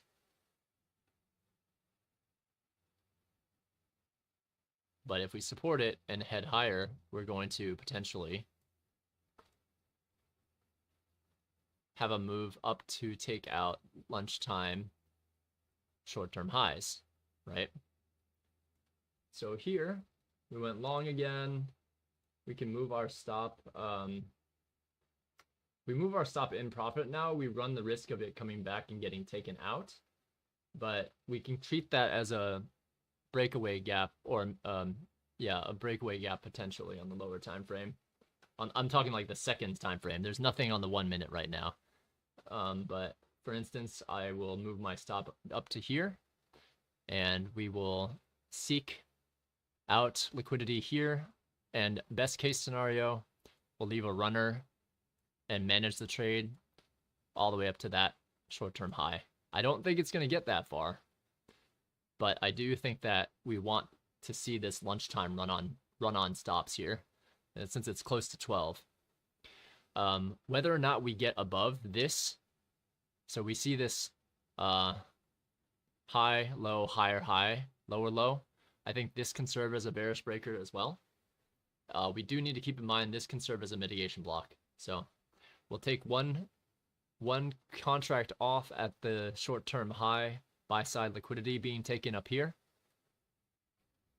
We'll leave the other contract open. And we'll leave the other contract open. We don't think it will get above this bearish breaker spot, but if it does, you know, best case scenario, fine. No big deal there. So Mohammed Outsider, good trade. Thanks. I mean, had a lot of bad ones in the morning, but you know, it is what it is. With this trade, let's see, 57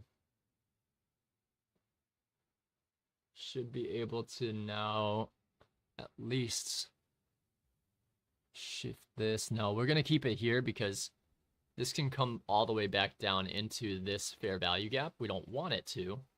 We want to see this, ideally we want to see this fair value gap remain open, right?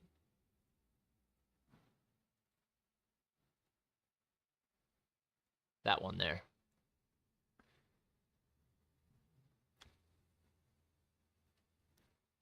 Target is yeah, that's within the 5-minute fair value gap. So I'm curious to see what happens here.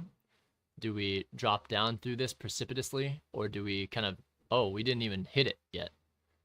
So I think this is going to go much higher. I probably can move this higher, but we're going to stay disciplined. We're going to take profit where we see profit. And, you know, 57, 59, 60, 70, that's about 13, 14, 15. That'd be about 16 handles of profit if we were able to get that target, right? Otherwise, we are keeping our stop loss below this fair value gap because price can come all the way down to the consequent encroachment of this, right? So let's mark that out as well.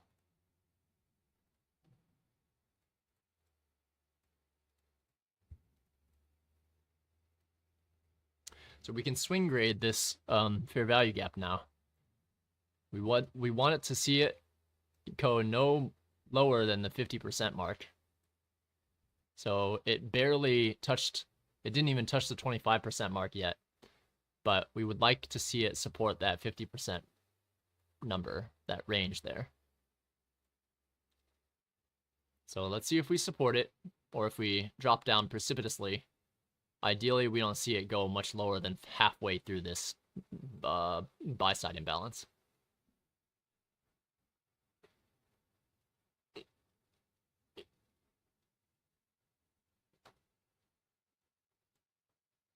Okay.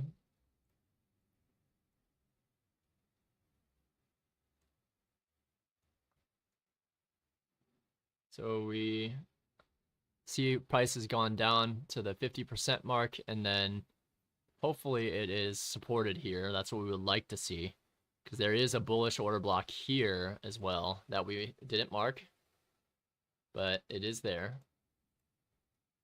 We want to see this all supported right here. We don't want to see it go drop any lower than this.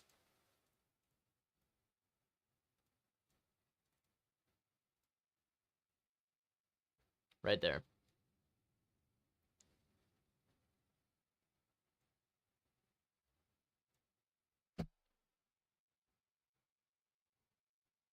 Okay, so that price action tells us that, hey, we took out the 50% mark. We are willing to take this a little bit higher in the short term, and we should see a run on stops up here. That's what I'm anticipating.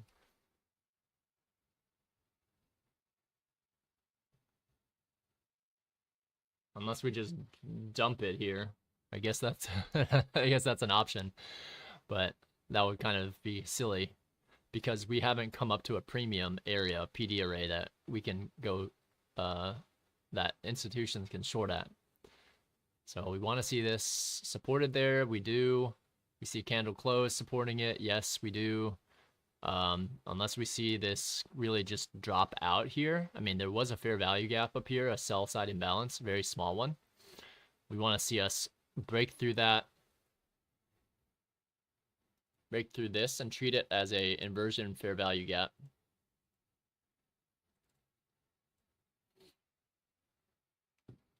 So now we want to see price break through this, come back to it, treat it like a inversion fair value gap. Phoenix, missed my lunchtime. Glad we can come back to visit it in the weekend or anytime. Yeah, absolutely. I don't know. I might do a session over the weekend. Maybe do some studying, back testing. I don't know. If I went live over the weekend, are people interested in that kind of stuff? Saturday or something? Friday?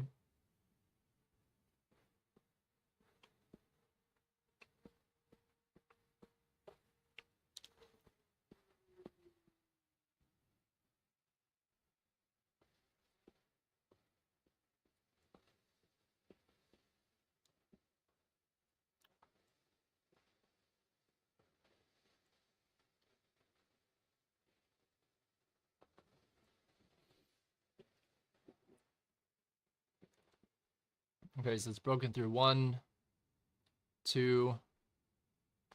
We need to see it close. Oh no. So it closed right at that bullish order block. It is 12 a.m., 12 p.m. lunch hour. Yep. Where are people logging in from? What time is it for you? What time of day is it for you? Right now it's about 12 o'clock p.m. on November 29th.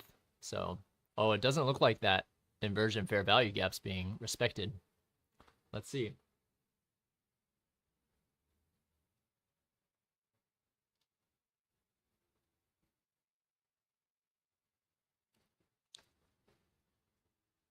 So it's 12 p.m. Here it's 12:01 p.m. Eastern Standard Time, 11:29. Oh, 6 p.m. in Morocco. That's, man, I want to visit Morocco. I heard such good things about Morocco. 1800 in Germany. Oh, uh-oh. We are seeing some movement here. We might get stopped out here. It doesn't look like that fair value gap was being treated as an inversion fair value gap, so I have a feeling we're gonna end up going lower here. Let's see. I was hoping that we would get a lunchtime run on stops, but maybe that was our run on stops at lunchtime here. 12 o'clock, New York City, New York. Okay, we're gonna get stopped out of here. Okay, so went to go take out stops on that fair value gap and have since immediately rebalanced back to the upside. That's interesting.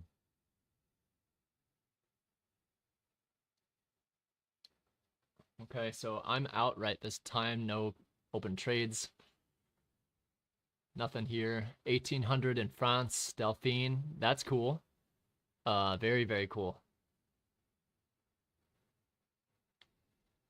So right now, typically during lunchtime, 12 to 1:30, we should see a run on stops, but the problem is which stops do we see? Morning stops have already been run on. Both the lows and the highs have been run. So now price is cleared to move in whatever direction it was going to move in the first place. I do think that it is to the upside, but I can't take, it's hard for me to take a long where it's at right now.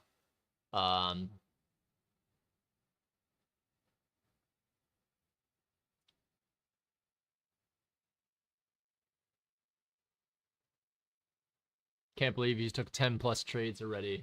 Yeah.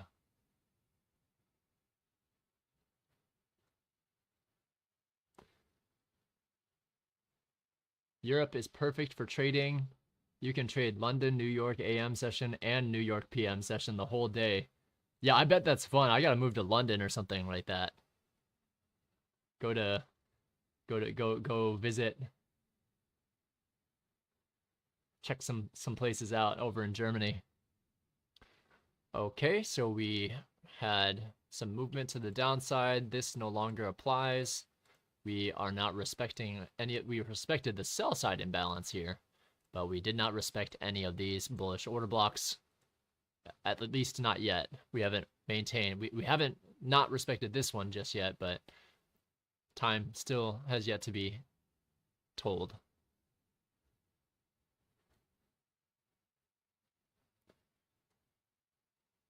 Let's see. Let's see.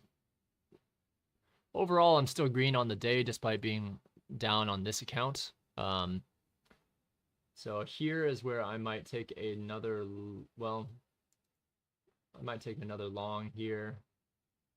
And that might have been the worst move. Let's see.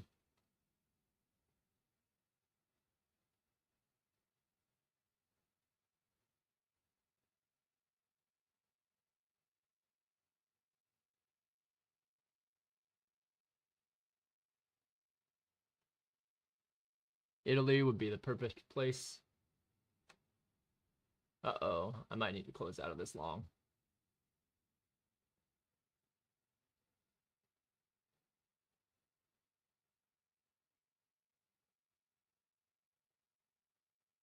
It does look kind of heavy. We're closing out. 5 points there.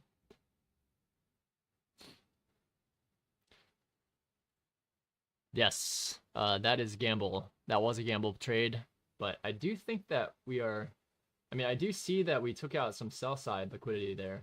I'm going to re-enter here.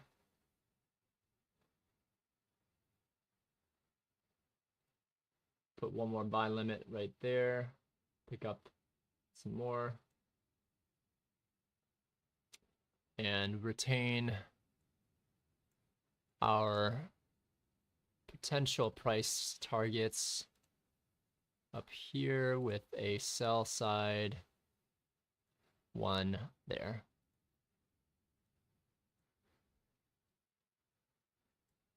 Okay, so currently I'm still aiming for a sell side run on lunchtime, run on lunch stops here. Because we've come down into quite a bit of discount, I'm moving into this with a thesis that we have taken out and supported an hourly buy side imbalance here. And during lunchtime, we typically will see a run on stops. Could be these stops, could be these stops. We don't know yet, but we are just, you know, keeping our eyes out for that. Let me see where my stop loss is. So with this stop loss, we want to keep it below this fair value gap here. Actually, below this low. We'll keep it below the recent low. And then we see an entry. I wanted to enter there once more, actually. So we see movement down. Great. All right, so let's see if we get a volume imbalance on the lower time frame to re-enter on. Set another buy.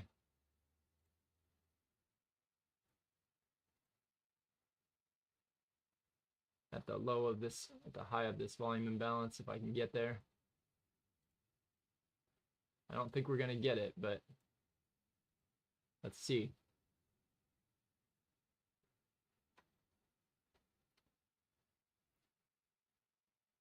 So now we can move our sell stop into profit.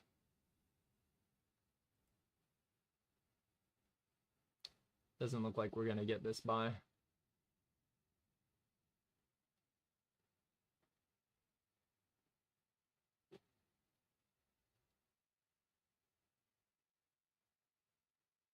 Come on. Come back down.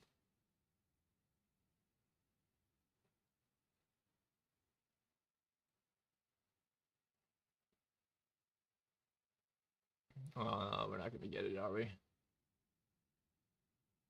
I see another volume imbalance above us. Come on, give me that entry. Give me that entry.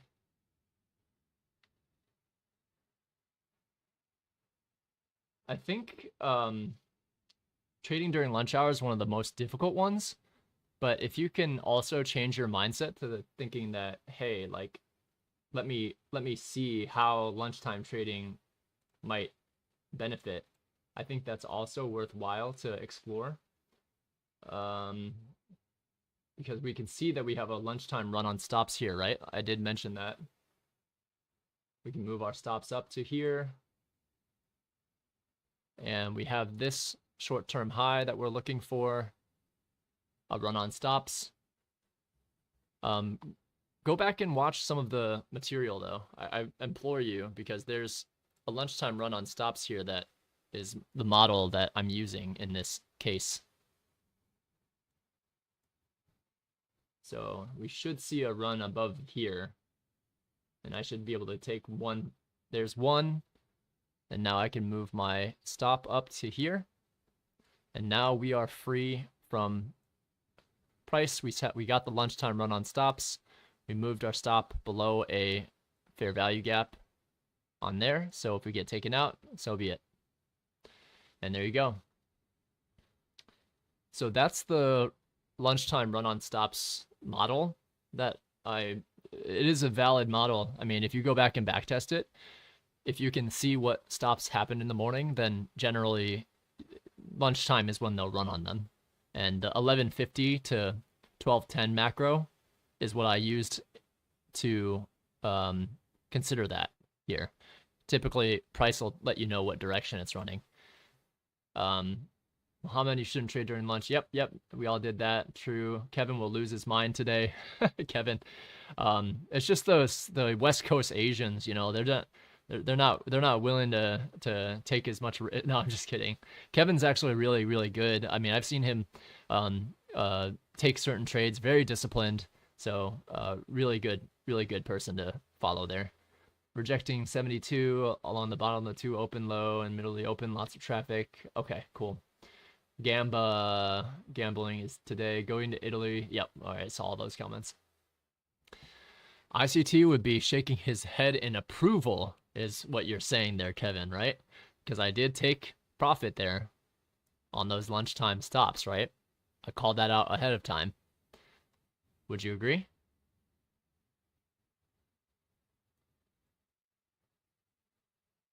I would like to think you agree.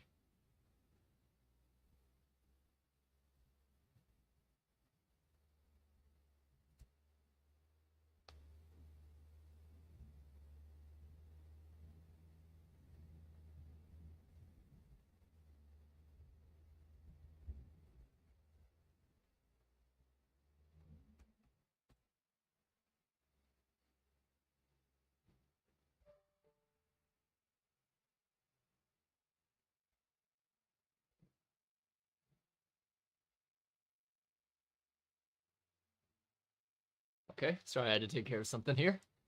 Let's see. Kevin Zoo, got any trading live streams, videos, or you just hatting from the sidelines? Shit was funny as fuck when you closed the trade long and re-entered immediately. Yeah, absolutely. That's what happens when you get scared out of that. But I mean, that's what happens when you also see price supporting. I mean, I was looking at very clear bullish order blocks and price displacement above relative equal highs on a much lower time frame. So let me show you what I was seeing here and why I entered on that one. So here, I was seeing that price was holding above this area, and it was breaking out above here too. So because we took out sell stops here and immediately displaced above this short-term high, I wanted to enter right around there. And yes, it did get some drawdown because there's a lower fair value gap here, but we still continued displacement higher, respected bullish order blocks. Displacement, I knew I was pretty much safe here. And with the short-term highs being further to the left, I knew that that was a draw on liquidity, so took that one. So there is logic behind it. Typically when I'm taking a trade, typically there's logic behind it, but as you can kind of see here, had I not moved my stop up, we would have still been able to head up towards this bearish, or rather, this is a mitigation block, but there's actually a 5-minute bearish breaker there. If I go down to the shorter time frame, we go down to this is the lowest candle close in this. So we can kind of treat this. I'm treating this to see if this turns into a bearish breaker as well. We don't know yet. Remember, there's always there's one on the higher time frame earlier today. So we don't know if this will be respected or if it's just going to blow through this, right? But nevertheless, we will mark it there so that we can keep an eye on it, rather. So on the 1-minute time frame, that's the high, low, higher high, displacement lower. Problem is we've hit a higher medium time frame discount or PD array with that buy side imbalance being respected there, and the consequent encroachment of that being respected as well. So knowing that we're still net green or long on the week, we need to see if this bearish breaker is respected, and then potentially if this is respected as well. Because if they're not, was it Mohammed who, I can't remember who mentioned the market maker buy model. I'm trying to scroll up. It was markets and price action. Yeah, markets and price action pointed it out earlier, that we are within the sell side of a market maker buy model potentially there. Let's see. May I ask how much is your port size, Mr. Furuku? Want to know your report, or RPT? Yeah, so for example, and let me take a screenshot of this so that it doesn't interrupt anything right now. Let me go. I can take a screenshot. It'd probably be easier. Oops, I missed one. Let me go grab all the performance accounts here. Okay, so right now I am copying across 19 accounts. So I have 19 performance accounts. You can see that here.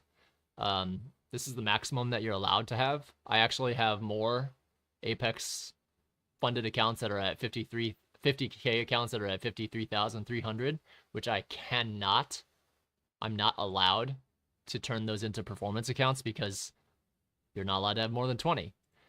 So that's what I'm running right this moment. Hopefully that answers your question. Usual counterparty. No, I don't, unfortunately.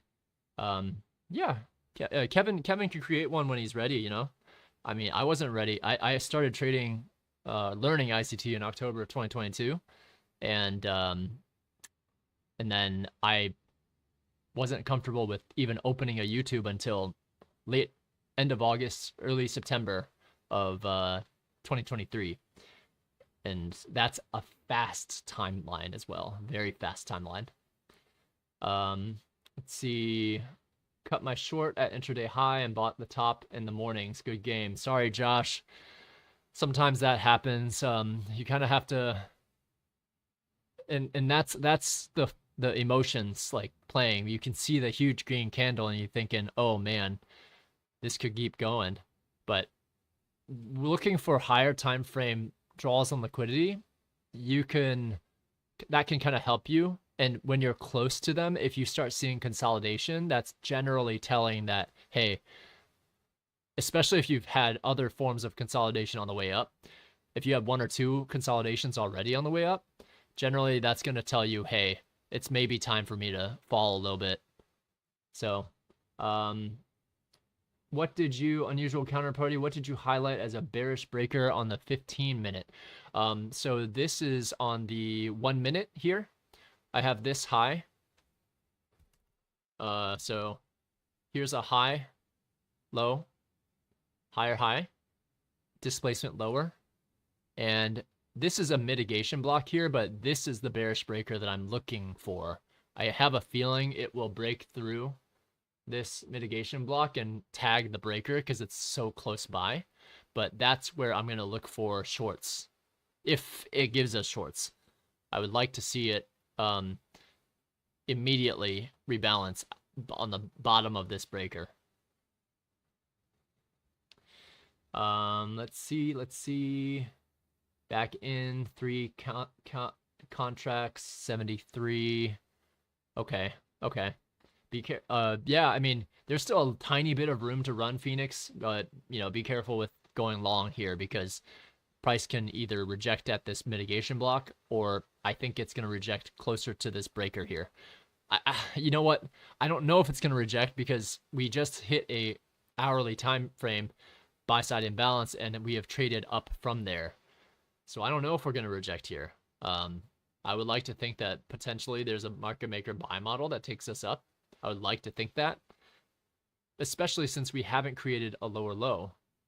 We were still creating higher highs and higher lows, short-term lows and intermediate-term lows, right? So that's what leads me to believe that we still have some room to go up higher, and that the mention of the market maker buy model from markets and price action earlier, I think that he's got a point there. So it's just hard for me to take a long so close to what looks like a bearish breaker here to me. So if we do end up rejecting from here, I need to see price hold at some of these consolidation levels. So I would like to see price, like for instance, at this hourly buy side imbalance, I would like to see price come back down here and bounce all the way back up if we're going to see this long. Let's see. You're not 20 yet. I'm new here. I am. I actually have 20 live accounts. Are you asking, Mr. Faruku, are you asking about how many live accounts do I have or how many performance accounts I have? Because I actually have another account that's 150K that's on a different account. So I'm not allowed to have more than 20 total accounts per household. In terms of age, I'm definitely 20 years old. Yeah, 100% well over that. I'm an old geezer compared to some of you kids here. Kevin Zhu, don't think I'll ever trade live until I get paid to do it. You're getting paid? Well, I mean, I do this, so I think that trading live is a different beast. It is very difficult. First time I did it, I lost a lot of money. And sorry, I have to check. Let me check a calendar invite real quick. Okay, so 1 o'clock, I need to do that. Okay.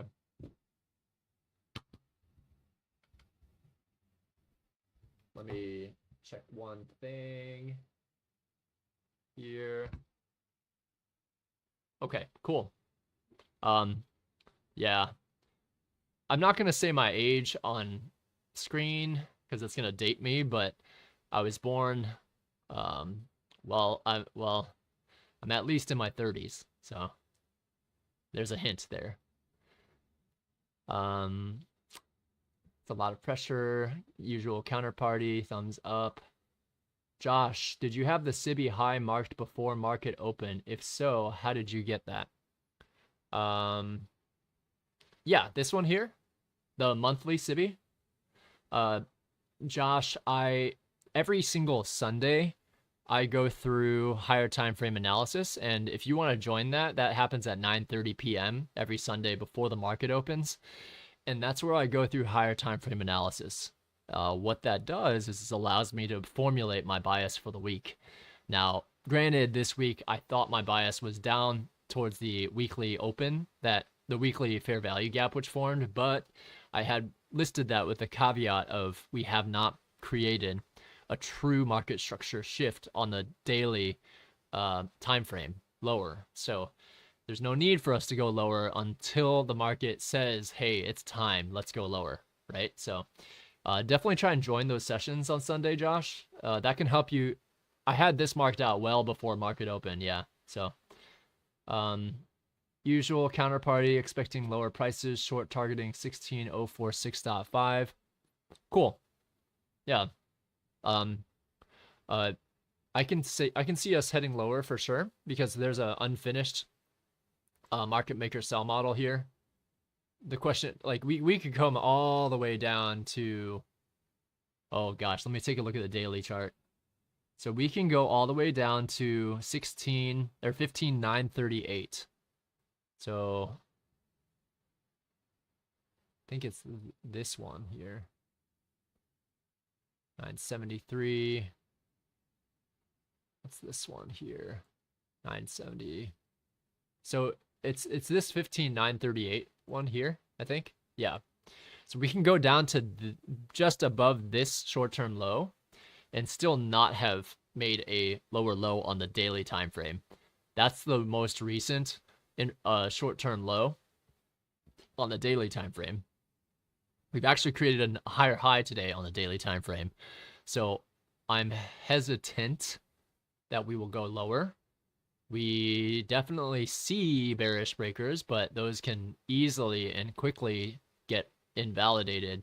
And this can turn into a market maker buy model, taking us to take out buy side that formed in London close, and as well taking out the monthly premium SIBI high. Heading towards this 16,257 monthly short-term high. You'll see that if you go onto your higher time frames. Okay, so let's see what we have here. Your age, haha. I know, haha, 30 years old, kind of lame. Or at least 30 years old, we'll say that. I'm on the upper end of that. Trading live for free isn't worth it unless it makes you better. Yes, 100%. And people mostly want entertainment. The trading knowledge is secondary to being popular. Yeah, unusual counterparty. That's why, like, if I wasn't trading live, I wouldn't meet everyone here that's in the room. Like, because everyone here, you're wanting to help. I mean, like, if you've seen success in your trading, you want to help. Like, humans want to help other people. And again, like, even though if I'm an ICT trader, I could care less if people are trading fibs, if they're trading the strat, if they're trading Ichimoku clouds, if they're trading EMA crossovers or MACD crossovers, whatever, right? I don't really care. I trade ICT and that works for me, right? So as long as people are profitable, that's what this channel is about. Like, it's so hard enough to trade, let alone be in channels that you have a ton of negativity there. So you'll see if you post like really negative stuff, I'll probably just ignore it or laugh it off, because you need to be in a positive mindset when you're trading if you're going to have a shot at bringing your price, bringing your trades back into the green, right? So let's see. Need desync.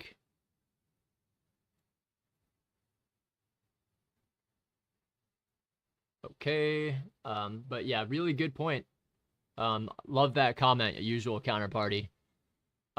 If you're here for the knowledge, that's what I'm here to try to hone my own and to apply that as well. Okay, so we're at a mitigation block right now. So be careful for those being long, be careful. Phoenix AVS, yep. Don't think I'll ever trade live. Kevin Zoo, it's a lot of pressure. Join live with Johnny as a team. Yeah, absolutely. Sad truth, usual counterparty. I tried my hand at streaming for a while, doing 1K a day daily from one account, no traction. Yeah, I mean, you can do it, usual counterparty. If you want to start a stream or something like that, I'm happy to bring your YouTube up. I don't have that big of a following yet, but it's growing, and I think people are seeing the struggle. You know, I think people want to see the struggle. People see that I'm using micros. I think the people like can relate to that because you only see $20 here. That's why I don't like showing the screenshots of me trade copying across 19 or so accounts, right? Like, nobody cares about that. Like, good for you if you made money, but if you could make good trades, that's what we really care about here. just Mr. Faruku, just curious, you look like a teenager around there. Yeah, I'm lucky, fortunate. But thank you, appreciate that. Okay, so we're heading up into this bearish breaker. Let's see if it holds. We need to see. So this is what I was afraid of for anybody going short, is I'm afraid of this not immediately rejecting and then turning into a market maker buy model and just continuing out the rest of the afternoon PM session. So be careful there. I'm in my 50s, Phoenix, and outside in my 30s. Yeah, you feel like you're in your 30s or 20s, Phoenix. You've got a spring chicken energy kind of a deal. Usual counterparty. I honestly think it's a lot of streamers and viewers don't think it's possible to make money in markets, and they're just here for community. Yeah, maybe if they spend enough time in the community, they'll feel a little bit more happy, or maybe more considerate that you can make money in the markets. 95% of traders don't make it. Yep. Thank you. Need those higher time frame information. Yeah, anytime, Josh. You're more than welcome to join every Sunday. I will try to be on at 9:30 p.m. Typically, I'm on reviewing the market for the next day at 9:30 p.m. Eastern. Funny, Phoenix ABS never doubt the market as a moneymaker. Living in New York City, you can see trading pros everywhere. Yeah. Kevin Zhu, I'm here for the entertainment. I know, you talk so much smack, Kevin. I love it, though. I'm glad you're here. Maybe one of these times when I head back to SoCal, I'll hit you up, and when I'm in LA or something. I don't know if you're in LA or San Diego or something like that, but if you're on LA or OC, I'm definitely I head there like maybe once every year or two. Delphine, thank you for your sharing and your generosity. Yeah, absolutely. And the beauty of this is that you can go back and take my, like, before London opened, or before the market opened, when I got stopped out horrendously and I had a very green trade before news. You can go back and replay that, because that's live tape reading there, and you can see, hey, what was I seeing at the time? Was I right or wrong, and why? That's the beauty of these videos. Bentahar, I'm here for sharing both knowledge and experience. Yes, thank you very much. Can you explain ICT real quick? I never heard it before. My trading system is based on the Darvis box and EMAs with RSI breakouts. Cool. Yeah, absolutely. So Faruku, one of the traders that I followed is called Inner Circle Trader. That's what ICT is. And this is his YouTube channel as well. And there are a boatload of theory and price action, market making, concepts here. And I go over this. Maybe I'll make a video of what I would do if I started over, what I would study, how I would study ICT. But basically, I studied all of this kind of material. It's too much to give you a brief to, but every single concept I use came from this material here. I think you, of course, are on my YouTube channel, so you're already aware of my YouTube channel. But Inner Circle Trader is the one that I learned from. And your trading system might work. The Darvis box and EMAs with RSI breakouts, that's fantastic. I mean, if that works for you, then don't change it, right? You don't have to change it. Phoenix, 95% are not ready for the challenge. Price target hit, all out now. Congratulations. Awesome play. Very good play, Phoenix.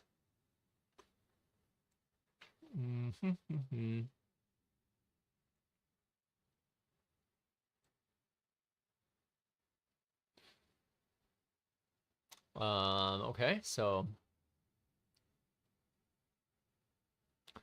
if I were to take a trade, I would like us to see a break above this short-term high up here. Man, this is so tough because I see a lot of really interesting movement today.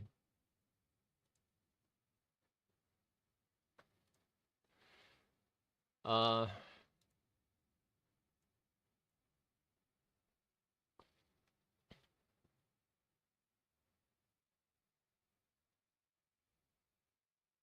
so overall, I have about a 789 days so far, so I don't need to trade anymore today. But it's about, somewhere along the lines there. I guess I could add it up while I'm waiting here. But basically, I'll be waiting for a 2 o'clock p.m. to 3 o'clock p.m. ICT Silver Bullet trade to see if it can go above this consolidation area. I'm hoping it can go above this consolidation area and continue higher. But you have to also recognize on the hourly, we have traded above and below this daily volume imbalance. So I'm wondering if we end up trading back up to that volume imbalance. If we see an immediate rebalance, then we're going to head lower for the day. If we can see us push through this consolidation, I would like to see us bounce off of the volume imbalance, then head higher, taking out this earlier day's highs. We are in consolidation, so we are looking to not to see massive trend moves, but rather consolidation, highs and lows taken for the most part. Let's see how much I've garnered for today. Let's see, realized P&L, 48.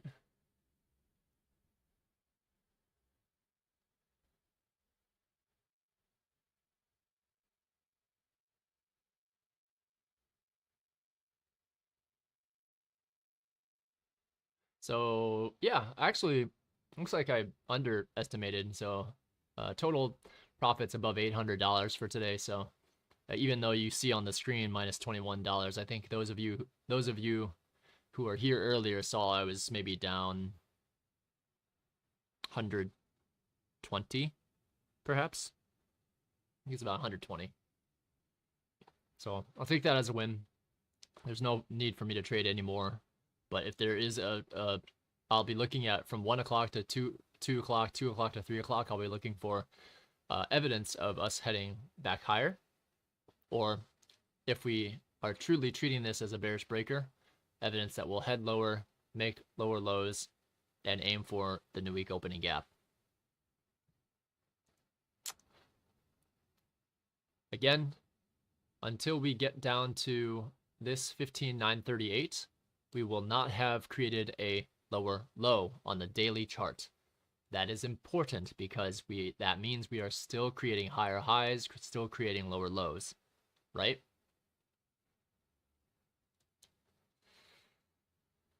All right. Mr. Faruku, it looks like the opposite side of my system. Well, any system can work, Mr. Faruku, but you need to be a constant learner. You need to be aware and open to the fact that there are potentially better ways to explain the market. And maybe if you're able to, you can also... Oops, what's going on here? Oh no. Hold on, I have to find my... There it is.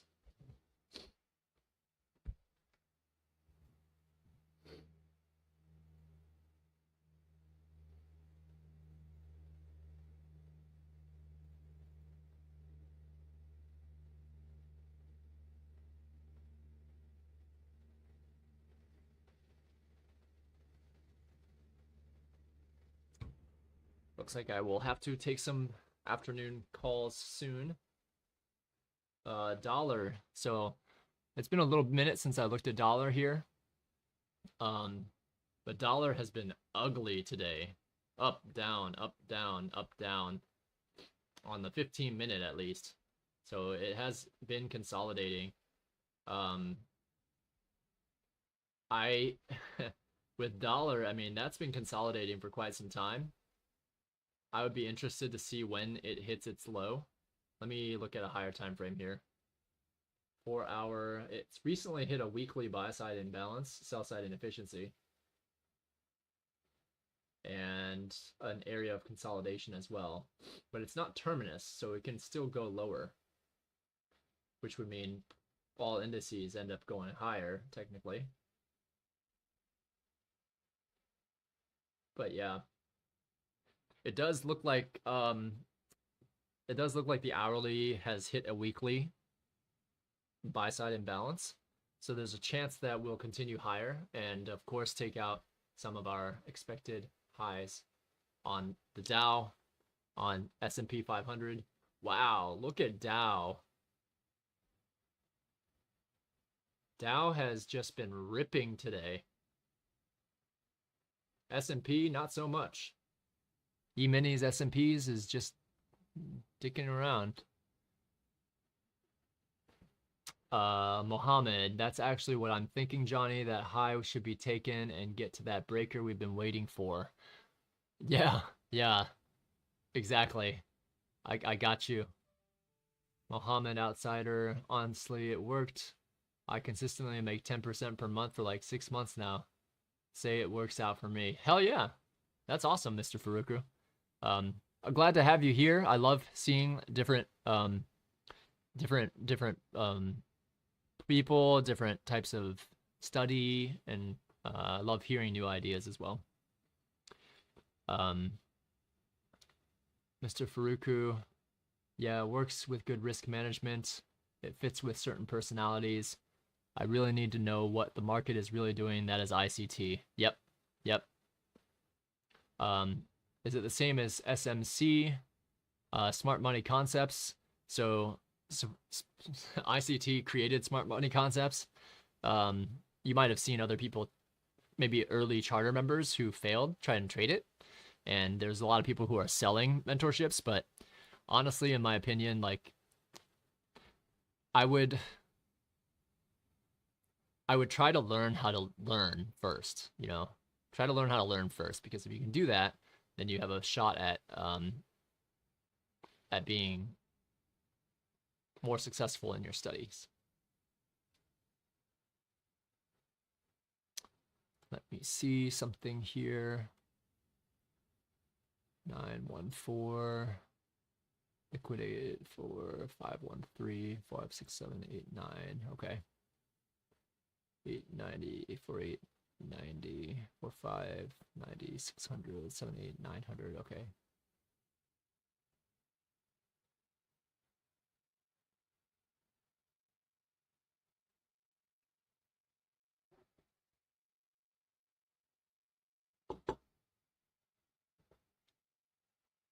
So E-mini starting to rise. Let me see what dollar has dropped a little bit.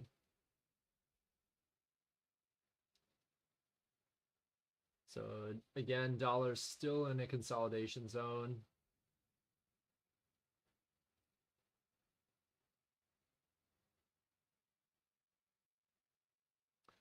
YM though, what a nice rip for YM.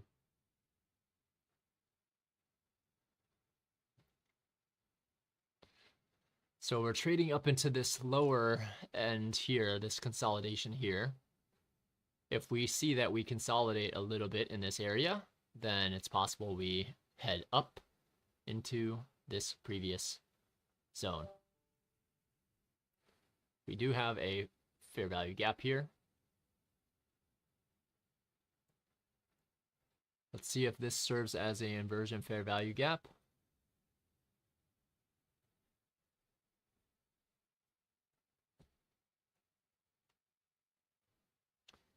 Oops, that's not what I wanted.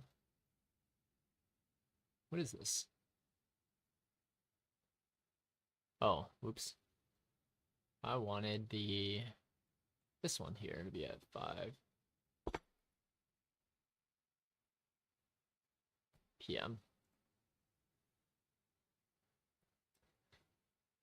All right. So we are still within this bearish breaker, but what we haven't done, notice what we haven't done. We haven't gone to the breaker and immediately dropped out. So that leads me to believe we are likely to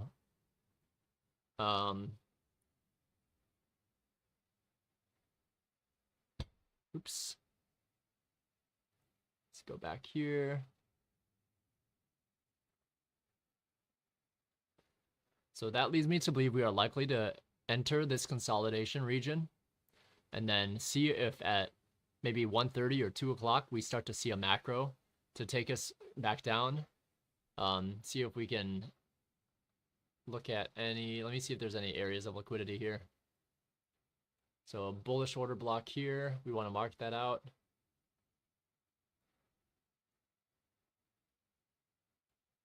No more bullish order blocks. We see, we can remove this one here. Let's remove some of these lines.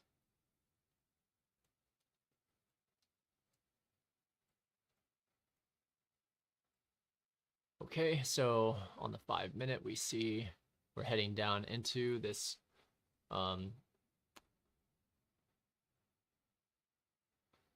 little buy side imbalance. It's a premium though, so you have to be careful. If we drop below that, we could see it serve as an inversion fair value gap. That's all I'm keeping it there for in the right this moment. That's all I'm keeping it there for.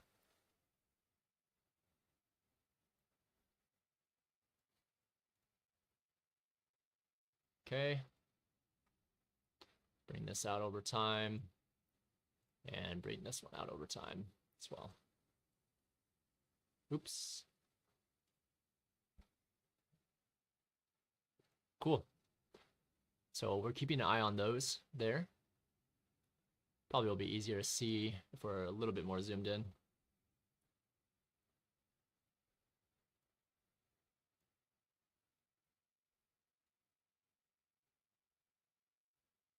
There we go. You can see that a little bit easier now.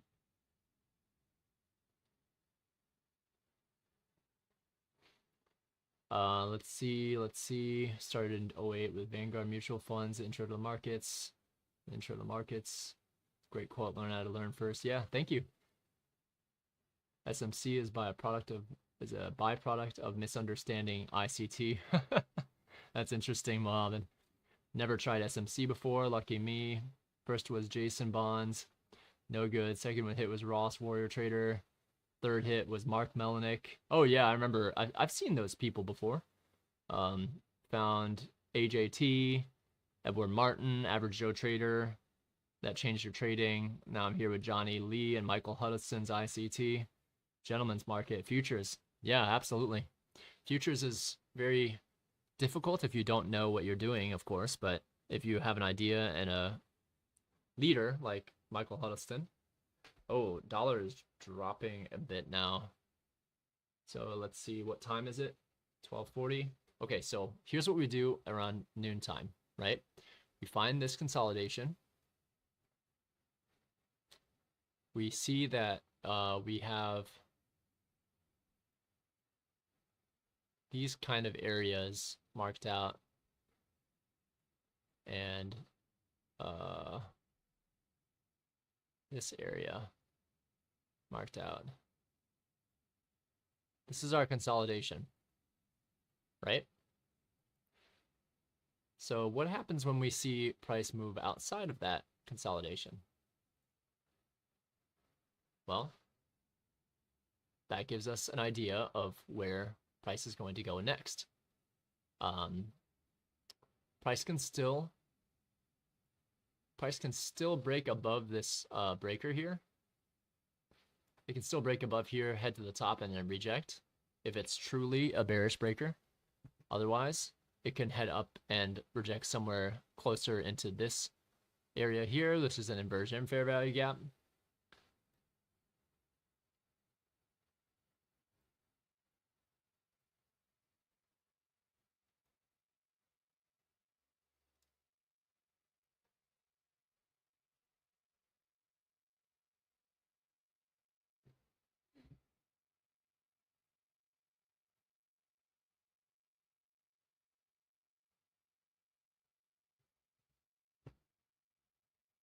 And price would need to head up above those both with some fervor if we are to head higher and attack this short-term high at the top of this volume imbalance.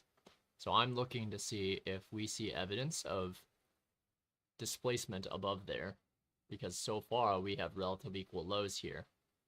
Relative equal lows generally are going to be attacked. And those relative equal lows are also combined with a fair value gap down here. So I am of the impression that we will go attack those relative equal lows at some point today.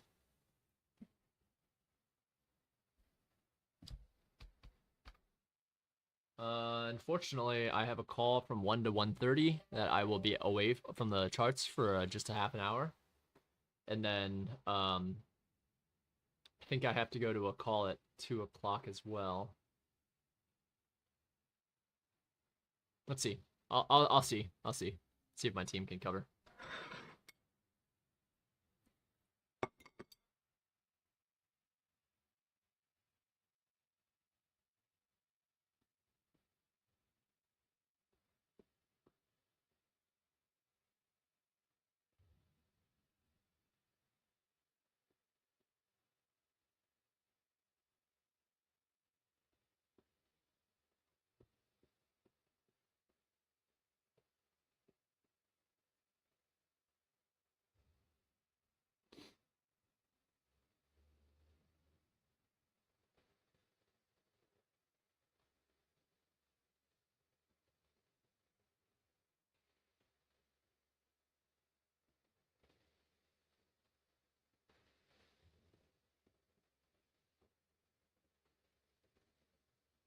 Hmm.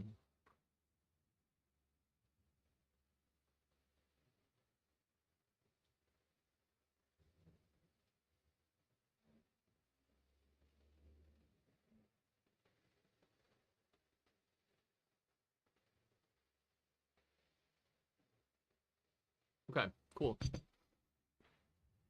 Mr. Furuku, what is my job? That seems to be a question that many people are interested in. So I work as a cloud IT consultant at a large firm, and I'm a product manager at that. So I help create products and help combine and get alignment so that they can get implemented properly and they can go to market and be used. So that's what I do on the main. I work in cloud IT, and this is something that I took up on the evenings, nights and evenings of daytime, weekends. Sorry, weekend, daytime. Okay, so we've started to break above this consolidation. We just peaked above it, though. We didn't do very much but peak above it. Remember, it's only 12:52. So let's wait and see if there's movement here. I mean, let me mark I see this bearish order block as well.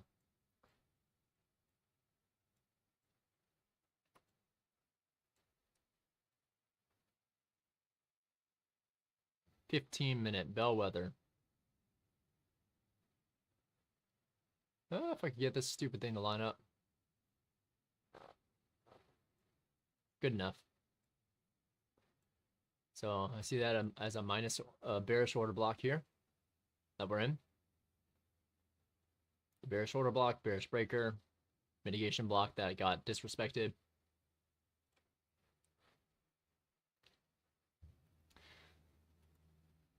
Okay.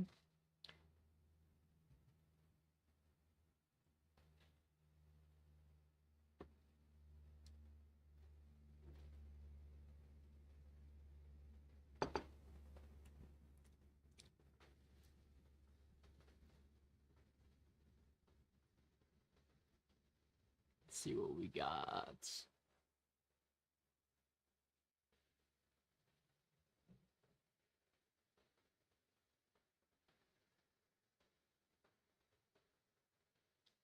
Okay.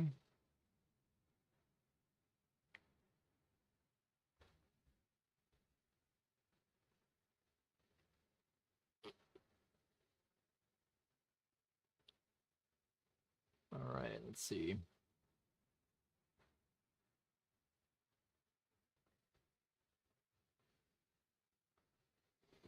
$7 p.m. Mohammed, you probably need to be eating dinner soon too, huh?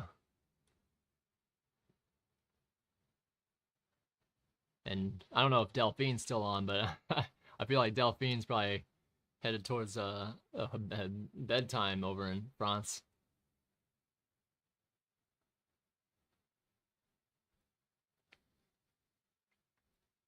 Market's price in action too. It's probably like 9 o'clock over there.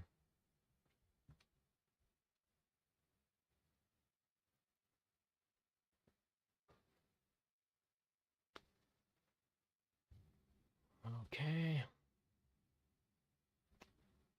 This area of consolidation.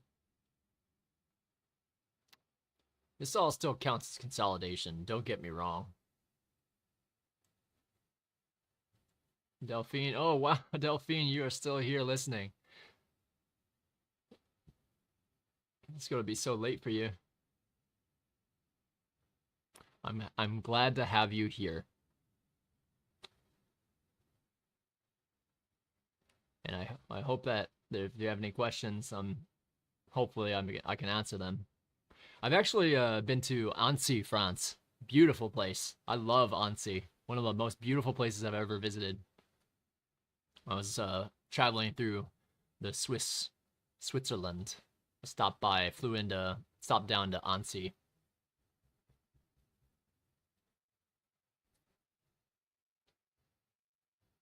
Definitely would go back at some point if I can ever learn French.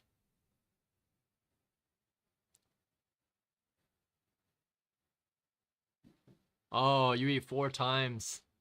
Okay, okay. Well, as long as there's like, I think that's great. Eating more meals, but smaller meals is probably better. Um,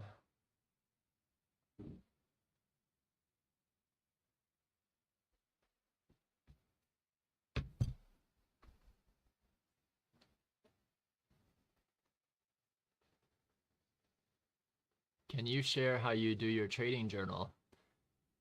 Yeah, maybe I'll go through a video on that. There's videos on ICT's playlist as well.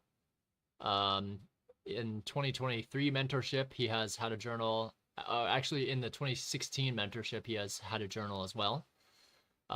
So I can definitely create a video on that. I'll take a note of that. Let me add a note.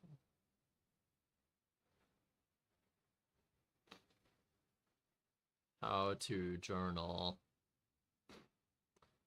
It's a little bit subjective per person, but generally, the more positive you stay in your journals, the better reference experience it becomes.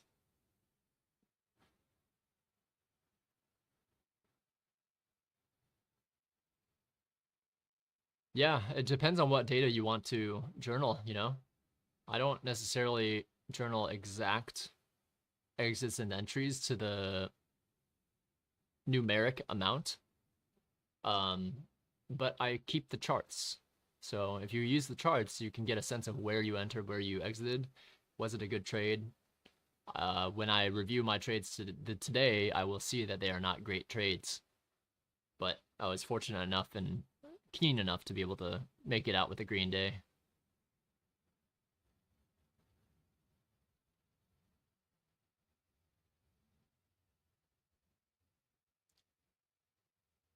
Okay, so team, hold tight for a bit. I need to go join a call. So I'm gonna go off microphone and just watch out for 1:30 p.m. Typically, you might see some move. We need to break outside of this consolidation with like a big candle and then retrace. Just so watch out. Make sure you draw out your consolidation range area. Note that this area is relative equal lows and that there's a fair value gap on the 5-minute here that we could trade down into. It is a very small fair value gap, and I would be curious how we trade into it. But if we trade into it and then head upwards again, that might be indication that we are headed higher towards the target of this short-term high, or this rejection block here, combined with the volume imbalance here. And if that's the case, if this truly is bearish here, then we'll see it come up to this spot, peak up here, and then immediately rebalance lower, because it has no more need to head higher unless it is willing and still very much in the direction that we head higher. which is overall still the case.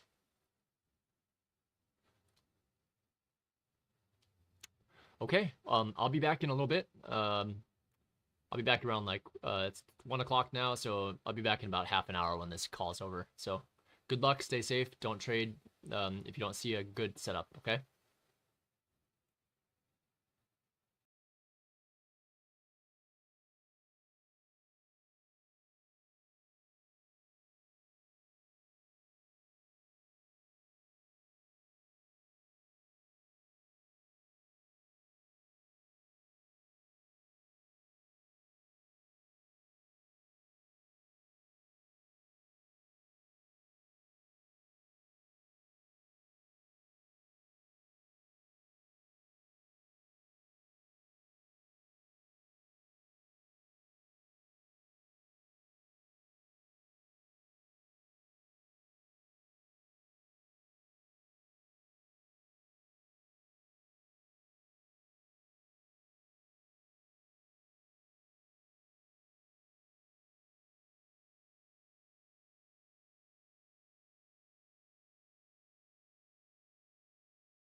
All right, so I'm back.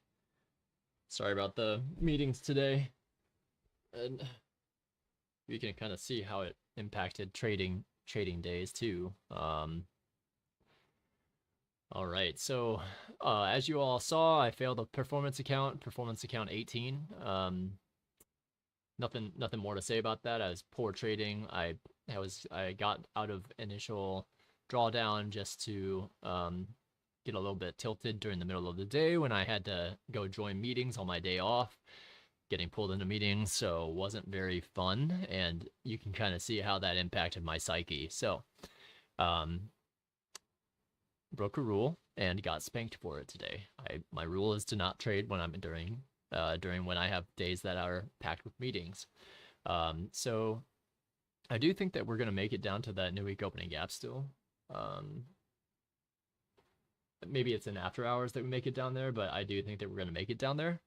Um, it does look like E mini. So if we look at ES, that has been leader that pretty much has taken out. Let's see, Monday, Tuesday, Wednesday. Yep, it has already taken out where its new week opening gap was started. And it actually took out a rejection block just now. So E mini was the right one to short apparently. Let's see what happens. Um, we still haven't closed the week, but this week is starting to get less green, and it will be interesting to see where we can go from here on out.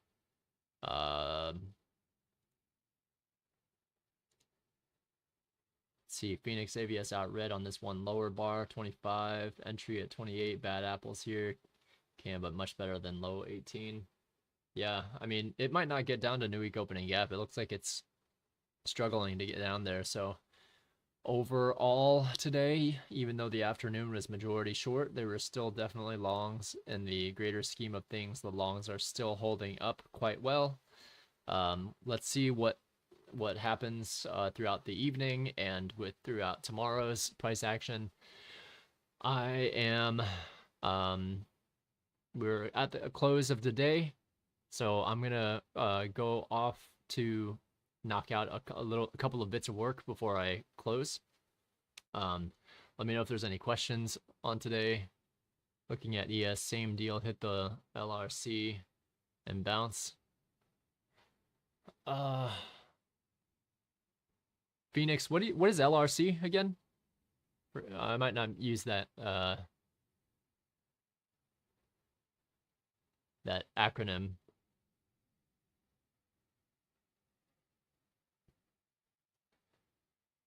But either way, we did not create a true intermediate lower low today. So technically, we are still on point to treat this week as a continuation.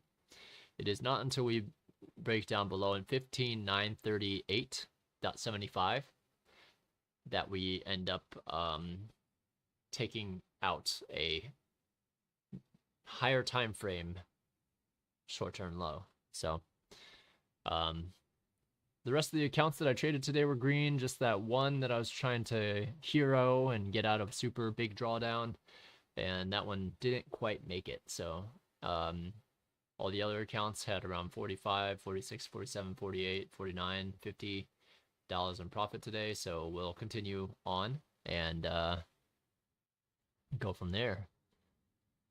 Mark out the Monday midnight opening price and how it affects price when we come back to it during the week. Do we tag it on ES? No. We certainly have not tagged that yet on NASDAQ. And this is Monday's midnight opening price. We actually got close to it on Tuesday. Actually traded through it on Tuesday. So had a huge premium on Wednesday and have taken that down since. So we will see if we can get an additional expansion on Thursday. And of course, Friday, we will look to see if we reach a higher time frame if we start to sell off. Cool. Looks like everything's pretty much retracing now from lows. So we'll see how Asia looks. We'll see how Asia and London, if they protract, great. We'll look to, we're still looking for net longs, but we're starting to see some more larger sell-offs, which is good. We just still haven't seen the really big one. And I'm thinking tomorrow with unemployment claims, there's a high likelihood that we'll see the big one there. Moral of the story today was to take profits. I think at the 8:30 a.m. news, I kind of got squeezed out with a stop loss there. Would have been fine if I had held my stop. But that did not happen, so no big deal. We did see markets at 10 o'clock drop quite a bit. And I think that was an excellent short. Let me see where I was at 10 o'clock. I think I was in a call or had to take a call or something. I didn't start trading until 20 after. So kind of see.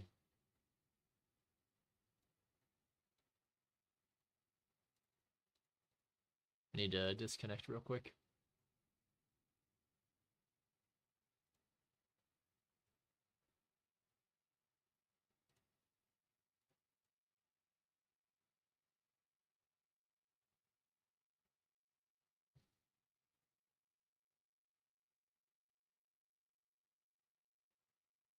Okay, there we go.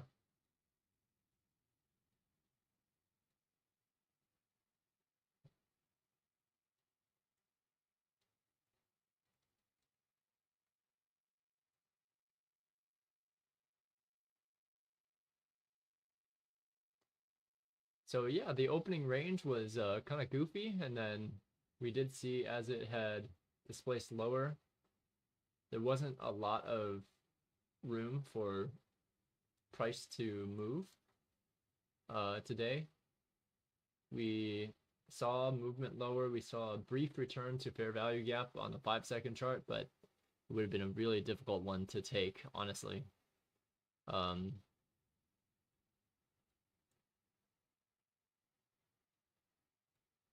Yeah, that was a not clear entry for me at the 10 o'clock a.m. silver bullet. I was fortunate to be able to trade earlier in the morning, but I did not see that 10 o'clock one. That was a really tricky one to see. On the 1 minute, I didn't see anything that would have indicated that we would just completely drop all the way down. And so, nor did I see the taking of a buy side or sell side.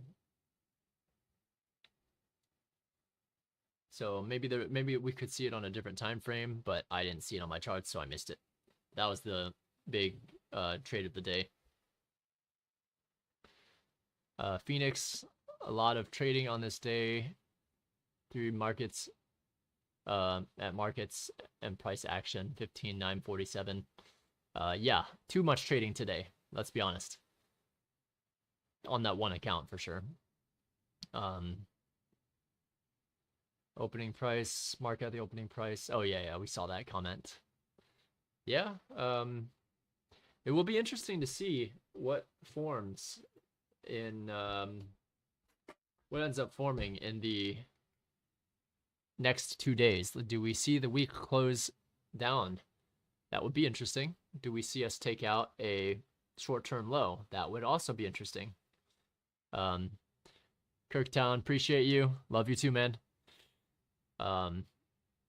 So today, in the later on today, I'm gonna end up journaling today, and journal both the good and the bad, but we journal it in a positive manner, and we're fortunate that we were able to see moves happen, but we did not follow our rules to wait for discount before entering long, and we got spanked for that. So, um, always need to wait before I enter to ensure we are in a high probability situation to enter. Um, More to come later on. And I think I'm gonna go ahead and stop the stream today here so I can go eat some food, maybe drink some water.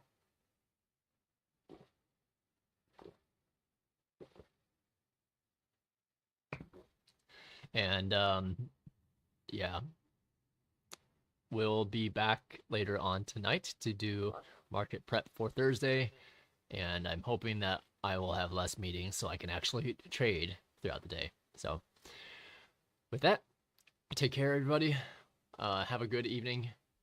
Get some water. Stay hydrated. Don't be like me, or I'm dehydrated. And thanks for joining today. And yeah, hopefully the morning's session, that was a really good tape reading session. Afternoon was a little bit messier.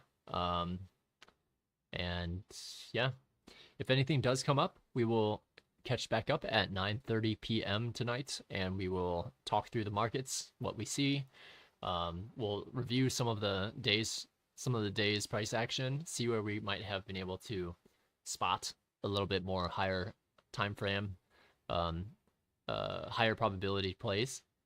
And yeah, my Kirk journal time later. Markets and price action, Nate. Cool. All right, take care, everybody. We'll be back at 9:30 p.m. And then, of course, we'll try to stay online around 7 a.m. again tomorrow. Tomorrow, I will be here as well. And I do have to leave during lunch hour to pick up a couple of things for the wife, but we will still be around. So catch up later tonight. Take care, everybody.